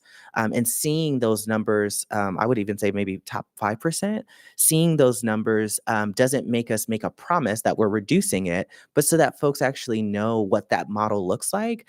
The best case scenario is that we reduce the budget and save and use those savings for important projects that our council will decide on. But I think it is, in the spirit of the operating expenditure reductions option, I think it does allow us to see what a bad day would look like in Pinole. We've seen that before, but there's a new body in Pinole, there's new residents in Pinole, there's a new community. But it also, I think, really sets us up for a narrative that we need to share with the residents to say that inevitably this is the residents' decision to tax themselves.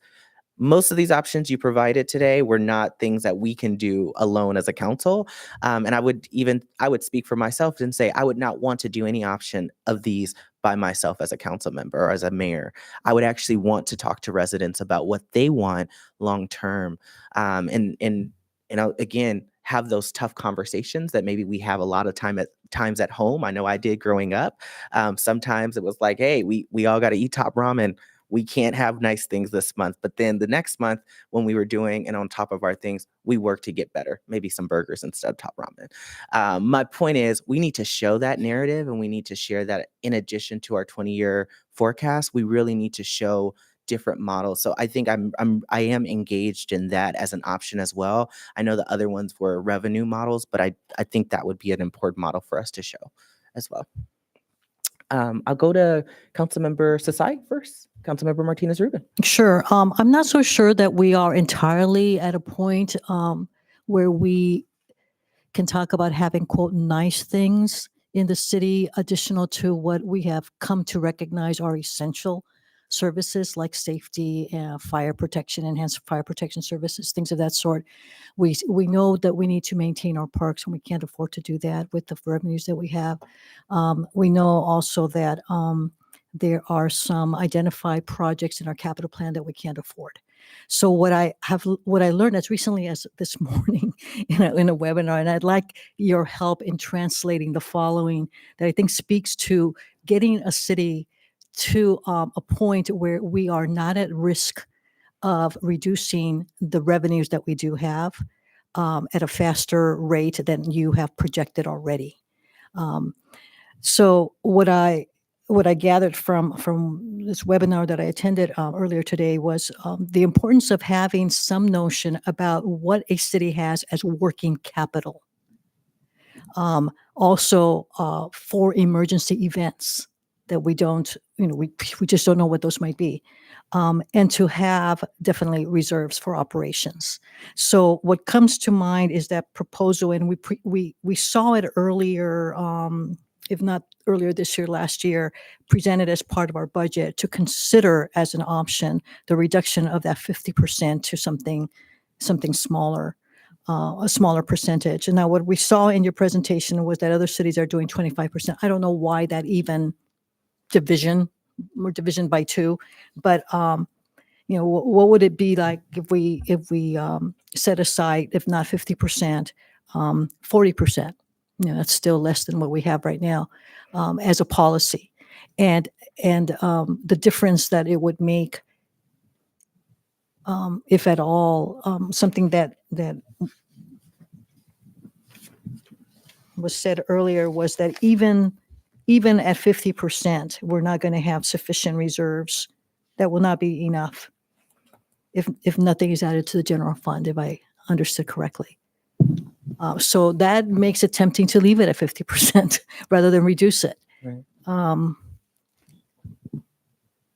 And I'm at a loss for specific suggestions other than to say this, that even with personal financing, I understand that the advantage to planning is that we not seek a source of revenue from only one stream, but we have multiple streams. So we can consider the options of tapping into taxing, having a tax that applies to everyone in the city. That's what I would support. Otherwise, we're going to get into, and not that we wouldn't or that we shouldn't, discussions about exemptions to the taxes, knowing that we will have families and members of the public that are not going to afford the increases that we see may be necessary, the increases in taxes that may be necessary. Some of those discussions or those points were made when we had the discussion about a property transfer tax, because we're talking about people that philosophically have contributed to the city already at some point through their of their life, at possibly even several decades in their life as property owners.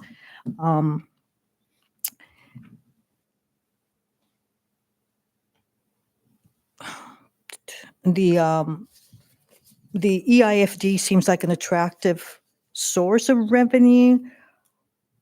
The little that I know is because about that is given the option, given the possibility that as tax increases, those taxes are used to pay off debt.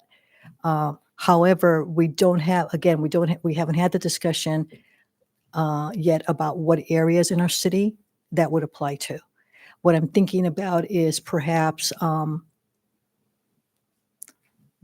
a geographic area on San Pablo Avenue that leads into Old Town, not necessarily Old Town, but there is so much that I don't know about all of this, which is why, thank you for you thinking about it every day with different cities.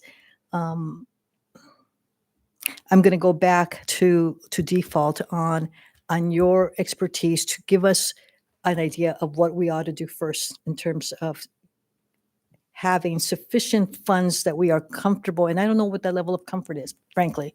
I don't know what kind of general fund we ought to, level we ought to have, other than not seeing any figures here in parentheses, a deficit. Well, if I may just say a Yes. couple things on that, that 25% typically represents 3 months of general fund operating costs for most cities. That's where that number comes from. Thank It's you. not an arbitrary number.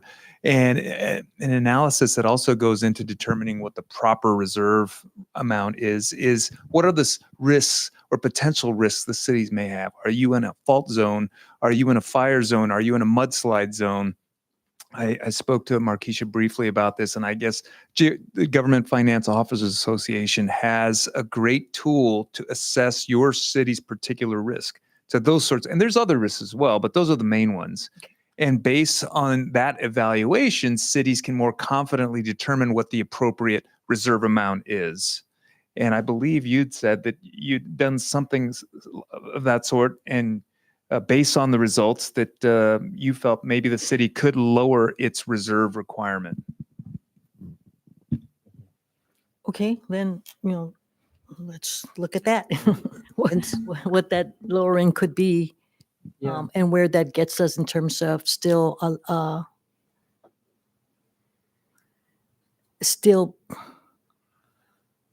couple of things that are crossing my mind. Addressing to some degree all of what I'm seeing is in the negative at this point. Yeah, one thing to keep in mind with that, though, is that's a one-time windfall of funds, right? So that would just be in year one, basically, of the forecast. Right. So we wouldn't be able to rely on that source of fund. Thank you for that. And along with that, I think in the options that we want to consider modeling is that we also recognize that there are fluctuations in the market, and that is true of property taxes. We know that, but as well sales taxes. So is there one of these options that is most consistent? We'll answer that question first, and then we'll go to Councilmember Tate. Thank you. If you have an answer to that question, of course. But If I might get clarification, you mean consistent in what ways? Consistent in that the risk is low. The projected revenues are not as greatly subject to fluctuations. Market like volatility, right? So we know typically property tax is the most stable revenue source for every city. Sales tax, not so much. That is an example of a very volatile source, as is business license tax based on the activity. There could be businesses going out of business in recessions. So I could tell you that of your top 3 revenues, property tax, and there was a comment made earlier about parcel tax, that is a very stable revenue source that I guess can decline, but typically, especially for cities like this, may plateau, but not significantly decline. So that's always a safe bet. Councilmember Tate. Yeah, can I just add, something that Councilmember Martinez-Rubin mentioned. Did we talk about sales tax included in the model as well? Introducing some type of sales tax? I know that would be more volatile, but just for the comparison of previous taxes, I mean, we're really looking at the whole gambit. I mean, and I think that we're all trying to wrap our head around, 5 years from now, 10 years from now, and 20 years from now. That's impossible. Nobody can tell the future. Like, it's impossible. We can try to project, and I think that we know that parcel tax works. We know that sales tax works. We know it fluctuates, but I think what we got to do is try to model this the best we can and put the best argument in front of our citizenry. it's hard to speculate, and the further out you go, it gets worse, right? Your confidence in those numbers are going to be there. So I just want to make sure my colleagues understand that it's very hard to do this type of work. But I think with what we do know is that we are giving Pinole its best right now with the money that we have, and that is where we are now. We do have other needs, assessments, the roads, the parks. That's what we're solving for, right? More of those assets that are out there, at least in my mind. And I think we have to understand what that revenue potentially could be, and again, put it in front of our citizenry. So I just wanted to make those statements because I know that we're kind of going back and forth with what if this and what if that. And if we start down that road, we'll be here till 3:00 in the morning easily. So I just want to, try to figure out, do we need a motion here? I mean, are we going to try to wrap all that into a motion, or do we have enough direction for staff? I'm just asking the question, Mr. Mayor. That's all. No, absolutely. I'll ask Director Guillory if you have at least some sense of direction given this, and if you can recap that would be helpful. And then we'll go back to our council if folks have additional things. So I want. You want me to recap all? There were a We'll lot. recap I don't know if you took that I mean, exactly. I certainly took the the top notes as line. well too, but I think I'm pretty clear on what the different modeling options you would like to see in the next report Okay. are. And between Steve and I, we can compare notes. Is it a but full page or it's can you 3 give me pages. 7? Okay, gotcha. Wonderful. Okay. Thank you for that. So Mayor Pro Tem Toms, I see you have a hand. Yeah, I just had one more request on the Enhanced Infrastructure Financing District. Could you describe what taxing entities would forego their portion of the tax increment increase in order to have that sort of district? Keep in mind, whatever the entity is, they would not forego, they would only forego the incremental increase, right? So it would be dependent, and I'm just not familiar enough with what properties you have in mind. I'm thinking, let's just say it's a big retail within a certain area, retail shop chain. They would forego the revenue that would be associated with that incremental With increase. the increment, Just the increment. They don't forego all of it, just that increment Right, from they- a point forward. Right, they have the baseline. They have the Which baseline. is today's. That's right. But what taxing entities, like, do we have to make deals with the county, the library, the BART, AC Transit, every one of those taxing entities? Do we have to make do they get to sign off on not getting the increment? I'm almost 100% sure you do not. This is unique in that this is an entirely new taxing arrangement that's written into law.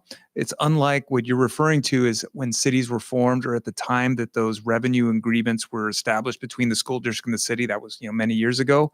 Those are sort of set in stone and set in law. This is an entirely new thing. I could go back and check, but I'm pretty sure that doesn't think apply. It would be useful Yeah. to know. Great. All right. Councilmember Martinez Rubin, did you have a comment before we? I have a question. If you have if you were able to summarize, Director Guillory, what it was that you heard from us, can you repeat that to us so we leave tonight's meeting having an understanding of what we're going to see more of next time we get together? Yes. And you with us. So we're modeling a number of options, both on the revenue side and the expenditure side. So we've taken note of that. There's been lots of discussion around the EIFD. So we'll pull some information together on that. I think what we'll need to do is go through and categorize everything into these separate buckets and then model them in the forecast. And hopefully that's helpful. Does that make sense? Sure. Okay. I say that. I know it's still very high level. No, but yeah. yes, and I say that in fun. You know this. Okay. Whenever we have a presentation like this, it's like it's going to take 10 times, and we're still going to know this much. Speak for myself. Thank you. Thank you. Any other comments or motions? Do we need a motion for that direction, or No, I think I it'll don't come think back to so. our team in February or January. January for this. We can respond to this for the January meeting. Yeah.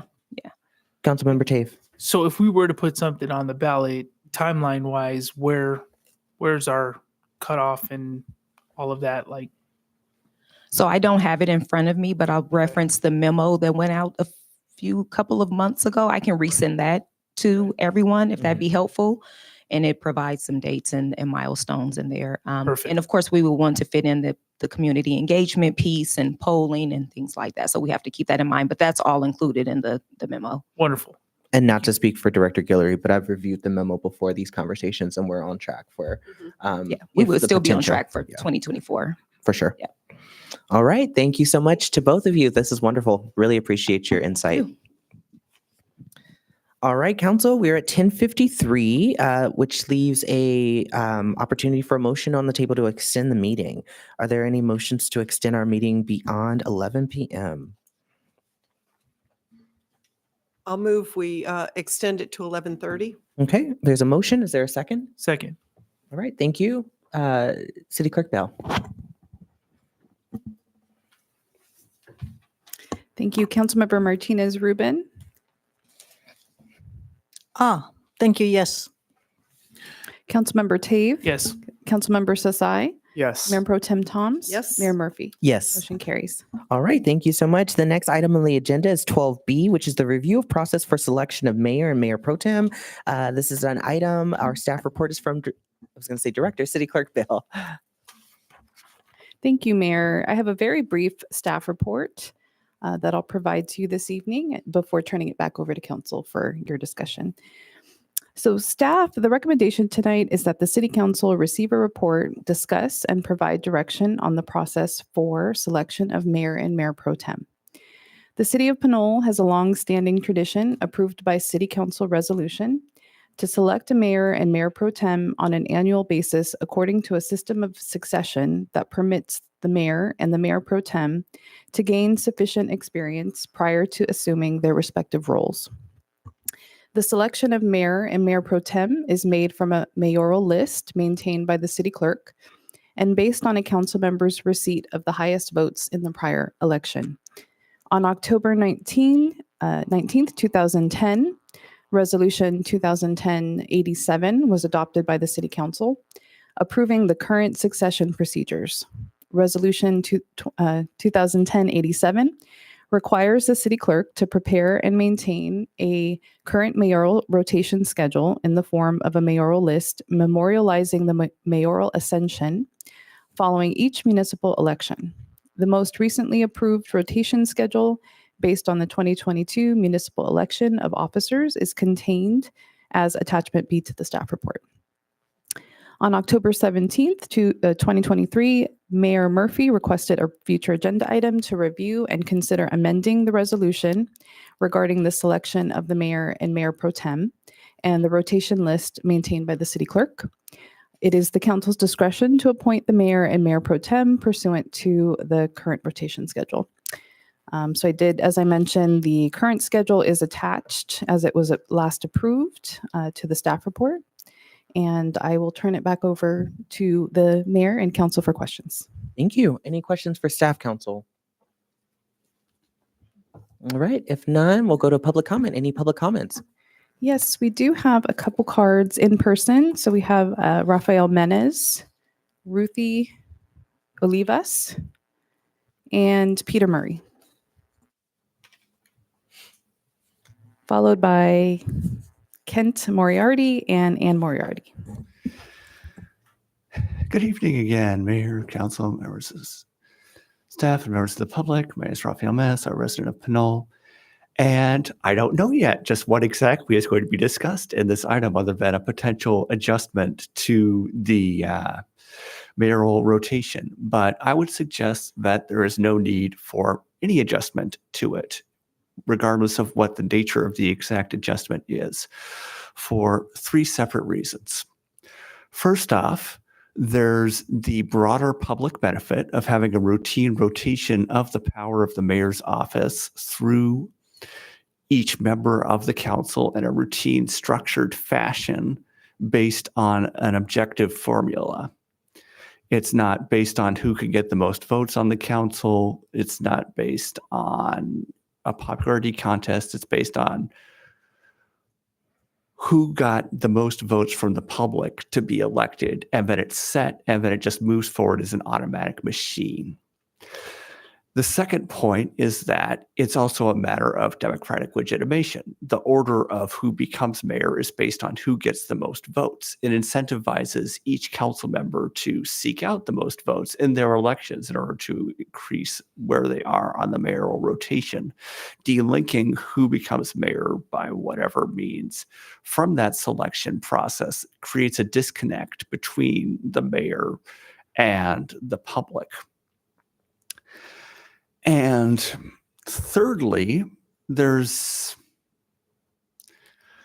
sort of the corrosive aspect of maintained power, which is why I support in general, not just for the mayor's position, a routine rotation year over year of pretty much any position of power. Because as we all know, power shapes how you see the world. Like, I've had the experience of this, even at a relatively minor level, working as a facilitator in nonprofit groups that I'm a part of. It's why I insist on, there being a routine rotation in that role, because it shapes how you see the world, how you see agenda items, how you see people you're interacting with. Having the power, even the relatively limited power of facilitation, it makes you think, well, maybe I know what to do. I know what the priorities are. I know how best to be an efficient facilitator. Do we really want to have the loss of, having somebody who's less efficient take over? Maybe I should just continue doing it, or maybe I should pick somebody who I know would be efficient. But it's important to maintain sort of the skills training for everybody year over year, rather than getting locked into it. Thank you. Thank you. Next public commenter.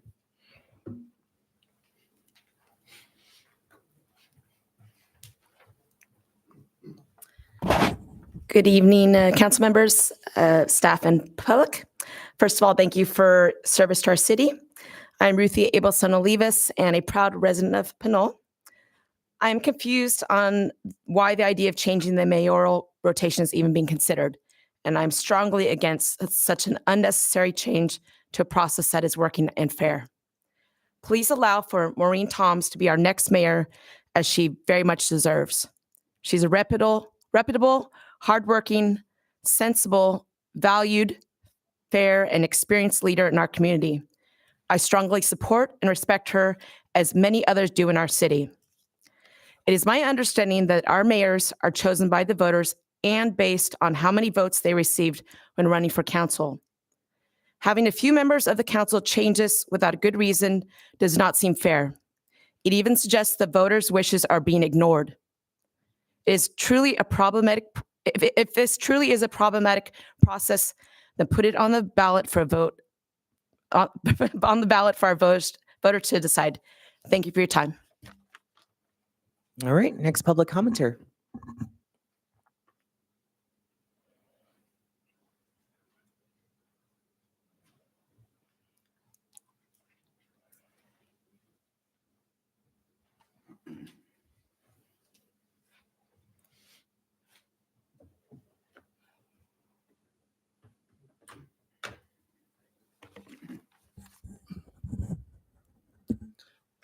Good evening once again, Mr. Mayor, honorable council members, staff.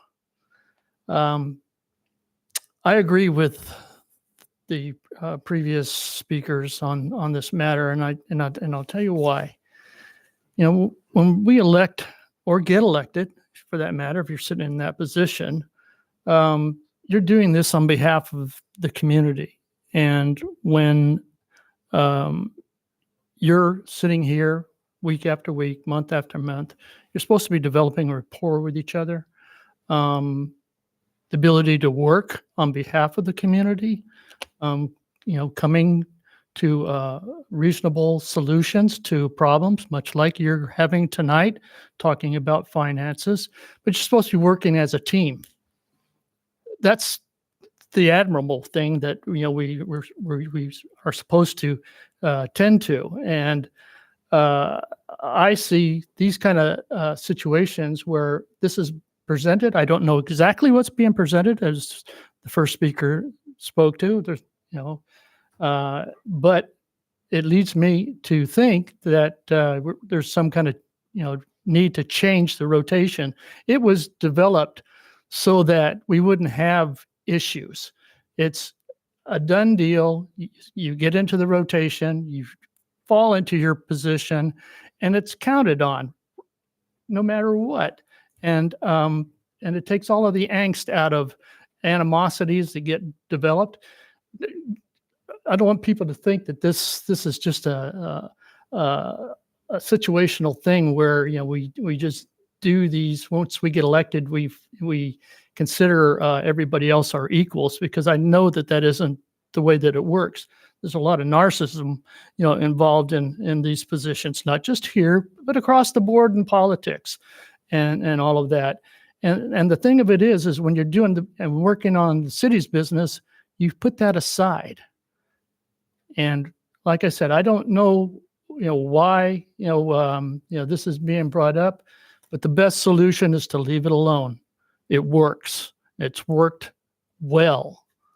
There's been people on this council that don't get along, that battle, and so forth. But there's different opinions and positions, and those things have to be represented within the community too. After all, those people got elected, so somebody's being represented there, and it's something that you need to think about. Like I said, this thing was taken care of, and if you let it just go on its own, it'll work, and there'll be no contentious issues coming up later on down the road that we may regret as a community. Thank you for your button. Anyway, I don't think it's a good idea, and I think Thank you. See that in the long run. Thank you. Next public commenter.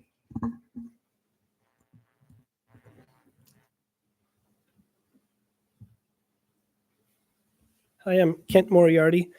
I had the same response as the other speakers. There's been no explanation of why you would want to interrupt the mayoral rotation. So I don't really know exactly how to respond, but at first blush, it feels like a grab for power. It feels a little bit like bullying, like I'm in the position to get what I want, and so I'm going to push other people out of the way while I can. And not having had an explanation for why there's a desire to do this, this is just my gut reaction, like why this grasping for power.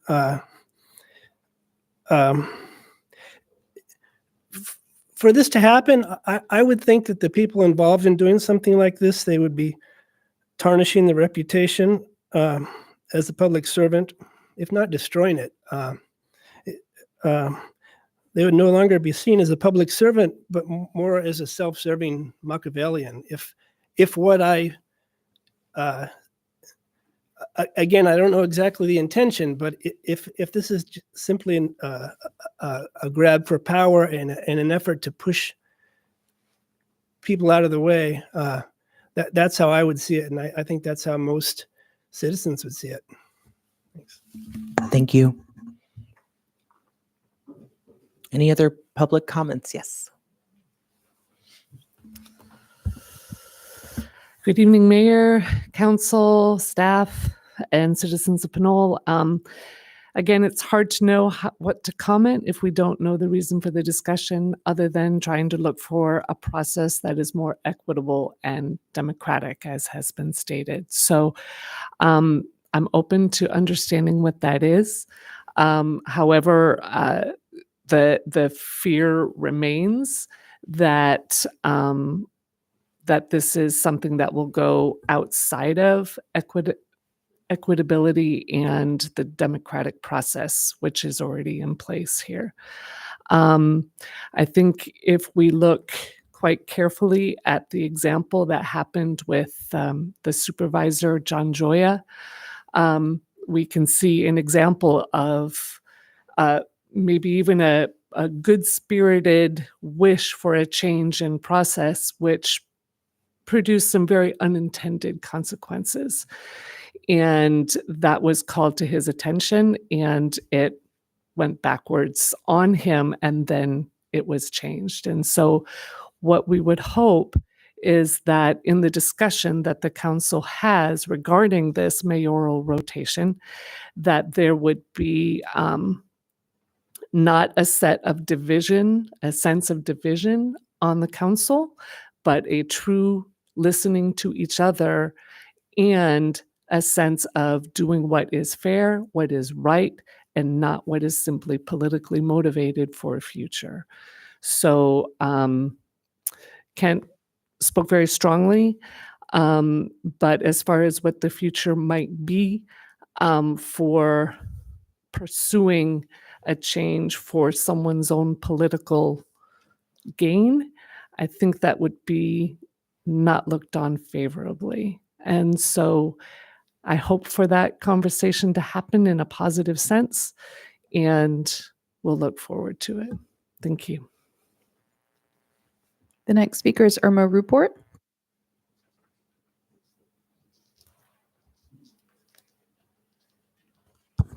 Good evening again, Mayor, Council, staff, and public. And I've lived here 40 years, Mayor, and I've got to make that a statement. This routine, prior council has done this before. So for some of you old timers that have forgotten, we've done this before.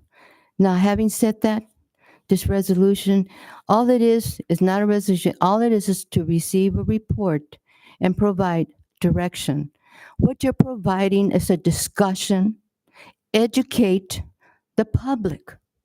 Hello, isn't that what we're supposed to do as taxpayers? Be informed, make decisions per what's best for the city? So let me just say this. What we have to do is come together and discuss this civilly, not out there on Nextdoor with all these comments made, sexist, age, race, whatever the case might be. We're better than this. We are better than this. This is a discussion. I do agree that someone brought it up, that maybe we should look at it. Yes, look at it. I totally agree. Take it out to the voters. Not here, you five, not here, just the 10 of us out here, but hey, the voters out there in the public, bring it as a discussion. Be a little better than this. Because having lived here so long, Mayor and Council, we've done a lot of stuff in the back door. Not even the public didn't even know half what you guys have done. But you know what? We're in a new day in Pinole. Let's put it down. Let's put the facts on the table. There's some old timers here that were council members and mayors, and guess what? They've done some bad deals. Public didn't know. But it's time to change that. But I'm here to say, when you're going to change something, take it out to the public. It's important. But at the same time, the discussion, make it healthy. Let's make it, educate the public. And don't just think about me or I. It's about all of us, okay? So what I'm saying, Mayor and Council, a mayor and Mayor Pro Tem, I'd like the city attorney, maybe if not tonight, another day, discuss what the duties are. You don't have any more votes than the regular council member. You are out there serving the public equally, everybody. It's just a title. But you know what? We voted for you to be up there. So why don't we just respect the taxpayers? Every one of us, transparent, be open, discussion, whatever it is, but stop calling each other names. Thank you, Mayor. Thank you. We All right, did. any other- Yes. Thank you, Mayor. We do have another speaker. We did receive a request for accommodation, and we have a written comment that we will be reading aloud into the record. And that is from Debbie Long. Good evening, Council. The current process for the mayor rotation should be kept and therefore allowing Mayor Pro Tem Toms to be mayor for the coming year. Last year, when Mayor Murphy rotated into the position, he, along with the council, affirmed the rules of selection and rotation.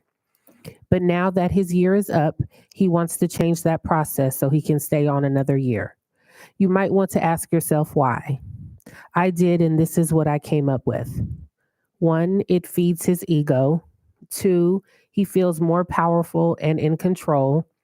3, he thinks old people are not fit for office. After all, when he came to his first city council meeting in April of 2018, he made the statement that you old people need to step down for the younger generation. Therefore, he is an ageist. Maureen is over 55, and his wanting to keep her from being mayor reeks of discrimination. 4, he appears to be discriminating against women. I will add that during a luncheon we both attended, he referred to me as girl, both demeaning and insulting given my work in the community. 5, he is fearful of what Mayor Pro Tem Toms brings to the table. She is experienced in all things surrounding the community, from being a volunteer in swim, Little League, and numerous challenger leagues and competitions, to serving on the Planning Commission up until her being seated on the council in 2018, as well as her management position in the county. There is nothing she hasn't touched on and wears many hats when called upon. Her experience has been earned throughout the years of serving the community, and she deserves her year as mayor. 6, when the city was looking at becoming a charter city 2 years ago, the council majority, including Mayor Murphy, stated it was not because they wanted the city to be run by a mayor, but this is exactly what the outcome of changing the resolution will lead to. 7, Mayor Murphy has higher aspirations than being on this city council. After all, he has previously run for a county position and most likely in the future will be seeking an office outside of Pinole.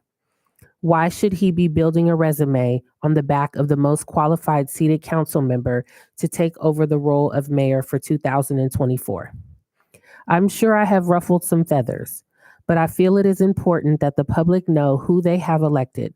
While Mayor Murphy brought this forward, take a look at any council member who supports this change and why it benefits them. I support Mayor Pro Tem Toms. She is qualified, experienced, and has earned her spot as mayor. And by the way, people have taken notice. My post on Nextdoor Neighborhood has had over 3,300 views. If that equates to only 10% of people from Pinole, that is 330 that know 10 people that know 10 people. When you take yourself more seriously than the community you serve, then we have bigger problems that others may not have realized. Thank you. Are there any other public comments? We do have a telephone caller, last 4 numbers, 5748.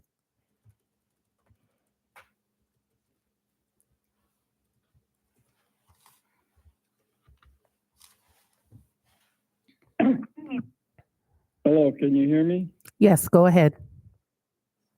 Yes, this is Anthony calling, senior citizen, homeowner, longtime resident of over 40 years in Pinole. And I'm very, very disappointed in Mr. Murphy's request to change the makeup of the mayoral appointment. And I will keep this short, but I have to agree with the majority of the people that spoke prior to me in defending what is democracy in the city of Pinole. And the old saying goes, if it ain't broke, don't fix it.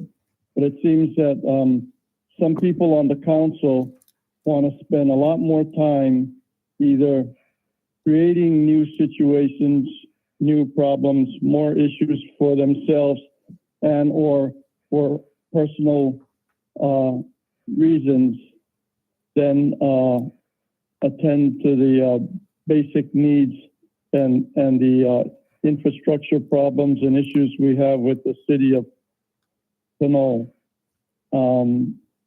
That being said, I strongly endorse the program that would rotate the mayors, and I look forward to having Mayor Pro Tem Maureen Toms be our next mayor in Pinole without any reservation based on all her experience and background being and living in the city and giving up all her time, a majority of her time, to the betterment of the city of Pinole and their citizens, and to create a democratic environment and to encourage engagement rather than be dismissive at times, like some of the council members or the current mayor has been known to be in treating public comment. Thank you very much. Thank you. Are there any other public comments? There are no more public comments. All right, thank you so much. That concludes public comment. We'll go back to council. Any deliberation from council members? I'm happy to speak, but I just also wanted to open it up. No, I'd like to hear your objective, what objective you have in presenting this as an agenda item or requesting that it be. And given that, what benefits will there be to Pinole? Always, absolutely. And I think, so first of all, I want to say thank you to the public commenters. I know there's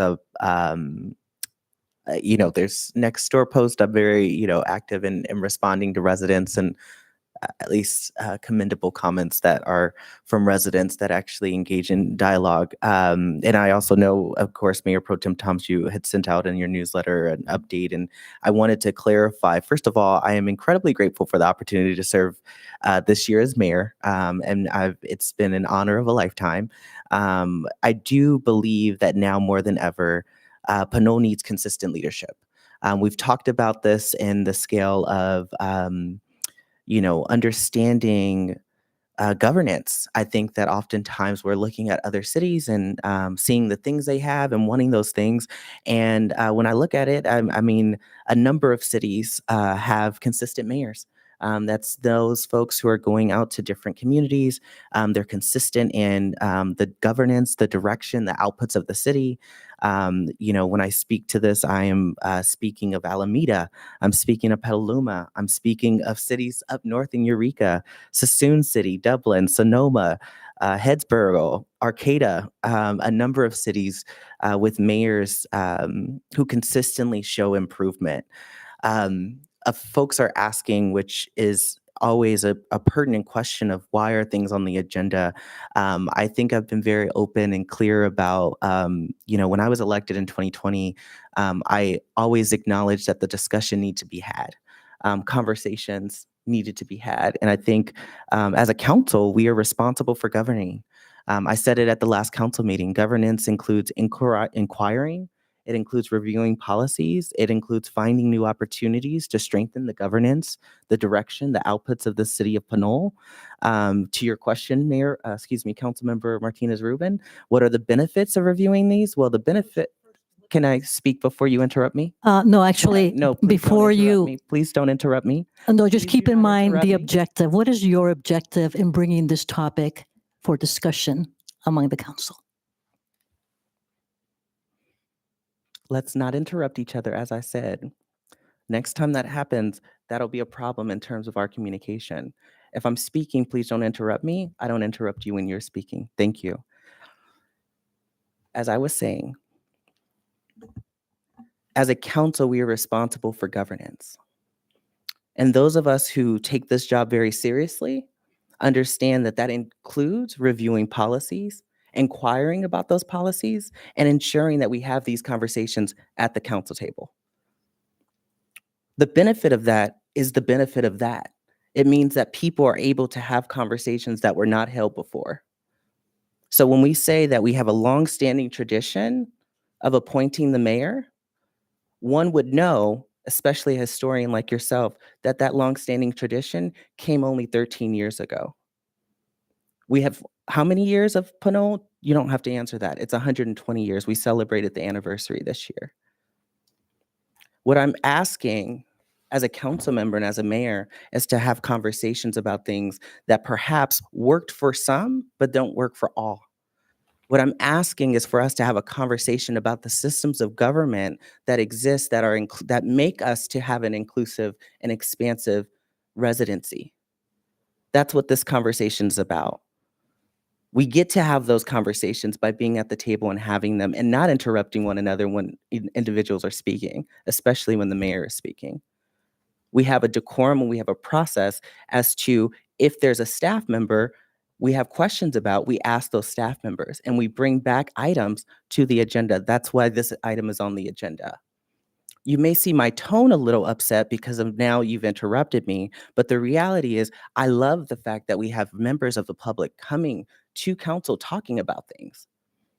I find that oftentimes the way to talk about things is to win on the solutions we have. Perhaps maybe we would have more solutions if more of us talk to each other, which says that, for example, if folks had questions before putting in newsletters, it would be great for one of us to talk to each other as council. I understand that we can't talk to more than one council member, but perhaps that could have been an opportunity for us to engage in a conversation. Now, that's an opportunity now that we can still do. This is why it's at the council level. And so through participation and engagement of our residents, it's very apparent and very clear that there's a need for consistent leadership in this role of our mayor. If anyone's disappointed in the inquiry and the review of this process, again, we are council members. Our process is to review these things. Doesn't mean we have to change them. Doesn't mean there will be changes. I think I know that as a mayor. I've heard the residents, I've heard our community. But the role of our council, the role as a council member is to provide an opportunity to have these questions, these even systems and pathways and processes and policies. We have to re-look at them. This is our opportunity to do that. I want to say one last thing is that democracy is the will and the vote of the voters, not one particular council. So as we speak to democracy in this room, I want us to remember that it wasn't democracy that created the process. It was elected members of one particular council. And again, I truly, too, have affirmed this resolution. And in my third year, as well as the term I am mayor, of course, I have questions about it. It's an opportunity to review it.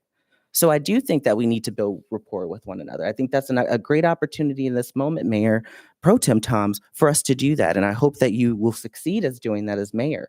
I know how difficult that is. I know how difficult it is to speak my mind or at least have a space to speak and be interrupted. And so I hope that other folks have an opportunity. My intent in pushing this conversation forward is not just to express the dire need for us to review this policy, but it is to ask staff to bring back options back to the council for further discussion, study, exploration for a ballot measure that goes to the voters and creates an elected mayor position in the city of Pinole. And so this is our opportunity to have that conversation. It's a step in the right direction. We're supposed to have that at the dais. And as I said before, democracy is about the will and vote of the voters. It's not about what one council has deemed as the best approach. It's actually about what we want to bring back to our residents. And when I was elected in 2020, one of the things I've said since then is that I'm going to have those tough conversations. I want to have those tough conversations, and I want to encourage people to have those tough conversations because for years, for decades, people weren't heard in the city. And what I'm hearing from the community is that they want to be heard right here, right now. This is the time where we have to have that conversation. I think the public, those members of the public who came out and made public comment, you are worthy. We appreciate you. You don't have to hear only my voice in this process. I would like you to hear the residents' voices. And I'd like you to be a part of this process in the discussion and study and exploration. So I'll stop there and allow other folks to speak, hopefully not to be interrupted. We'll start with Mayor Pro Tem Toms. Yes, thank you. I did put this in my newsletter. Through the mayor, I'm sorry to interrupt. Oh, yes. We do need a motion to extend the meeting. Yes. I'd like to move, do you guys think 10 minutes or 15 minutes? 15 minutes. I'll move we extend the meeting to 11:45. I'll second. Thank you. Councilmember Martinez Rubin. Yes. Councilmember Tave. Yes. Councilmember Sasai. Yes. Mayor Pro Tem Toms. Yes. Mayor Murphy. Yes. Motion carries. Okay, thank you.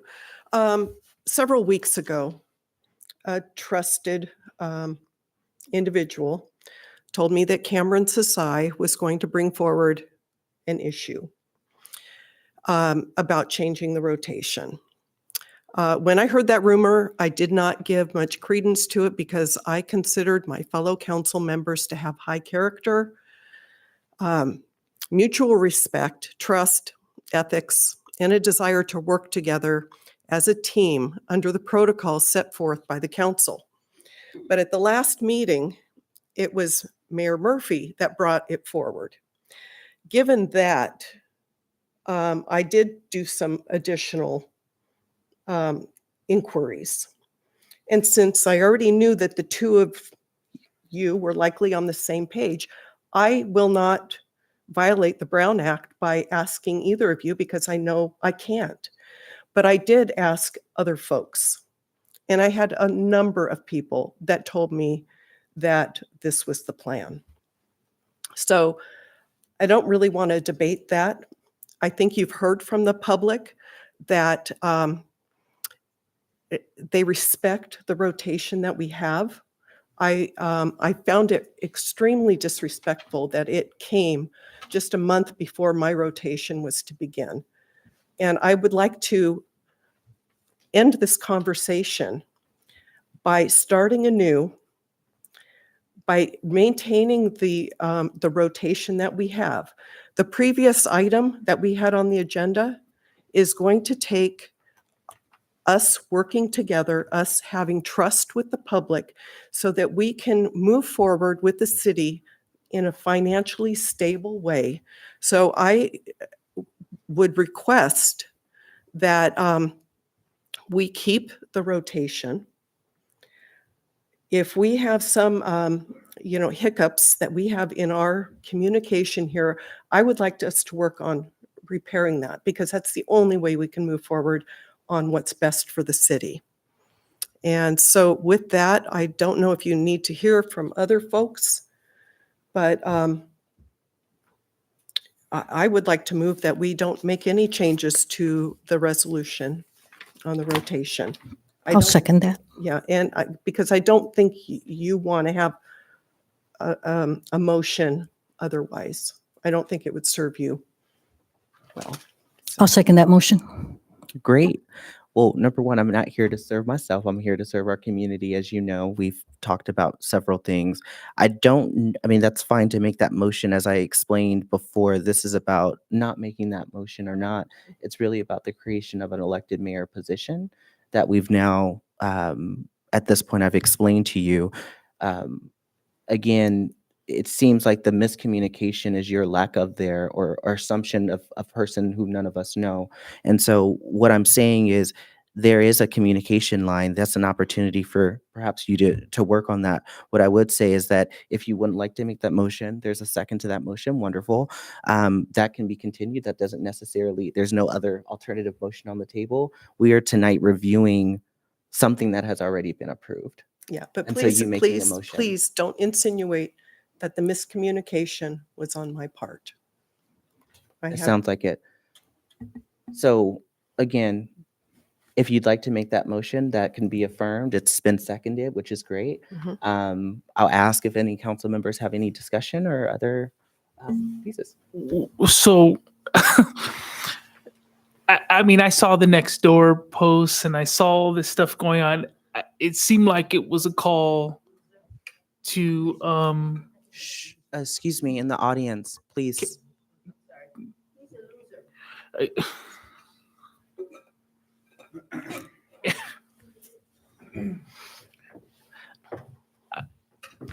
It seemed to me it was a call to Councilmember Sasai when this rumor happened. For me, when I was looking at this, we don't look at this resolution until it's time to make a mayor. There is no discussion at all. And I thought that this was coming forward for us to have the discussion, talk about the next mayorship, and move forward. To me, it just seems like this communication just totally got inflated to a removal, a change in process, and I'm just confused as to how this is got here. If you could, to me, I'm trying to figure out what there was a discussion about an elected mayorship. There was a discussion about just moving forward. I'm trying to figure out where we are, and I know it's 11:30. We got 10 minutes to figure this out. Can we kind of clarify and what's move the going on? process forward? These are not opposing motions. There's a motion to, I guess, reapprove something that's already our council direction. And as I mentioned before, I would like to direct staff to bring back options back to the council for further discussion and study of a ballot measure creating an elected mayor position for the city of Pinole. So those are not two opposed motions. There is a motion on the table. Okay. So we can replicate a directive that's already here by motion. And so I'll go to City Clerk Bell and reaffirm that. But I will be making a motion after. So City Clerk Bell, please call the roll. So just to clarify, the motion on the floor right now is to Retain the current rotation. schedule. Thank you. Councilmember Martinez Rubin. Yes. Councilmember Tave. Yes. Councilmember Sasai. Yes. Mayor Pro Tem Toms. Yes. Mayor Murphy. Yes. Motion carries. All right, thank you. And I do want to move to direct staff to bring back options back to the council for further discussion and study for a ballot measure creating an elected mayor position in the city of Pinole for 2024. I'll second that. All right, thank you so much. There's a motion and a second. Are there any other discussion points or questions? Question to city attorney. Given our type of governance now, council manager, is this appropriate to have as a ballot measure? I mean, we have established a way of electing our council members as well as a procedure per resolution to appoint or elect mayor. Through the chair. So the city of Pinole is a general law city. The city council can at any point kind of decide to change that. And so my understanding of the request is for staff to bring back an item for the council to discuss the process for having an elected mayor. There is a process. And so, we're going to look to the election code. We're going to look to the government code. We can advise the council on what that process would entail. It would be a ballot measure. There would be a level of voting kind of threshold needed by the city council. So we can walk the council through that process and what that would look like. And then the timing for something like that to occur in November of next year. And that's my understanding of what is being requested. But just to answer the question, yes, legally the city can move to have a elected mayor, can have a strong mayor, can have some of them will require a vote of the public, and that's what we'll be advising on. Thank you. Thank you. Yes, Council. So that's a discussion, right? Like, okay, well, what does this look like? Because right now I'm used to seeing this memo, and I'm just trying to understand, we're not taking any action, or it's just basically coming back and say, hey, this is what this would look like, and the steps to get there if possible. Right. Okay. Or if that's to the city attorney, I'm saying yes, because that's the intent of the motion. And so to the city attorney, if you can clarify that that's what that vision or would look like considering the motion. Yeah, I think we want the council to make informed decisions. So if there's an interest in having an elected mayor, we will provide the legal process to do so, and it would require a ballot measure, and we could provide the time frame, and then the council can discuss this if that's something that you would like to move forward on, and we'll lay out kind of the steps that we would need to take as a city to go in that direction. Thank you. Any other questions on the motion? No questions, but I think it's time for discussion of the motion, is it not? I opened that up already. Would you like to go, Councilmember? I would like to. Yes, Great. I would. So, of the 482 cities in the state of California, the majority of them, and I don't remember the exact number, don't have elected mayors. The elected mayors are the ones that generally are in the larger cities, San Francisco, Los Angeles, and as examples, Oakland. And we do have some neighboring cities, Richmond, for example, that has an elected mayor. But in the city of Pinole, the size of Pinole and the kinds of issues that are addressed or have been addressed by former councils and earlier discussion, we've come to them as well. Again, is one, sustainability, financial sustainability, and governance that reflects what a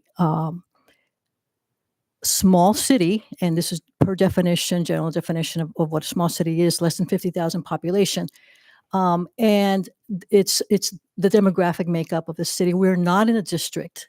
We have, given the term limits that we have, that provides us an opportunity to have now a different kinds of compositions on our council. We are a reflection of the ethnicities in our city or the demographic makeup of our city, because that's how it's turned out to be in the past decade. And with term limits, we've been afforded the opportunity to do that.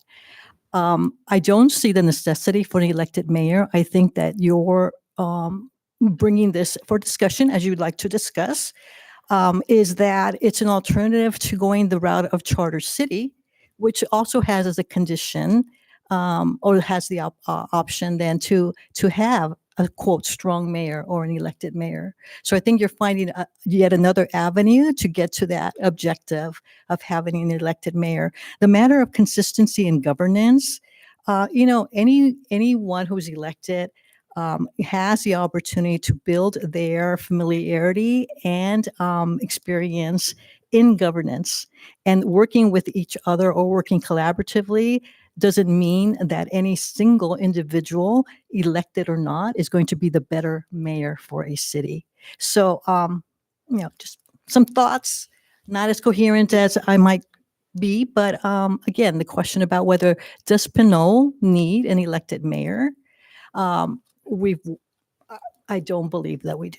And it's a question for voters. That's why we want It certainly is. But Right. here's So an I'll go to opportunity for my Councilmember- comment. Point Thank you. point of order. Councilmember Tave. We got 5 minutes. Sure. I'd like to motion to extend the meeting till 12.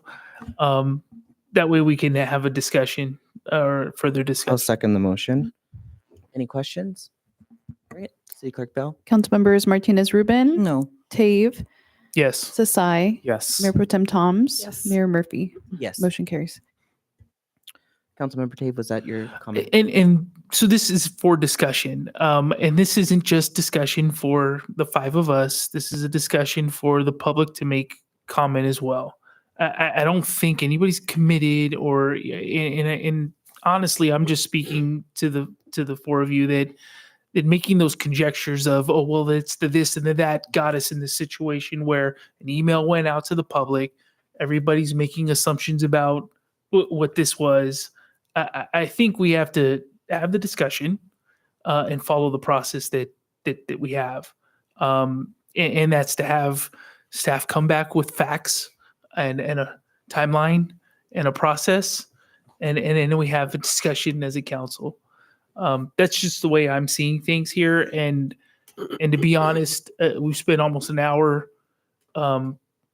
really on hearsay and rumor. And I just really, it's really troubling. And I think we do have to have a discussion amongst ourselves about communication and what that means. Thank you. Councilmember Sasai. Great. Thank you. So I want to preface this first by saying this item came to council and unanimously 5 of us voted yes to place it on the agenda. In my time here, 10 months on the council, we do have some sort of unspoken agreement or rule that we will try our best to entertain requests for future agenda items. Most of the time, if it's not egregious. Absolutely tonight on some of our requests for future agenda items, that was not followed. But that is up to each council member to vote in their direction. I have been keeping track of sort of the emails, the messages that I've gotten from residents here and calls that I had to take. And one thing that I feel like is probably one of the most common or frequent things people have brought up is that the fact that this is a waste of time. And I feel like to a certain extent, I can actually agree because we have so many different issues in the city that our council has to address and implement solutions to. That could be things like pedestrian and public safety, fiscal stability, the list goes on and on. But I do believe that this is a conversation that has to take place. First and foremost, it is our responsibility as a council to educate the public about what's going on in City Hall, about the processes that we choose to adopt or not to adopt. A case in point, I myself was not aware of the process by which the council appoints a mayor and mayor pro tem until I was a candidate for city council. I didn't even fully understand it until after I was elected, and I had City Clerk Bell actually explain that process to me. So if somebody who is being civically engaged at one of the highest possible levels is not fully aware of that process, how can we expect the everyday resident of the city to understand it? I can tell you for sure that probably 70-80% of this community does not know about this resolution. They probably aren't paying attention, and that's not their fault. So this is not a waste of time. This is an opportunity to educate the public, to engage them. That's the reason why I voted yes to place it on the agenda. So just so we're clear, 5 of us voted to do that. Secondly, make the point that just because something is tradition and that's the way things have always been done, I hear that quote very much as somebody who is a freshman member of this council. That is not good enough reason to continue to maintain the status quo. In fact, I think questioning the status quo, evaluating it for effectiveness and equity is good governance. And we should all be doing that. That is being a proactive member of this council and a proactive legislator. I do want to switch gears on the staff report. I'll refer back to the attachment on there, the rotation list maintained by the city clerk. And you'll see Mayor Murphy was in the rotation, Mayor Pro Tem Toms is in the rotation, I'm up next, and then Councilmember Tave. For folks who are not aware, the 2020 Pinole City Council election was uncontested. What that means is that there were 2 spots and 2 people ran for those 2 spots and got the 2 spots. The fact is Mayor Pro Tem Toms got the lowest number of votes in that election. The lowest number of votes in the entire election. So to me, that does not show me the confidence of voters and definitely does not show me democracy at work.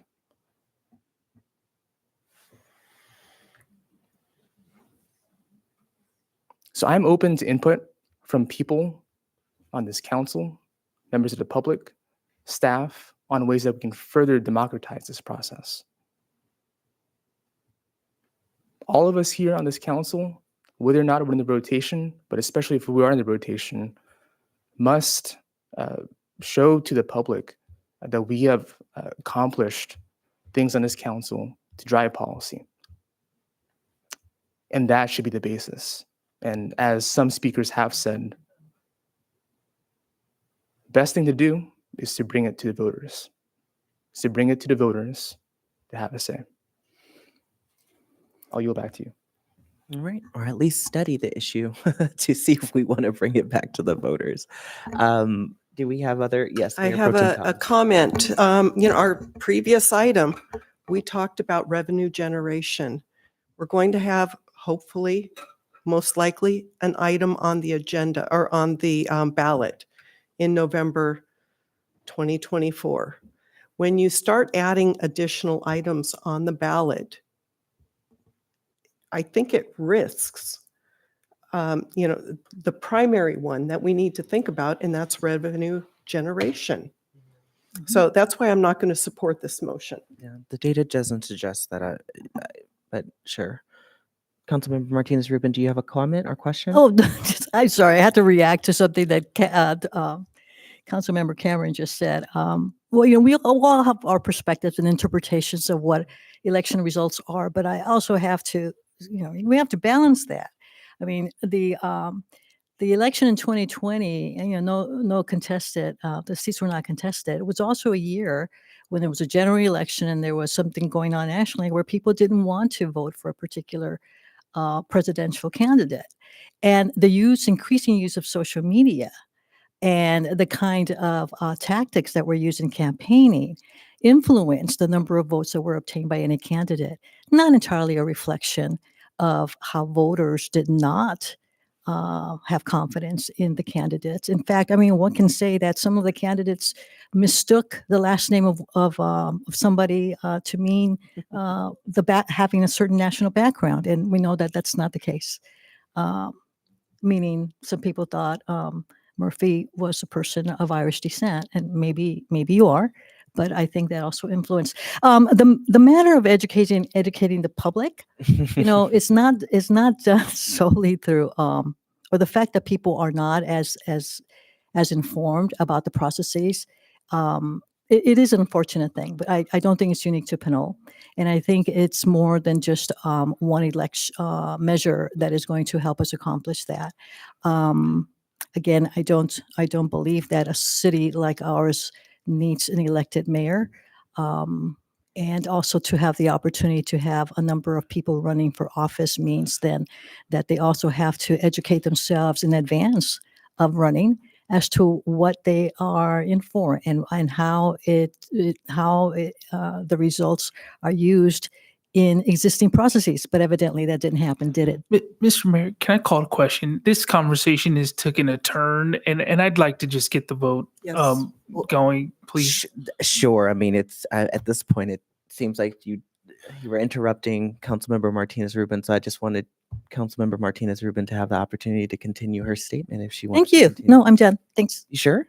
Absolutely. Okay. Well, that being said, I guess we'll go to, it was called to question, and we'll go to the city clerk for the vote. Can you please repeat the motion on the table? Sure.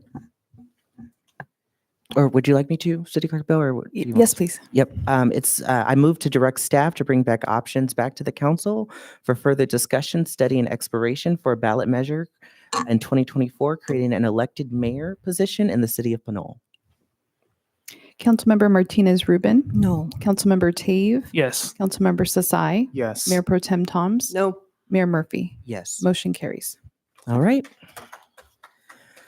Democracy at work, people. Thank you all so much for your public comments, for folks and for engaging in this process. We will continue these democracy conversations as long as I'm on the city council, and hopefully our next mayor will continue and facilitate, and our mayor pro tem, of course, as well. That brings us to our next item, which is our adjournment, I believe. Oh, actually, no. We have one citizens to be heard section. And that's the that is the second citizen to be heard. Madam City Clerk, do we have any speakers? We do have Maria Alegria. Good evening, Mr. Mayor, City Council. I just wanted to let you all know that I have been raising my hand for the last 2 agenda items and never was recognized to speak. Can you let me know how I can entertain comments to those 2 agenda items, Mr. Mayor? I'll bring Ms. it to our city clerk. Yes, Ms. Allegri, I think we did call your name. I also responded to your email. Unfortunately, we tried to go to you for public comment because we have taken action. If it's okay, we have you submit those comments in writing and we can distribute those to the council. And I guess finally, since I have 2 minutes and 28 seconds, how are we going to handle these technical difficulties? Because these last 2 items had to deal with some very serious matters pertaining to governance and to our financial stability. And, you know, it was just very frustrating. And then I think there was something that was done out of order because it's never been done before. And it's actually been denied that you were allowed someone to read a comment, an email that was submitted previously. That has never been the case, that people could not submit comments and have it read into the record. So could you please clarify for me why there was an exception made to that? And thank you. I'll take my comments from offline. Mr. Mayor. Yes. Can we clarify, City Clerk Bell? Yes, I'm happy to. So every now and then we do get a request for accommodation. We do have language on our the cover sheet of our agenda. If there is any person who wishes to participate in a council meeting and they have a need for an accommodation, they should reach out to the city clerk's office or directly to myself, and we'll review the request and then make a decision. So tonight we did that. We had a request, it was reviewed, and then we granted the accommodation. Thank you. All right. Ms. Alegria, did you want to make a comment? Given we did call your name, but it appears that there was some technical difficulties. I don't know on Sure. what behalf, but perhaps, Well, yeah. On that question, that response, yes, I'd like to comment. Yes, please. Yes, And can we I'd like to restart her comment. time just given the... PCTV, can we restart the timer? Can I speak now? Yes, go ahead.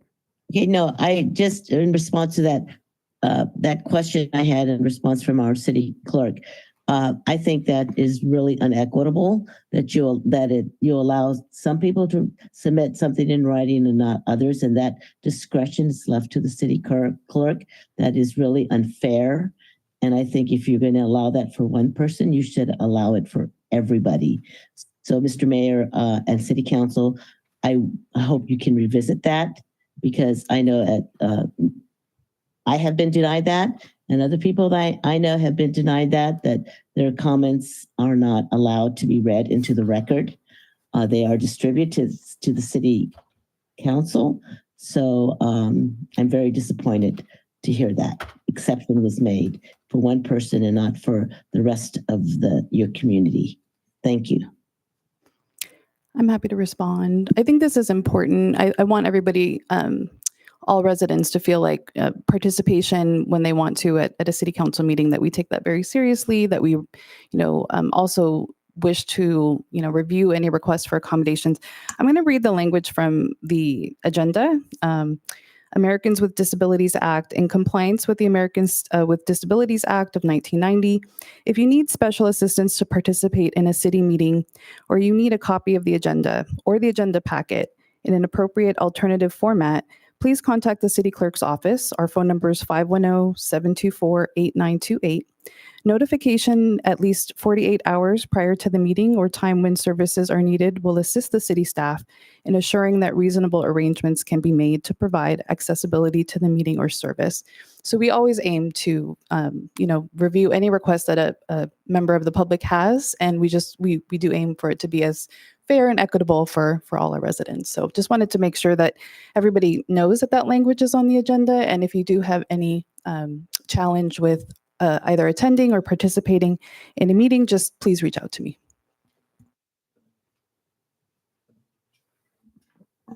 All right. Are there any other public comments? Yes, we do have a telephone caller. Last four numbers, 5748.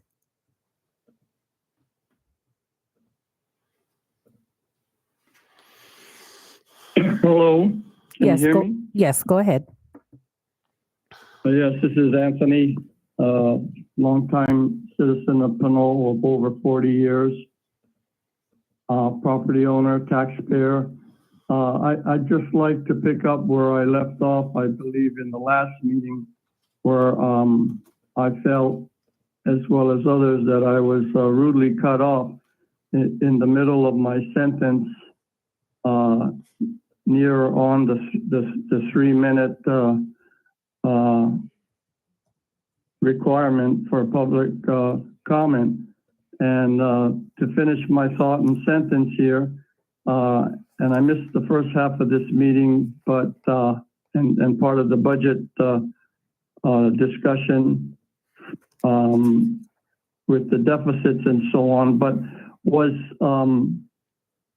did our grants manager or director, I don't know who that is, actually respond to the open grant that was available to the city of Pinole amongst other cities in Contra Costa County, Bay Area cities, and Alameda County to secure several millions of dollars on behalf of what the grant was for was a retail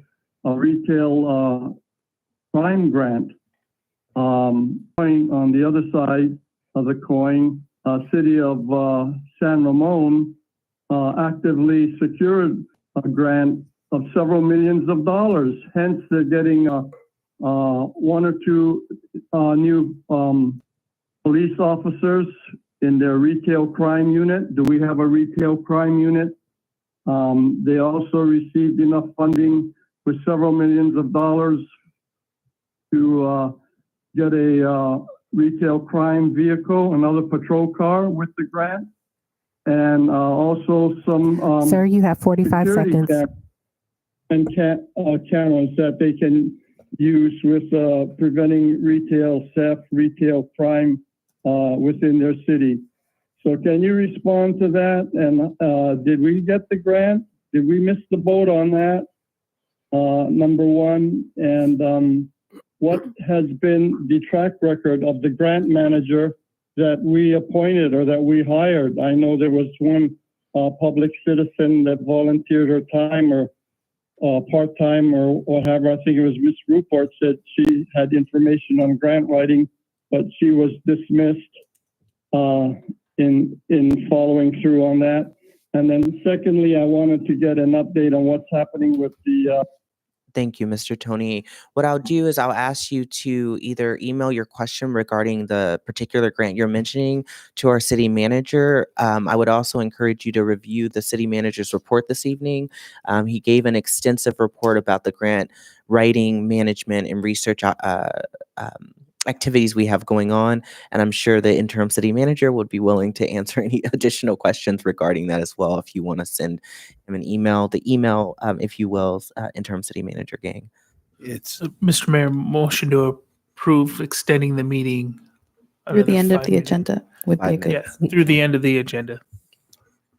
Yes, so the email is ngang@ci.pinole.ca.us. Thank you.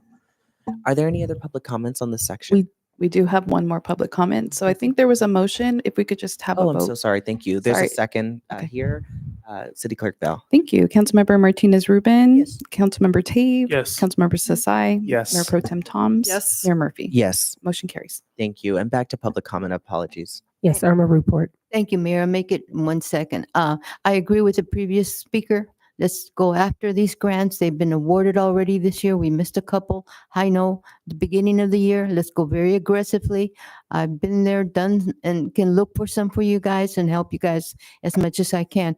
And the second thing I want to say about the city clerk, yes, there's statements that haven't been read and not read for others. So to be fair, let's start anew.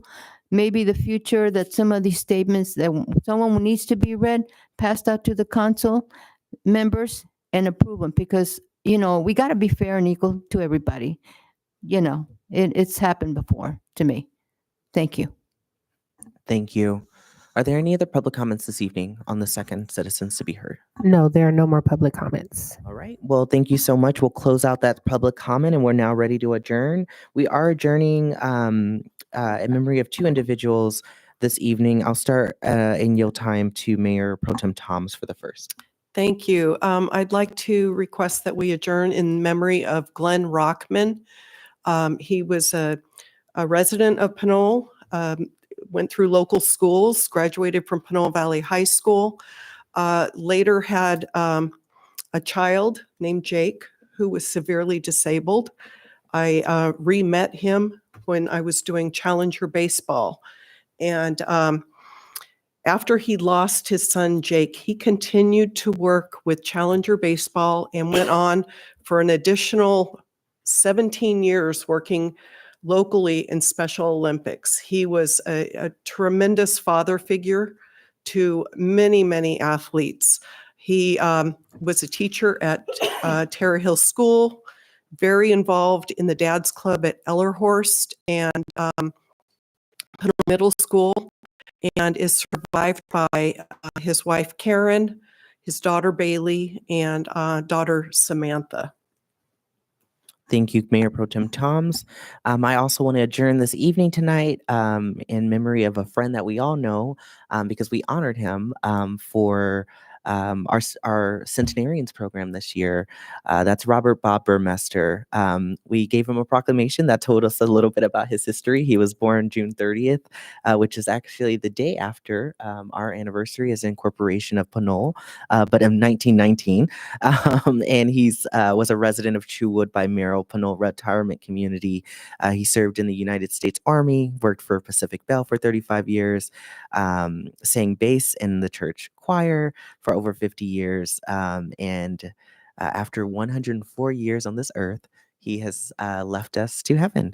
And we are greatly going to remember him because he also reminded us, if no one else remembers, I will. He said his final words in this chamber, which were, make sure the roads are paved, or at least in front of Chewwood. So Bob Burmester is, your memory will be here and will continue to serve us. And tonight we want to adjourn in his name, in remembrance of him, in remembrance of Amber Swartz, and of course in remembrance of Glenn Rothman. And so I adjourn our meeting to our regular city council meeting of December 5th in remembrance of those individuals. Good night, everybody.